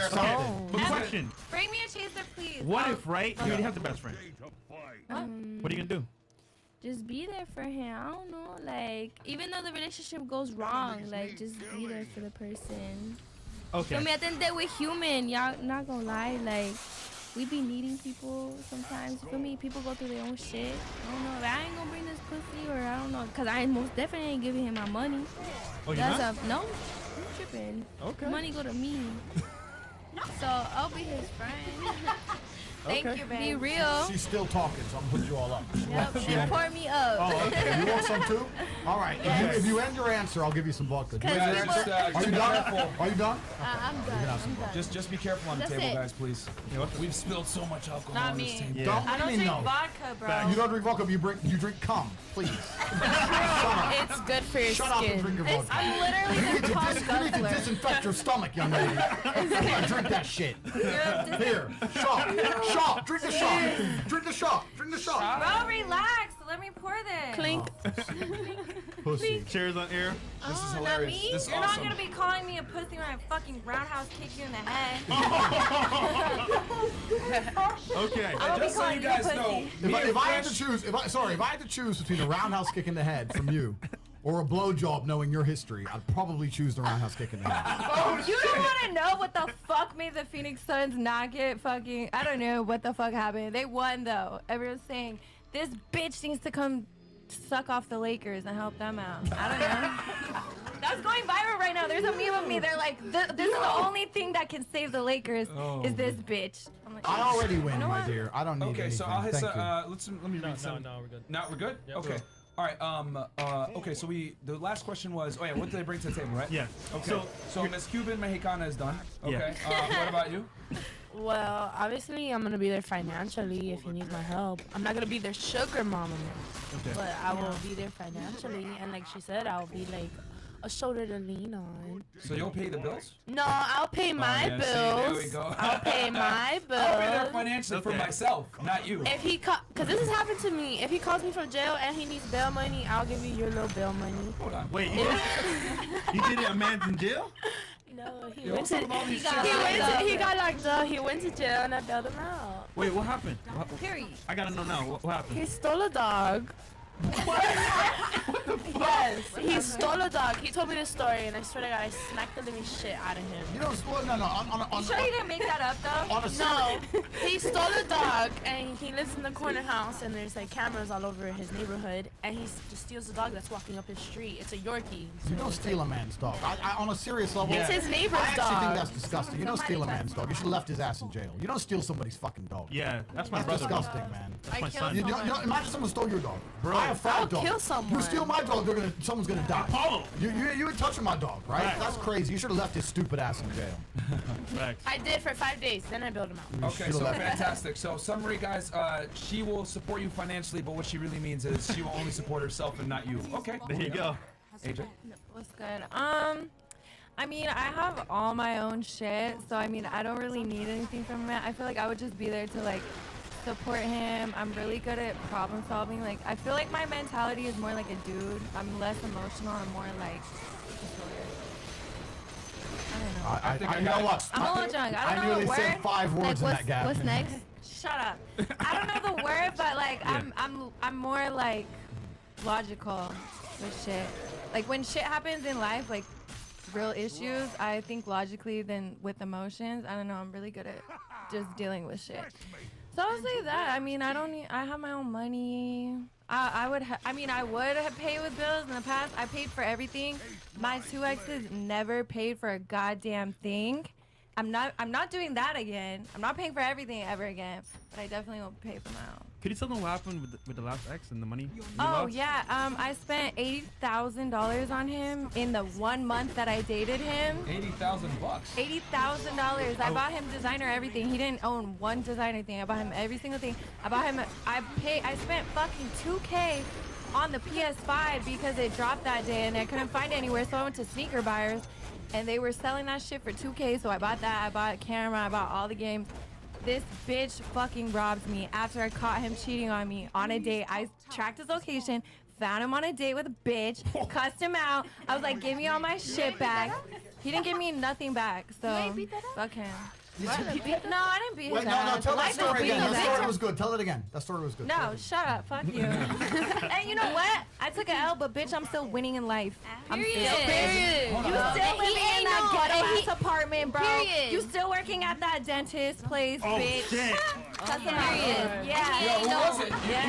No, don't even get him clout. Don't even get him clout. No free clout. clout. Period. No free clout. Fuck Yo, this that. is You see? hilarious. Oh But man. is it really stealing if you gave it to him as a gift, though? I mean, yes, because I He cheated. I mean, all I asked for back is the fucking PS5 because I wanted to be a streaming bitch and I bought like a camera and Okay, everything. so he only stole $2,000 from you, not $78,000, not $80,000. Well, no, I still look at it like that because he kept saying like, I don't even give a fuck about designer shit. I don't even care. Like, fuck, that shit's dumb. So I was like, give me that shit back then. I fucking spent 80 bands. You don't care about it? Give it back. And then he wouldn't. So no, I was like, you know But what would have you done with it, though? what? Not shit. I would have gave it to the next dude. Oh. I would have gave it to literally. I would have gave it to Next any day. guy that came to my house next. Fuck it. All right. Okay. So, if anyone's wondering, if you get clothes from AJ, it probably came from a dude that she broke up with prior. Period. All right, Okay. fair enough. Maya. Okay, so what I have to bring to the table is... I'm listening. Be good. This gotta be good now. Don't ruin it. With Okay, him. well, first of all, I love to cook, so I was taught that you need to cook for a man, clean for a man, care a man. You are there to build and grow with him, and I've said that before in the past, and that is something I live by. You are not just there to offer sex. If you are there just to offer sex, then how are you different from anybody else? You may be there to support him, you may be there to give him money, this, that. No, at the end of the day, a man lives for a wife. If you are not that wife, then he's gonna go find a hoe. Did you watch my last podcast? I think you might. No, this question just came up in the past, and like, I don't care if I'm repeating my answer. It's not a pageant answer. I was just raised that way, that you are supposed to take care of a man no matter what, and you should always cook, clean, grow with him. Like, you have to take care of the kids, the dog, everything. Like, that's my duty. And at the end of the day, like, yeah, I still have to be financially stable myself, but why not be together like that? But Maya, I gotta ask you the hard question. Just like, Oh gosh. I have a maid. Hold on. I got the hard I question. paid Here we my go. maid very good to do all that shit. Here we You'll go. do all that for him, but will you share him with other women when he wants to have sex with other girls? I hate this question. I don't know. Okay, it's a hard question. It depends. Because if it's somebody fresh that I've just been fucking with for like 3-4 weeks, fuck no. You didn't earn that.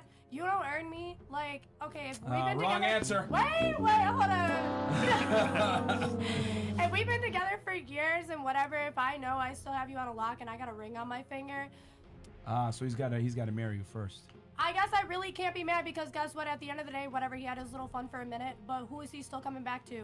Who is still take care of him? Who's still being that way? Me. Taking notes. So married so she can divorce rape you. Okay, got it.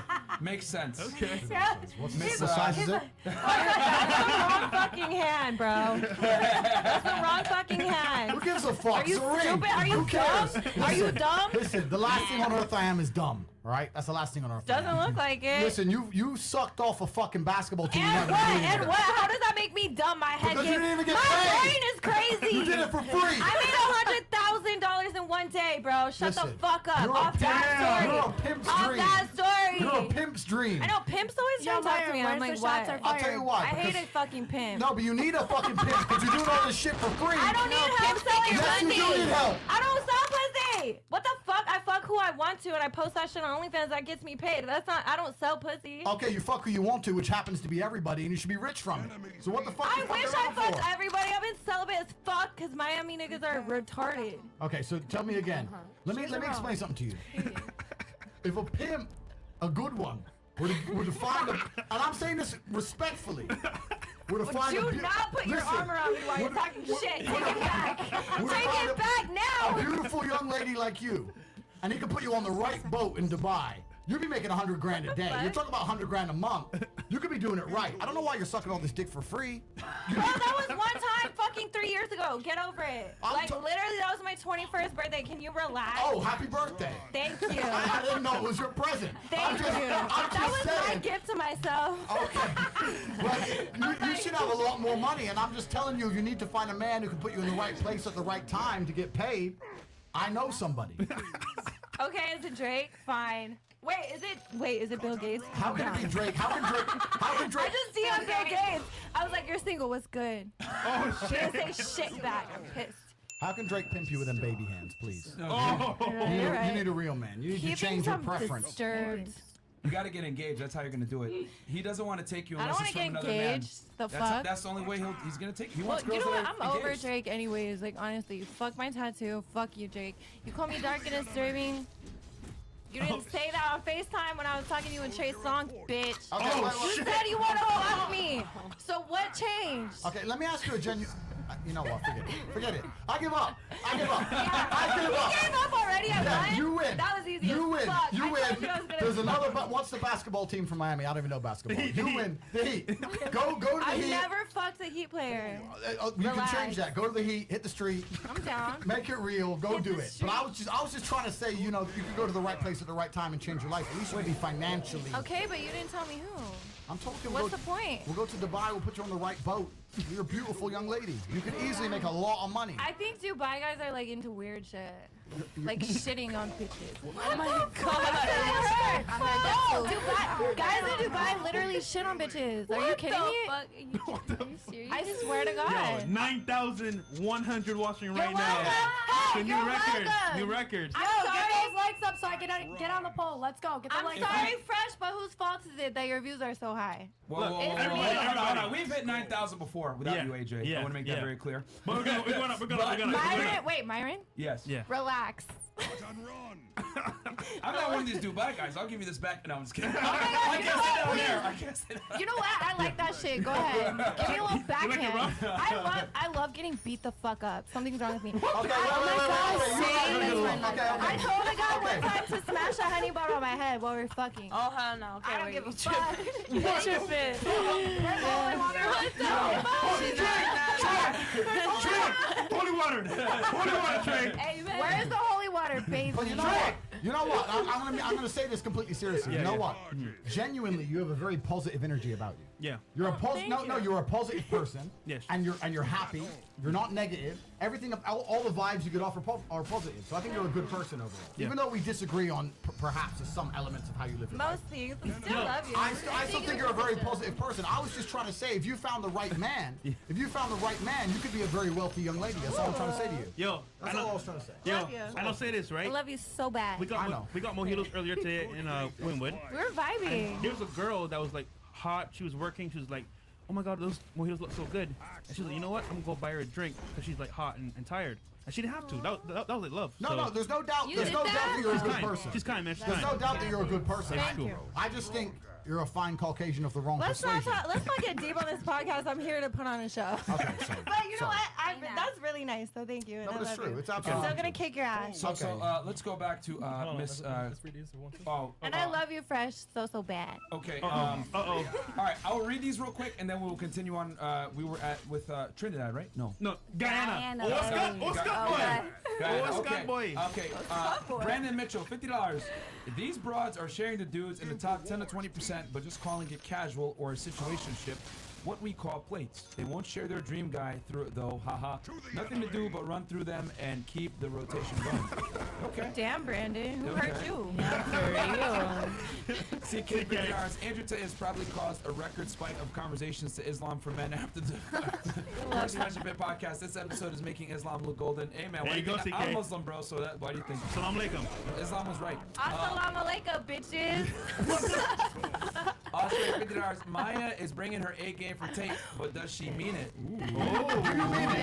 Listen, I'm gonna say one thing. It's not just to impress him. This is how I truly am. So, I mean, if he fucks with it, he fucks with it. But this is just how I am. Well, real deal. Proposing tonight. Real deal. I'm gonna start charging these girls for matchmaking them, bro. For real. Seriously, I need $1,000 per girl I set up with Andrew. Okay, Phil, $50. I bet half these girls been to Dubai. Anyone been here? Been to Dubai? Not yet. I do have a home there though that plays basketball, and I'm trying to go so. Okay, so let's make a deal. So let's beautiful. Make a deal. No, let's make a deal, man. I want to make this. So Let's make this beautiful. deal. What? I will fly you first class to Dubai. All you have to do is. Bro, I'll fly myself. I'm waiting on my passport. It's not about the money. No. I have real money. Anyway, and I'll fly you first class to Dubai. Fine. Do it then. Okay. Puss boy, And do it. all you have to do is everything I say, and I guarantee you leave with more money than you've ever seen in your time. I can't do everything anyone says ever. That's why I just do my own thing. I'd rather pay my own way and do what the fuck I want while I'm there. You'd rather. I don't like guys flying me out because then they expect me to hang out with them the whole time. No, bitch. I'm literally gonna do Why what the fuck would I you? wanna do. And this is a genuine question. City girl mentality. No, this is a genuine question, please. A genuine question. Yes. Why would you suck dick for free? Because I love doing it. What the fuck? I don't like. What the fuck? I love sucking dick. Why would Yeah, but you have no future. You have no future with these men. So why not at least get paid for it, right? I am getting paid for it on fucking OnlyFans. I don't need them to pay me. I make way more than they could ever give me. Like off OnlyFans. Then get paid twice. Boom. There you go. I mean, like no, like I don't want to be like. Oh, you don't want to be. Oh, you don't want to be. Oh, you don't want to be seen as slut. And I'm not saying. I get it. No, she doesn't. No, Guys, she doesn't want to be seen as slut. So it's not that. It's like I fuck who I want. want to fuck. I fuck who I want to fuck. The whole team. You want to fuck the whole Sorry, team. I didn't fuck them. I sucked them off. I will say this. Sucked them She's off. extremely honest. Extremely honest. She's a positive person. Yeah. She's a happy person. I haven't had to put the blue hat once when AJ talks. Wait, what does that mean though? What's the blue hat? Cap. Oh, thank you. You know what, Myron? Haven't had to put it on. I love you, Myron. So bad. We're still sworn enemies, though. We're still sworn enemies. Wait, why are we? When the fuck were we enemies? I don't know. Right now. Wow. Yeah. Oh, okay. Real quick. Black is not $50. Okay. All they say they bring to the table can be done by a dog. Why would the guys when they can just smash and pass? Oh, shit. That's actually so funny because that's true. Muhammad Rashid. Who said that? It is not true. No. Wow. Oh my god. Okay, Maya is a perfect example of you never listen to what a woman says, you watch what she does. If she practiced what she preached, she would be married. These words are going to offend her because it's true, Maya. You gotta shop. Yeah. You gotta say Okay, Maya. I will. First of all, let me tell you that's not how you spell my name. My name is spelled M-Y-A, so correct that. Second of all, I do practice what I preach. The only reason why I'm not married is because I'm 21. Why would I want to be married at 21 when I still have a whole life ahead of me? I'm waiting for the perfect man. Right now, it ain't the time. I'm having fun doing me, but when that day comes, I'm gonna take care of him and I'm gonna make him the happiest man ever. You know why? Because my mama did and my mama did it right. And I learned from her. Period. Period. Your guy just slid. He slid. All right, Wayne, $50. Speaking of basketball, could we get a shot clock for the Throat Goats monologues? Wait, what does that mean? A shot clock? He's basically saying like Take shot. talk. No, he's saying like talk less. A shot clock because it's 24 seconds in the NBA. Bitch, I'm never gonna shut up. Kill me. You want me to shut the fuck up? Shoot me. All right, Miss GT. Diana. Okay, it's Indy. My name is Indy. Indy. And Okay. I am from Guyana.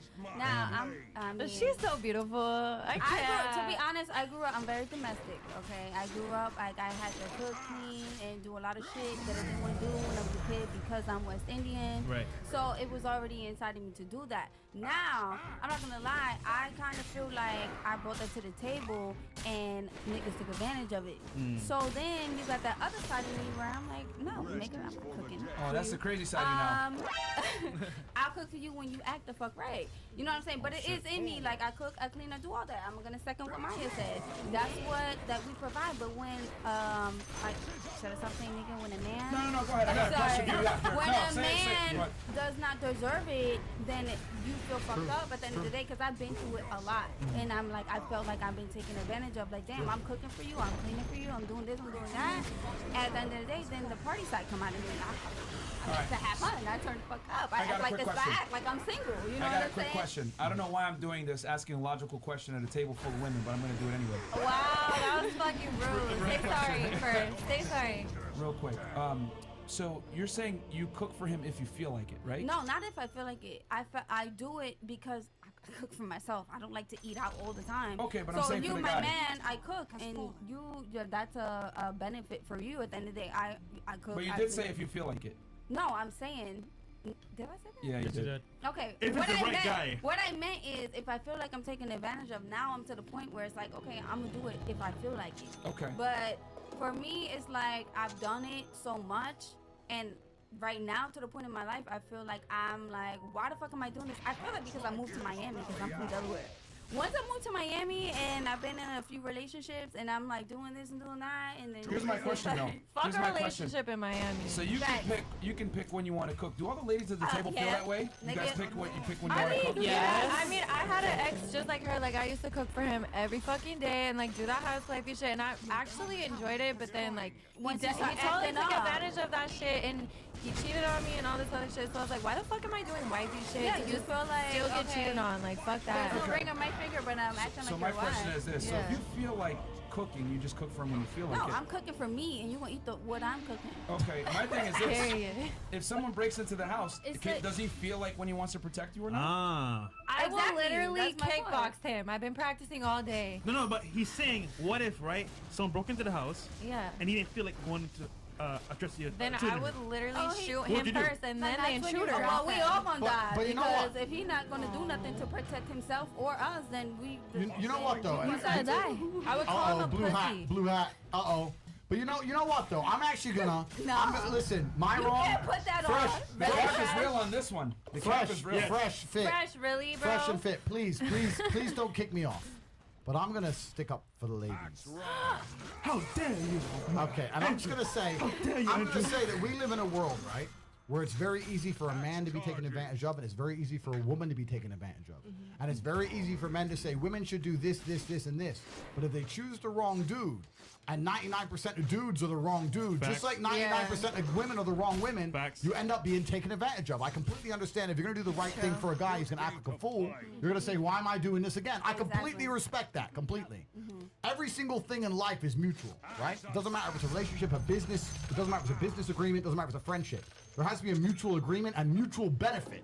So you're saying that if I look after a man, I expect X things back. Right, like if you start like taking advantage of me or acting like you don't appreciate Completely.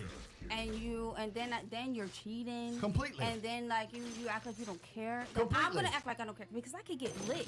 Completely. Okay, And this I is- can act like okay, if you're gonna do good to me, I'm gonna stay home. I'm gonna do what I gotta do. And I but agree. if you're doing other shit, I'm gonna go the fuck out too. And I agree. I'm for the streets like you. I agree with you. You shouldn't be looking after a guy who doesn't deserve it and doesn't return things. That's I true. agree. And this is why I was trying to say to you in the most respectful possible term, if you're truly the throat goat, right? like you call yourself, The semen demon. the semen demon, then Glizzy gobbler. okay, then you need to be getting some kind of mutual benefit for your amazing Bro, skills. I'm fucking happy. Like, relax. Like, I'm a fucking I'm trying happy. to get you paid. That's all I'm trying to do. I am paid. I'm very paid. You could be paid Show more. me your bank account right the fuck now. All right, let's go. Get yours out. My phone's down here. Let's go. Why the fuck do you get your phone with you? Because I'm not a fucking woman. That's why I'm allowed to do things. Get your phone. I'll get my phone. We compare bank accounts right now. I'm filing a complaint. Let's go. I'm filing a Let's complaint. Go. Filing a complaint. Yeah, because you're about to lose. Yo, shit. Okay, so give your take on this, because like it's going to like a whirlwind of different things. Yeah, this is great. Go ahead. I do agree. I think a lot of people. A lot of people what? Go ahead. We love her. I think I could bring a lot of things to the table, as well as cleaning. It might be a nice. Hold on, man. Go ahead. Go ahead. Go on, Adam. Okay. I agree with Maya and what's your name again? Indy. GT. Yeah, GT.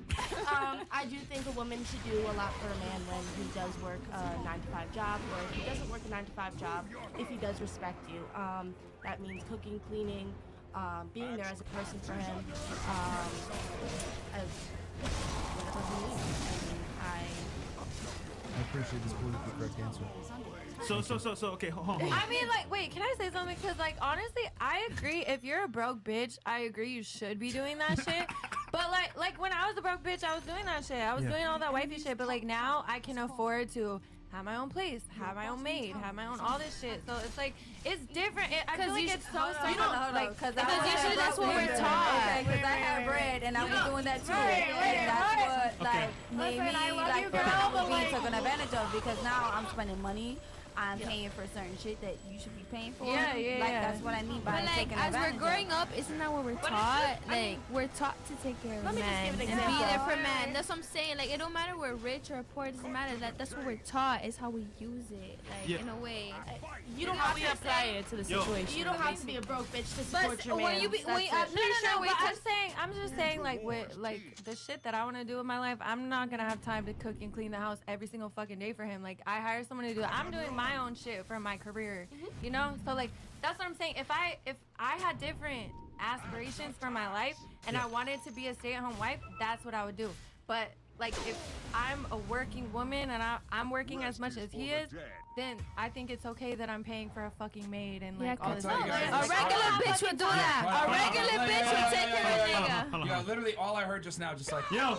That's literally all I heard just now. Just like, Myron. All I saw was like claws. yeah, just like, What the fuck? I'm done. I have to No put it regular out for a bitch would second do 'cause that. was No, like, but I don't know what was listen, going on, bro. one thing I want to say is I was raised to clean and cook and do all that, but as I'm 31, I did hire a cleaning lady because it's a lot on you when you're working, you're making money. You have to do Yeah, you're a certain single things. woman. You Yeah, don't have a man so to help I have you. a So maid you now. have to, yeah, you have to You hire know what I'm help. saying? And it helps. It's like, fuck that shit. All right, real quick. How many likes we at right now? 4.6. Yo, guys, we need 7,000 likes. At least, because there's 9,611 live viewers right now. I literally want to get 4.9. naked, so like this shit Get up. us to Or like 7,000 you know likes, what? right guys. now. if you want to see AJ naked, I will pull Get out the my lights up. tits. Get the lights up 7K likes, now. we'll do it for you. Wait, we're on YouTube. Okay. Fuck YouTube. What? Not bro. No.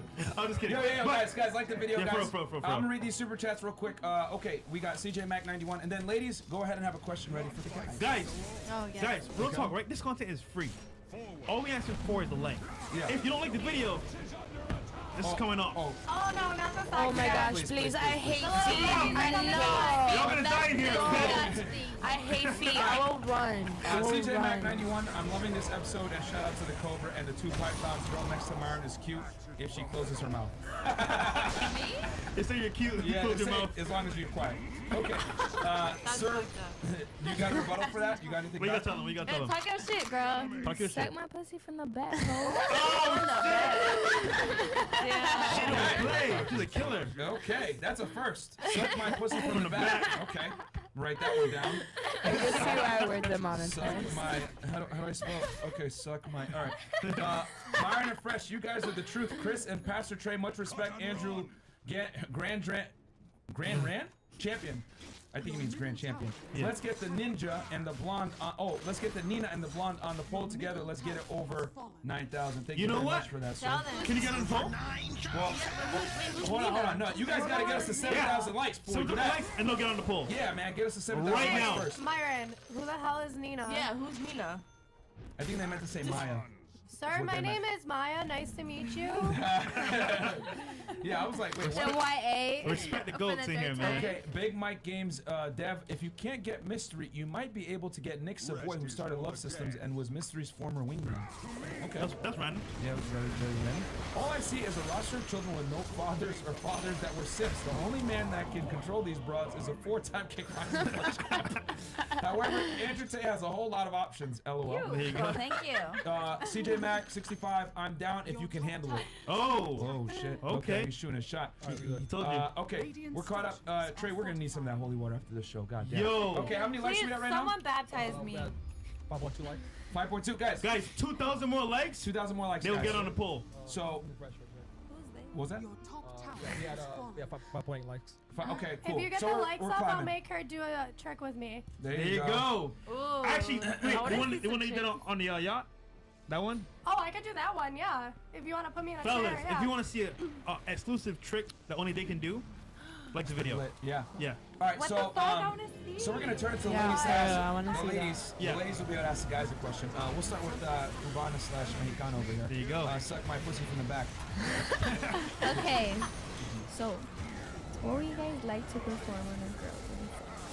Oh. Or like, what were you honestly? No, like, what do you guys like the girl doing to you guys? To us? Yeah, for all guys.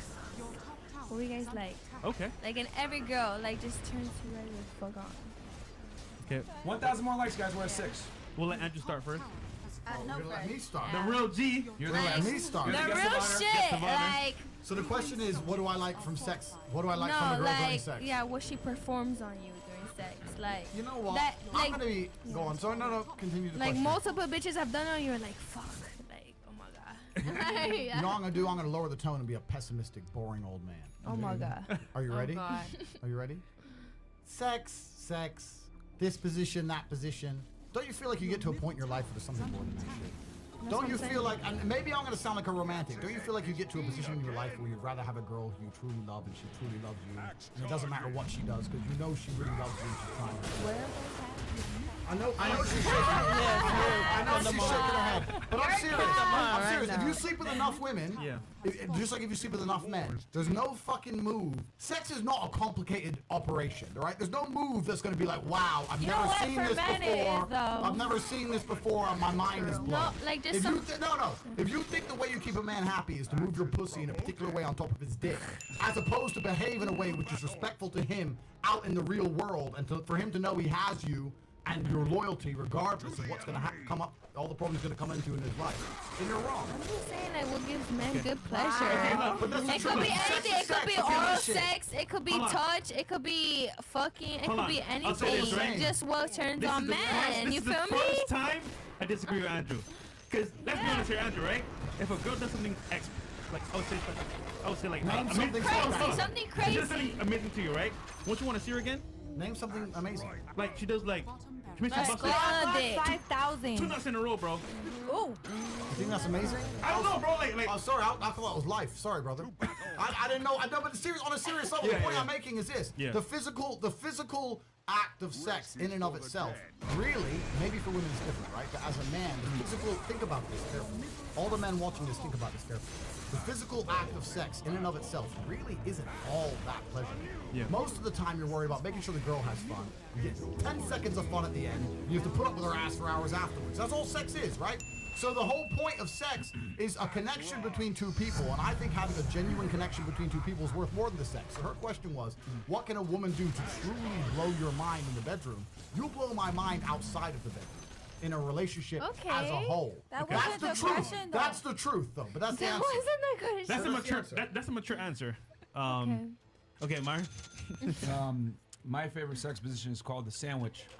Basically, after the sex, you go make me a sandwich. Yeah, I mean, honestly. Myron, what the fuck, bro? I mean, I'll be honest, man. I gotta agree with Andrew on that. Like, it's not that like I'm more in tune with like what the girl provides outside of the bedroom fun, man. Because every girl because y'all be fucking outside of that anyway, so you don't really give a fuck. That's Like, why. Like sex you for be y'all fucking ain't outside of it shit. too, though. I've never cheated on a boyfriend in my fucking life. I've literally only had like 3 boyfriends. Why the fuck would I date you? Man. When I love being a whore. Why would I be loyal? Like I'm only gonna date you if I'm gonna like really take it serious. If me and you got together, would you be loyal? Bro, I would never date you. I'd maybe fuck you or Okay, fuck but I'm around asking. with you. Okay, if you and a guy you really like got together, would you be loyal? Yes, I have. And I would again if I What's the found a longest man. period? He's the one. What's the longest period you've ever been loyal for? 2 years. Oh man. And I got cheated on and I was still Play the loyal. live And I button. stayed with that man. Okay. You know what? I was a dumb bitch. Fuck it. Okay. You're going. Hold on. What? I got to answer a question. So for me, right? Oh yeah. He does have a point. I do have like multiple girls. It's kind of like okay, same routines. You bust a nut, she might come as well. So I get that part. But for me personally, I would say a girl that could take dick, like a lot of dick. Because no, real talk, right? Because for me, I'm gonna value how long you can take dick. Me personally. You're gonna value that? Yeah, because most people can't take dick. Yeah, that's true. I'm not even They gonna lie. twerk, they look like they can't take dick, but they can't. All right, first, let's argue. They'd be scared. Let's He go, sounds let's like he has go, a big dick. They'd be If scared. it's over 8 Let's go. inches, bitch, I'm not even gonna lie, I'm scared. That's what I'm saying. Honestly, if it's over 7 inches, I'm scared. Like but if a I'll girl just could take do an it. 8-inch dick, like that shit You could gonna be hurt. like, oh my Cause yo, god. I can't say how many times I'm with a chick, right? And she'll be like, "Yeah, I'm a bad bitch, whatever, I can handle you." I smash her. I'm like, "Yo, like that's it." It's like, oh, it hurts. Oh, what the fuck? Like, Okay, wait, hold up. There's a lot of females that have a very small vagina, so you do realize that sometimes, like, it does fucking hurt, and after a while, it gets like fucking sandpaper and it goes in your fucking don't stomach. tell me you can handle me when you can't. Okay, well, no, I'm not agreeing with that, but Well, I'm get just my saying pussy that, wet like, first, and then it won't Right, hurt. that is That wet. you're It Get is my wet. pussy wet. It is wet first. Okay, go ahead. All right, well, shit. Go ahead, Andrew. Go ahead. Take a break, my nigga. I just did. I took a break. Sorry. I don't take breaks. Where's the It's train tequila? don't stop. That's what I No, but this is a genuine question, right? Yeah, And yeah. this is a genuine question. Yeah. Wouldn't you rather have a girlfriend who truly loves you, is absolutely loyal to you, like no matter what happens, she's going to be there for you. You can catch a case 6 months. She's outside waiting for you. She can't take dick, right? Whatever. But she tries her very, very best to poor thing. Yeah. And she wants to satisfy you, and you know she cares about you. Yeah. Wouldn't you be like, well, I don't care that she can't take dick because that's actually a quality woman, and which is rare in the world today. No. Can I interrupt? Andrew. Guys don't give a fuck. If the guys don't You're give a wrong. fuck if she Andrew, I'm gonna be real. can't take the Hold dick on. out, you Hold gonna on, fuck hold the on, next hold on, bitch. Give it. Let them Andrew, speak. I'm gonna be real. Let them speak. I get what you're saying, and I humbly disagree. Okay. Cause for me, no, but this is me personally though. Most guys, you're right. They need that. Me personally, bro, I don't need that shit. All I need is for you to take dick, and be quiet, and be good. Quiet. That's all I need. Oh, You want a girl quiet? You need to get out of Miami. For me, I feel like for a lot of women, it's like, okay, being attracted to the guy or the little foreplay thing that you do. Like when you first come home, you go in, you put your hands down, just want to stick it in. No. I'm sorry, I don't mean to get too bothered with it, but you. Oh, we're way past that. Yeah. It's We're way like past that. I feel like it takes a certain like you know 99999. No, sorry. Go ahead. type of affection, and that's me. Some guys don't put in that work. Okay, hold on. I do all that shit, right? I get okay, Oh. foreplay, all that shit, right? So for me personally, like I feel like a lot of girls talk the talk, but they can't walk the walk. And if you're gonna talk the talk, at least do the part. Well, if you put it in the work and she not talking, Let me about tell you all in something. all, I mean, maybe she just. Let me tell you something. And maybe look, there's a few people in the chat saying I'm talking like a girl and all this shit. I get it, right? And maybe I sound over emotional. Maybe I've gone soft in my old age, right? But I am genuinely uninterested in sleeping with a woman who I don't have a connection with. If a girl said to me, "I don't love you at all. I don't feel anything for you at all. I don't want to sleep with you, but I will," I would say no. The sex act in and of itself is okay. If you had sex, we've all had sex, right? Do you really need to fuck somebody who doesn't give a shit about you at all? Doesn't it's better when it's intimate. Is that really? Is that what you When want? it's intimate. Wait, but doesn't that contradict the point that you try and make all the time that you're like men can fuck without being attached? No, I'll tell you why. But men get tired of that. Men get tired of that. Men actually do want something that. Let him make his point. Hold on. We're just here to moderate this point. But we just hit 10,000 live viewers. live viewers. Yo! Yeah. 10K, So thank you, guys, guys. thank you so much. Yo, get the likes up, guys, because I don't want to stop the show. Yeah, we don't want to stop for the this. show. But go ahead, Andrew. I think, we live in a world now, right, where we have a lot of narratives which are being broken down and destroyed in real time. And I think it's very, very healthy for men and women to look at sex as an act that happens between people who at least like each other. The idea that I don't like them at all, but as long as they can suck dick this way, then it's okay. I don't give a fuck, right? If a girl genuinely loves me with all her heart and gives me a fucking terrible blowjob, I'm still gonna be like, well, you love me, I love you. It is what it is. Life's more important than blowjobs and fucking blowing your but load. what if it's This not is the love? truth. And if it's not love, let me tell you something. Women are the gatekeepers, not men. If it's not love, you shouldn't be fucking him anyway. This is the reality of the world. Just because the modern world told you different, you shouldn't be fucking any man you don't love. That's the first fucking thing. Okay, You shouldn't be relax. sleeping with him. No, but it's No, true. you're right, cause like because I'm the a hoe. intimacy, however you say it, intimacy, whatever is not there, you will feel it. If it's not there, if the connection, if like the vibration not there, But Cuba, like I got a you question wanna for you. feel it. Can you cook? Hell yeah. Okay, cool. I'll get you next on the show. I do want to say one thing because sometimes it's not that okay you're in love whatever. But Maybe you will you're feel the single. intimacy. You will Maybe feel the you sex. met someone and you like fuck. I just want to fuck or I just want you know what I'm saying? Yeah. Okay. And then it could be it could be good All right, and it all could right, I be will not say good. this. We got to move on to the next lady's question. But yeah, okay. So for you, so I would say the sandwich is my favorite sex position. Yeah. So Sandwich. you got, after we smash, she makes me some food or a sandwich. You better get some curry chicken on that plate. No, I'm here. We don't eat curry. I'll make Here you go. some pizza rolls. And that is exactly why. In the microwave. Okay. In the microwave. 3 minutes. All right, your go. Real quick, super chats real quick. Oh, super chats. Okay, And then, no, real fast. Okay, So have your questions ready, ladies. We'll try to make this quicker. All right, Damien Boggle. It's the woman movement that taught women to think and behave like men. It's not that they want to adopt masculine traits. It's simply all that has been sold to them. That's why they view men as competition rather than someone to submit to. Okay. Okay. I think they're talking about AJ right there because AJ doesn't want to submit. Brian, congratulations on a new body. Why you forget Thank about you. that thing you call a face? Oh shit. Fresh and fit, taking this bitch over. Tate equal God mode. What you gonna say? What you gonna say? What you gonna say? I'm so fucked up because I literally just got my lip filler removed. So now I'm gonna go get it back in, bitch. Fresh Fuck and fit. you! Fresh and fit, you guys are truth keep paving the way. Stay grinding. Much love from MMA. I just want to say this real quick, bro, Yeah. because we are by far the #1 dating podcast in the world, and we're gonna overtake all the other podcasts. Let me tell y'all something about these other podcasters. No offense to Adam 22 or Joe Rogan, whatever. Hey, watch it. I'm gonna say it. I'm gonna say it on my chest. Y'all niggas are scared to live stream. We live stream.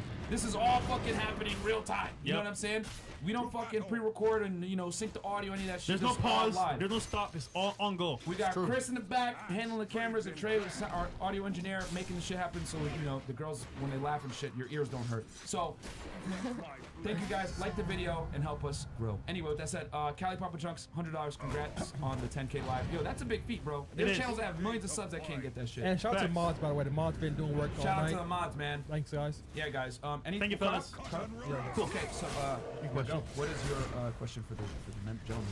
Well, this is a question I think a lot of girls want to know. Sure. Like, why do guys treat females that, the female has done everything they've asked, has been there for them, the wifey type of females? Like, why do guys, use and abuse those girls? Like, go and cheat on her, or go and post up with another bitch, or go and retweet another bitch's picture where she's half naked or shit like that. Like, why do guys be able to walk over females like that? Who wants to Like, take this one females that first? do that for You. us. I think we all are the You. same. Fresh. I want to know. Yeah, I actually want to know what you. Yeah, I wanna- think. you're Yeah. laughing over Yes, there. I want to know what you think. I want to know. Yo, listen. I appreciate the gesture, ladies, but we have a special guest in the house, and he's a multi-millionaire. You might want to ask him. Okay.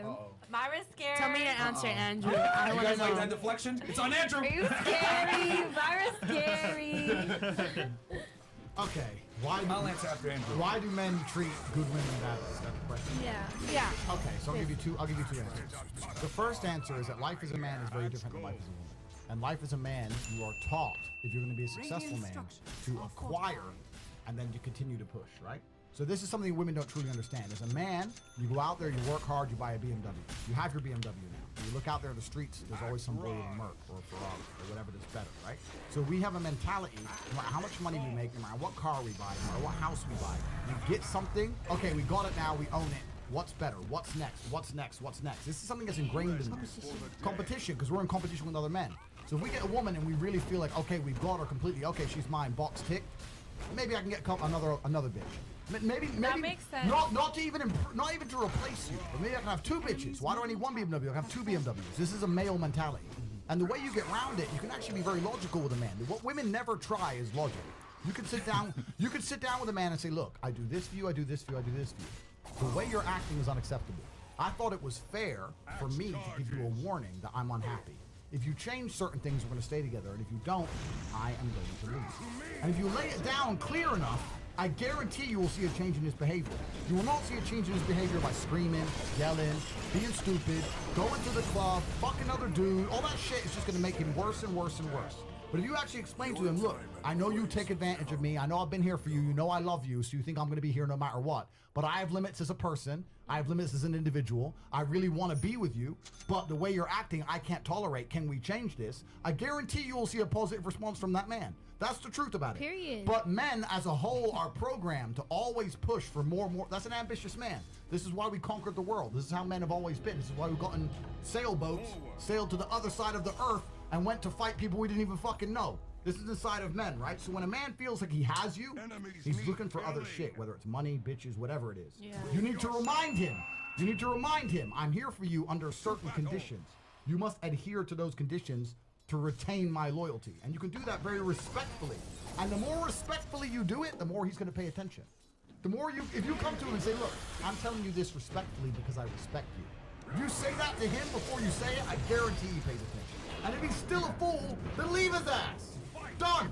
That's all it is. It's not complicated. Maybe I sound crazy, but I'm telling you that's absolutely the truth. Yeah, because most of the time women come at you and just like, you know what I'm saying? I've been there. Yeah, But like, bro. what if you already Well said. voiced the opinion and he's still sitting there, like, Then go trying to fuck keep you on his ass. that? Leave his ass. Then that's the wrong dude. Kick his ass to the Like curb. I said, leave him. Fuck Just his like dad that. and make him your stepson. I'm gonna say Period. this. You guys aren't gonna like what I gotta say, but let me finish saying what I'm saying because I know automatically. Oh no! As soon as I say this, when you deal with certain types of men, you're just gonna have to understand that you're gonna have to share them. You know what I'm saying? There's plenty of beautiful women, but there's not many good-looking guys that have money that are successful to go around for all women. Hold on, let me finish. That's true. Okay? There's far less high-value men than there are attractive women. And the thing is this, ladies, okay? Ingrain this in your heads because you guys all know this. You ain't gonna date a guy that makes less money than you. Let's keep it a stack. You just ain't, okay? You might do it That's a lot. temporarily, but you're not gonna stay with him long term. You won't stay with him, yeah. Okay, yeah. you and him, but you won't You'll stay with him. tolerate You'll it. get tired of that You'll shit, bro. tolerate it for a bit. Hold on. This is what I have to say. Yo, did I not say? Hold on, whoa. Sorry. Hold on. Did I not say do not interrupt me? And she still interrupted me. So Sorry. that's why you're single. Anyway, going back I'm to what I not. was saying. I mean, I am. Yeah, exactly. So, going back to what I was saying. When you deal with certain types of guys, there's far less of them than there are beautiful women. So, supply and demand, basic economics, all the girls are chasing him, so he's gonna want to fuck them. Don't worry about him having sex with other girls. Worry about, does he come home to me at night? Does he take care of me? Is he willing to die and protect me? That's how a man shows his love. You guys show love by not fucking other dudes. We show love by putting our life on the line and protecting you. That's how men show love versus how women show love. The problem is that you guys think men and women are equal and we show our love the same way. Are you We single? don't. Who, me? No, I don't think men and women are equal, but I do agree with you that Men and women are equal? there's less. Arm wrestle Andrew right now. Let's see if men and women are equal. Let's Why are you coming at me? I'm agreeing with you. The I fuck? thought you said we are equal. No, I'm saying I don't think Oh, we're we're equal not. at all, Okay. and I do agree with you that I think it's harder to find like an eligible man than it is to find like a bad bitch. I feel like women do have we have to do less to find a decent man than men do to find a decent woman. But Think about it. Like, I mean, the more money you make as a woman, the more doors close. The more money a man makes, the But more also, doors open. it's difficult for independent ass women too because men like to have that financial and other type of control over you. But yeah, you know what? But let me say something now. Let me make this very clear. Maybe I'm just old and wise, right? But I'm not ignorant when I find a good woman. If I find a good woman and I know she's doing things for me which are unusual, if I truly know that I can trust that every single dude that messages her on Instagram gets ignored. If I know that if I say, look, baby, make me coffee in the morning, I'm tired, or I'm hungry, she looks something, or the house is always clean, or whatever, I'm not stupid. Maybe a lot of men who treat you like shit in those situations aren't experienced with women, and they can replace that. Yeah. I know if I find a good woman that she deserves respect, because I know how hard that is to find. Facts. Finding beautiful women is easy. Yeah. But finding a girl who's actually down for you is very hard. Yeah. So if I get one, I keep her. Because I'm not a fool, right? On the team. So you never found one then? No. Keyword on the team. Who Where's she at?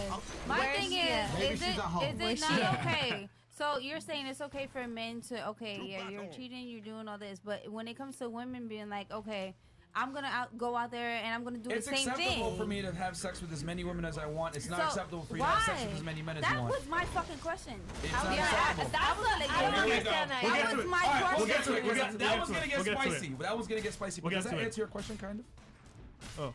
Oh, she's asleep. Me? That was still my question? Yeah, we're That was answering still your on my question. question. Like, there were so many questions after that. Okay. Right. Okay. No, bitch, I'm gonna stay with you. All right, let's move on. I'm staying with you. I agree with Andrew, though. Like, I agree with what he said. Question. AJ, you got some? Guest of honor? What? You got a I just question? You got a spoke. question for the guys? I said, honestly, I do agree with you. Like I said, like I think it's harder to find, like, there's less eligible, rich, good-looking, successful men. Like, it's harder to find an eligible man to Like, you're marry successful. or whatever. So most guys now to you, like if they ain't making a certain amount But of money a month, they're like, I feel like when you're a successful woman, though, it is a little bit harder too because a lot of men like to have the upper hand and they feel threatened. Like I made more money than my last two exes, and I felt like because of that they cheated on me to like kind of have a one up on me. You know what I mean? To like feel like because I felt like I was the alpha in the last two relationships because I really I paid for everything, and so I felt like I was really doing the most, and then I got fucked you over paid in for the everything? end. You were simping? Everything. You were simping? Both my exes moved in with me. Like, I was a fucking simp. And I'll never go back to that life. Trust and believe that. But I'm just saying, like, through that, I realized a lot of men don't like a woman to be independent and successful because then it's easy for me to Let's keep it stacked, though. Let's keep it stacked. Yeah. That like, it doesn't work when a woman is in a financial leadership position. No, I agree. It just doesn't work. I agree. Like, you'll tolerate it for a little bit. Like, Yeah. you'll pay a bill here or there. And that's after what a I was couple of trying to months- do. I was hoping they would get on their feet and fucking like help out. Yeah. No, they want Yeah. to take advantage of that, and I'm sure it's I'm sure it's flip flop too. Like if you're paying for everything and you're literally the breadwinner and you're doing everything, guaranteed you will get taken advantage No. of. Men here or don't there. care though. That's the difference. That's why I'm saying men always need to lead. Because if a man is paying Sometimes all the they do, bills, he ain't though. gonna care. They can hold shit over your head though, like. But I a man's mean, here's the difference. A man's attraction for you is not indicative on whether you pay the bills or he does. Oh, agreed. If he pays the bills, he's still gonna love you the same. He's not gonna care. But for a I woman, agree. if she's paying the bills, she's gonna build that resentment and lose attraction. I agree, but you can still take advantage of them without. But I would say this, right? Most guys that would date can you still and you make take- more money than them, they're bums. Let's keep it a stack Yeah, here. definitely. So those type of guys are That's gonna take on me. advantage of you. That's on me for every dating a single- fucking bum. There But you go. know what? Now I know. There you go. And I can say what I've learned from it. So Okay. Fuck it. Hey, well, you know what? We're all Stupid. at one At time. one point, yeah. Hey, stupid. You got a question or no? Oh no, I have honestly a statement though. right, This go don't piss y'all off. Sure. Say it. My statement, and this is true. I believe this to my soul. Every man is gay. Period. What? Every man is gay. At least in the industry, Hollywood, rappers, athletes, y'all are all fucking gay. I know it for a fact. She doesn't mean that. No, Y'all will be surprised. Bitch, I do Y'all will mean be it. surprised. I mean that. Y'all I will know be for a surprised. fact. I've been around these dudes. They're all gay. Wait, hold on, Low hold on. key. Stop the show. real quick, Stop the show. Are we talking about like really on the other team and happy? Let's try to They're call it happy. on the down low. Like, So, down like, they're really low. doing it, or are you They're just really saying doing undercover? it. They're doing it on the down low. They Undercover? don't want that shit exposed because they're in the public eye, and that's fucking embarrassing. It'll ruin their image because they're a rapper. Like, half these rappers are sucking dick, bro. Bonabati man. Straight. On purpose. Damn, bro. I don't know. I'm not there. That's so. my statement. Respond. I want you to respond. No, let's assume what you say is true, right? Because it's easy to say what it's easy to call you a liar. Let's assume what you're saying is true. Thank you. Then that just proves my point. You may not see it, but that just proves an absolute obsession in the modern world with acts acts of sex, how sex feels, certain sexual acts. This is a different sexual act than that sexual act. Everything I was saying earlier about connection with somebody and actually trying to build a future with somebody will prevent everything. I hate to go on like and sound religious or some shit, but this is what all this is about, right? You meet a woman, you fall in love with a woman. Sex with that woman is about something beyond purely the physical act of sex. If you're someone who's living in the modern world, like these rappers and people are, and you're obsessed with just being connected to nobody, having no depth as an individual, having no soul, just sex, you're probably fucking anything. You'll fuck a man, a cow, a fucking woman. Who gives a shit, R. right? Kelly. You're right. You know, so that's what a lot of this is. A lot of the conversations we're having are based on a complete lack of morality as an individual and depth as an individual. And I think, genuinely, if you've had enough sex, I've been 24, I was world champion at 23, right? I fucked enough. If I'm gonna be with a woman now, I wanna actually enjoy my time with her when I'm not having sex with her. Call me romantic. Which is like 90% of the time. But that's what I want. And Yes, a lot of you're these right. dudes, all I do is all I do is fuck, da-da-da. Then yeah, they're probably gonna end up putting their dick in a man's mouth, because what the fuck else they gonna do? What else they gonna do? Yo, you know what? He's right. Because, for example, right, when I said earlier, yes, take dick and be quiet, I meant be peaceful. As in, like, don't be a headache. I don't want to be arguing with you. Let's just be calm, have good vibes and good energy. And real talk, me and Myron, we don't date chicks that like are headaches anymore. It's like, yo, if you don't add to the company, you know, I value to us, we're like kind of like, you know what? I'll just make my own sandwich. Stay away from us. Yeah. Make my own Subway. What's good? So you're right.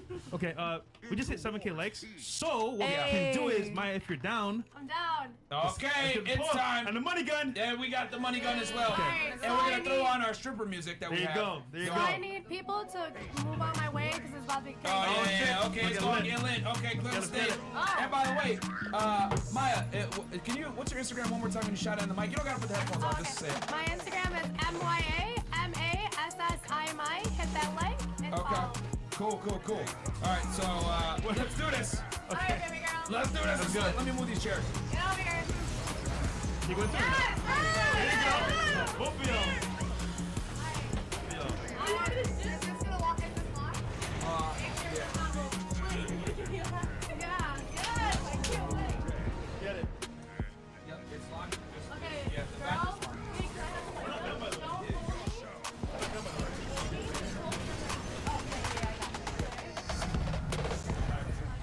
Live on air, fellas. Live on air. Okay. Pass me the money gun. Pass me the money gun. Yeah, I got it right here. All right, bet. Okay, you ready? Oh, yeah, it's lit. Okay. Level podcast. I got some real money. Real money, Yeah. Like, locked on you. No, don't worry about it. Okay, I can redo it, but like, I gotta pull this back up. And then Alright, pull. And then. you're gonna do Oh, my you good? Are you? Okay. You're gonna hold my tits. Alright. Okay. Yeah, I got it. Yeah, hold the tits. Okay, wait until you want to Hold the tits, please. Please hold the tits. Please hold the tits. Okay, ready? Yeah. Watch out, Andrew. Whoa! Oh shit! Oh! Yes, not lit!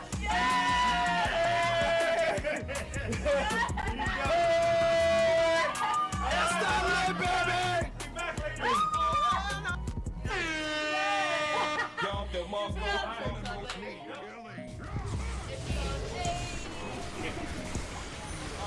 Okay. We're back. Okay, so guys, thanks for the 7K likes.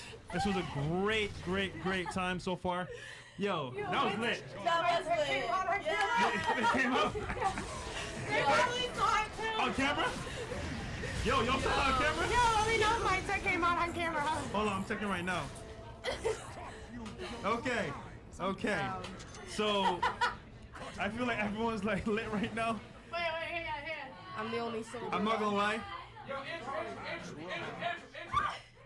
Else. Thank you. Are we taking the show My over? legs are gonna I feel like. Okay, wait. Can you go on the full again? I'm gonna try, but my legs are Okay. This is part 2, fellas. Part 2. Oh man. Part 2. Oh man. We got a party up in here. Yes. Oh shit. Whoa. Oh shit. Man, keeping it lit. Oh shit. Jump the Monko. Whoa. Okay. No That's tits the upper up. body strength, guys. Okay. That's the upper body strength right there, man. Guys, Jump the Monko. 10K live Mine's a good viewers. sport. Mine's a good sport. Thank you so much Shout for out to the mine. live Yeah. likes, everything going on. Things got a little crazy, we got guys. a massive line outside the bathroom right now. Yeah, it's huge Everyone's right now. hit the bathroom! Yo, someone drop in the chat if you saw any uncensored things. Yo, Chris, could you put camera kick out cam? So you guys can see what's going on in the background real quick.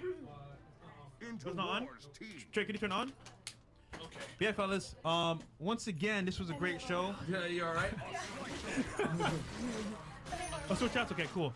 We got All Strike $50 says, Mr. Tate, do you think being a romantic actually can you bring up again, Chris? Okay. We got All Strike $50 says, Mr. Tate, do you think being a romantic actually makes women lose respect for you? Okay, he's back right now. Yeah. Question for you, Andrew. Yeah, well, Okay. Okay, so he wants to know, do you think being a romantic makes women lose respect for you? He wants to know, Andrew. Hello, sir. Right, being a romantic doesn't make women lose respect for you. Let me explain something to you about the world. You know, most you motherfuckers are lame. Most you dudes are lame. Because there is a no, but this is the truth. Women, please, if at any point I'm wrong, interrupt me, right? Okay. There is a cool way and a lame way to do everything. There's a cool way to be a romantic, and there is a lame way to be a romantic. There's a cool way to want to fuck, and there's a lame way to want to fuck. You ever met one of them dudes who's just lame? Lay there? But even, and there's a cool way to be horny, and a lame way to be horny. Like if you're one of them Indian dudes blowing up the inbox saying, "Hey baby, show me your vagina," that's not the cool way, right? There's a cool way to do it, and there's a lame way to do it. There is a cool way to be a romantic and a lame way to be a romantic, along with every other activity in the world. 100%. When I say these things, I think people misunderstand me. When I say these things, I say them for a very particular reason, because a lot of the red pill, a lot of men, a lot of dating, etc., think being an alpha male is coming along saying, "I'll fuck any bitch, I don't care about no bitch, blah, blah, blah." The entire world, human civilization, has always been based on a man loving a woman. That's all it's been based on since the dawn of human time. A woman loved a man, she risked dying in childbirth, and a man loved a woman, he risked being eaten by wolves to protect her and the child. This is how humanity was formed. This is how civilization grew. And to think just because we've reached a peak, we can get to a point now where we're saying, we can all just fuck, and nobody likes nobody, and all we do is have sex. And if she sits in a certain way when we have sex, then wow, I'm gonna be amazed. I think it's immature. I think it's churlish, and I don't think it's true. At my point in my life, and any man who's serious about the game is looking for a woman who truly loves him, and a woman he can truly love with security inside of himself to say, you know what, if I love this woman, if she leaves me, it's gonna hurt me, right? But I don't think she will. And for that reason, it's that thing every man's looking for. If you're truly a player, you're a player tearing through chicks to find a good one. Not just to have endless, pointless sex with women. I don't understand the advantage of that. I don't see the point of it. And I think male love, man, women together, family, etc., is a beautiful thing that's been forgotten in the modern world. So no, to answer the question, no, there's nothing lame about being romantic unless you're a lame motherfucker to begin with. If you do it right, a woman's gonna absolutely love you being a romantic. It's nothing to do with the act, it's to do with you as an individual. That's the answer. I just want to say one thing to add to that. I love when a man can be manly, aggressive, whatever. You can kind of give me a little bit of the runaround.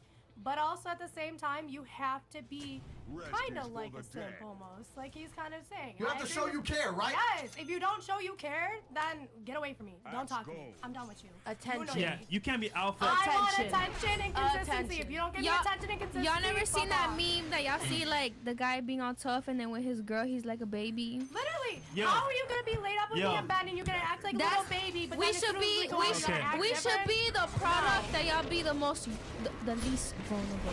I'll say this, right? You can't be alpha 24/7 because that shit does not work. You gotta be understanding to your girl at times, vulnerable, but full frame and lead the way, basically. So. I feel like you could be vulnerable to With your girl only. Be macho to your boy. That's the This connection. is the mistake. This is the mistake. We live in a world where it's all black and white. Yeah. I can be completely head over heels in love with you, right? I can be completely head over heels in love with you. But if you overstep the mark, I'll still say get the fuck out of my house. It doesn't mean I don't love you. It means I have limits as an individual, right? That's just saying I have boundaries that must be respected as an individual. Just because you love someone doesn't mean you have to be a pussy. And just because you don't love anybody doesn't mean you're a man. There has to just be a point where you say, okay, I'm with this woman, she behaves this way, I behave this way, we're happy together. Okay, she's being a fool, then fuck her. And you can just get rid of her. I don't understand why there's all this black and white. Everyone's trying to say, oh, you love a bitch, you're a pussy. You don't love nobody, you're a G. That's not how the world actually works. I've had women I've loved with in my entire heart. I just completely know this love them. I still believe in love. That's how you gotta be as a person. That's just boundaries, right? Stand your ground. That's you gotta stand your ground. That's just boundaries as an individual. Mario, what you saying? Right. No. I was just gonna read the rest of the super chats. Four. $50. I think that people already know my stance on being vulnerable with your girl. So, Andrew, okay, congrats on the Bugatti. Andrew, congrats on the Bugatti. A question: what's the best way to have a good relationship with your father while staying on your purpose? Tales of Wudan are fire. I don't know your father particularly. I had an amazing father. It was very easy for me because I just did as I was told. So if your father is giving you some bitch ass advice, then you know what? I'm gonna go back and answer this question again. I truly believe all parents want the best for their children.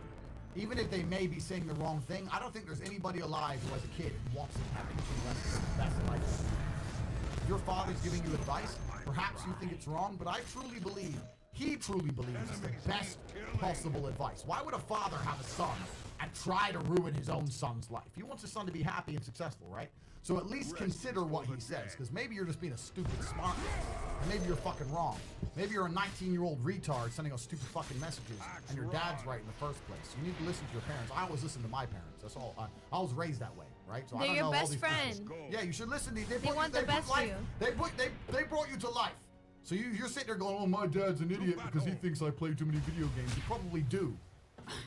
All right. Okay. Candy store analogy, instant gratification. You get whatever you want with almost no work or time. One of the biggest problems of Western society. That's black as night. $50. Thank you so much. Thank you. And then we got qualified Aussie in Australia. Love this bloody podcast. You lads are mad corns. None like it. Keep at it. Thank you so brother. much. Shout out Down to under. Australia. That's All the way hard. from down under. That's how they spell it, idiots.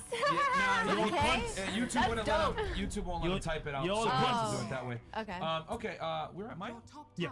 Okay, I actually have a really good question. Sure. Okay. So, okay, if a guy likes you or whatever, makes play the runaround, this and that, what is the point of dogging someone you like in front of their face over and over and over again? But the minute she does something to dog you, oh, it's World War III, fuck this bitch, Can you fuck define that. dog you so people will know? Okay, dog you as in dance with other girls in front of the club, take them home, be all over your phone on top of it, on top of them. Post pictures. Post pictures with them. Be like, oh, hey ladies, he's busy, da da da, like shit like that. Just like pretty much dog you in front of your face after you're there with him or not with him. Like it just doesn't matter. Like just dog you directly in front of your face. Maya, this sounds like a PP. Personal problem. I know what it is.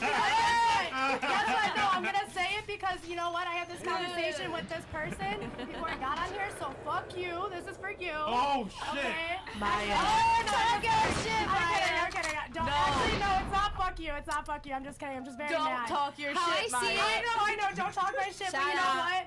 It's not fuck him, okay? It's just fuck the actions that he did that resulted in me retaliating. Okay, so Okay. How I see it wizardry. is That's that why a we were little together. It was lost. a retaliation. You like that, is it?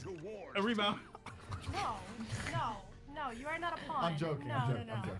How I Okay. see it is that you just let him in too much. But Like, I you let him in like the weak spot. Hey, You let him see the weak spot. I know. You know, Yeah. she asked the guys. That's She a asked the middleman. guys. She asked the Okay, guys. sis. Because you ladies, you guys, I'm not gonna lie, women give each other awful advice. Yeah, no offense. What? I love you ladies, but honestly, you guys Yeah. really do give the worst advice. Terrible Yeah, advice. women give terrible Terrible advice to advice. each I other. love you, but like, Great Yeah, advice. I'm gonna tell you this, man, because I kind of know a little bit of the backstory here. The best way to get over one guy is to get under another guy. His So- best friend or his dad. That's Oh, his best shit. friend. Daddy. And then Yeah, send him a that's video. how you, that's The how you uncle. end up, The uncle. She loving the crew. that's how you end up on The True best Time. friend. The best friend. Then you have to send him a video. The cousin. Get at the That's- cousin or the best friend. Oh, damn. Always the That's best friend. savage, yo. Yeah, The that's, cousin. that's You know the how cousins you, that be like this. Y'all don't have that one cousin. The only guy They that all really be like broke this my way? heart, I got over him by fucking his best friend. Period. That's the only thing that got me over him. Fucking his best friend. So you're telling me to fuck Yeah. my ex's best friend? Yep. I don't suggest that unless you want to be on a crime documentary. Okay, no. But what I Don't suggest worry. is, I'm You not still gonna look fuck his bad. best You still look like a friend. slut. Okay, I'm not gonna do that because we're already at war. So that's just mad disrespectful. well, I would here's never the do thing. that on the road. I don't know why I'm going to give advice because women never listen to it, but I'll say it anyway. Yeah.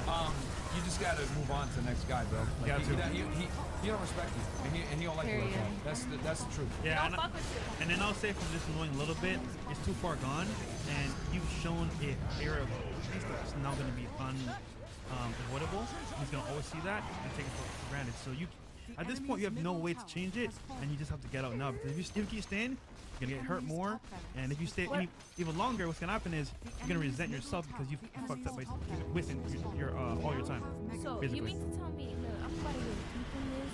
Hold on. Okay. Let's let all the other ladies ask their question. Hold on, yeah. Okay, I'm sorry. Andrew, First. you got anything on this one? You set your boundaries as an individual and you allow him to exploit them. Simple as Bam. that. Yeah. There you go. Okay. And only you know what your boundaries are, so you gotta make that personal decision. Facts. Y'all already know my question. Oh yeah, you said it earlier, but can you say it again? Oh, yeah. Why is it okay if you're in a relationship and then the guy starts to want to cheat and go out, fuck, and do what he want? Why isn't that okay for us to do that shit? Okay. Simply put, I'll just say an analogy right now. A key that opens many locks is a master key. A lock that opens any key is a shitty lock. Simple as that. Men and women are So if different. you're not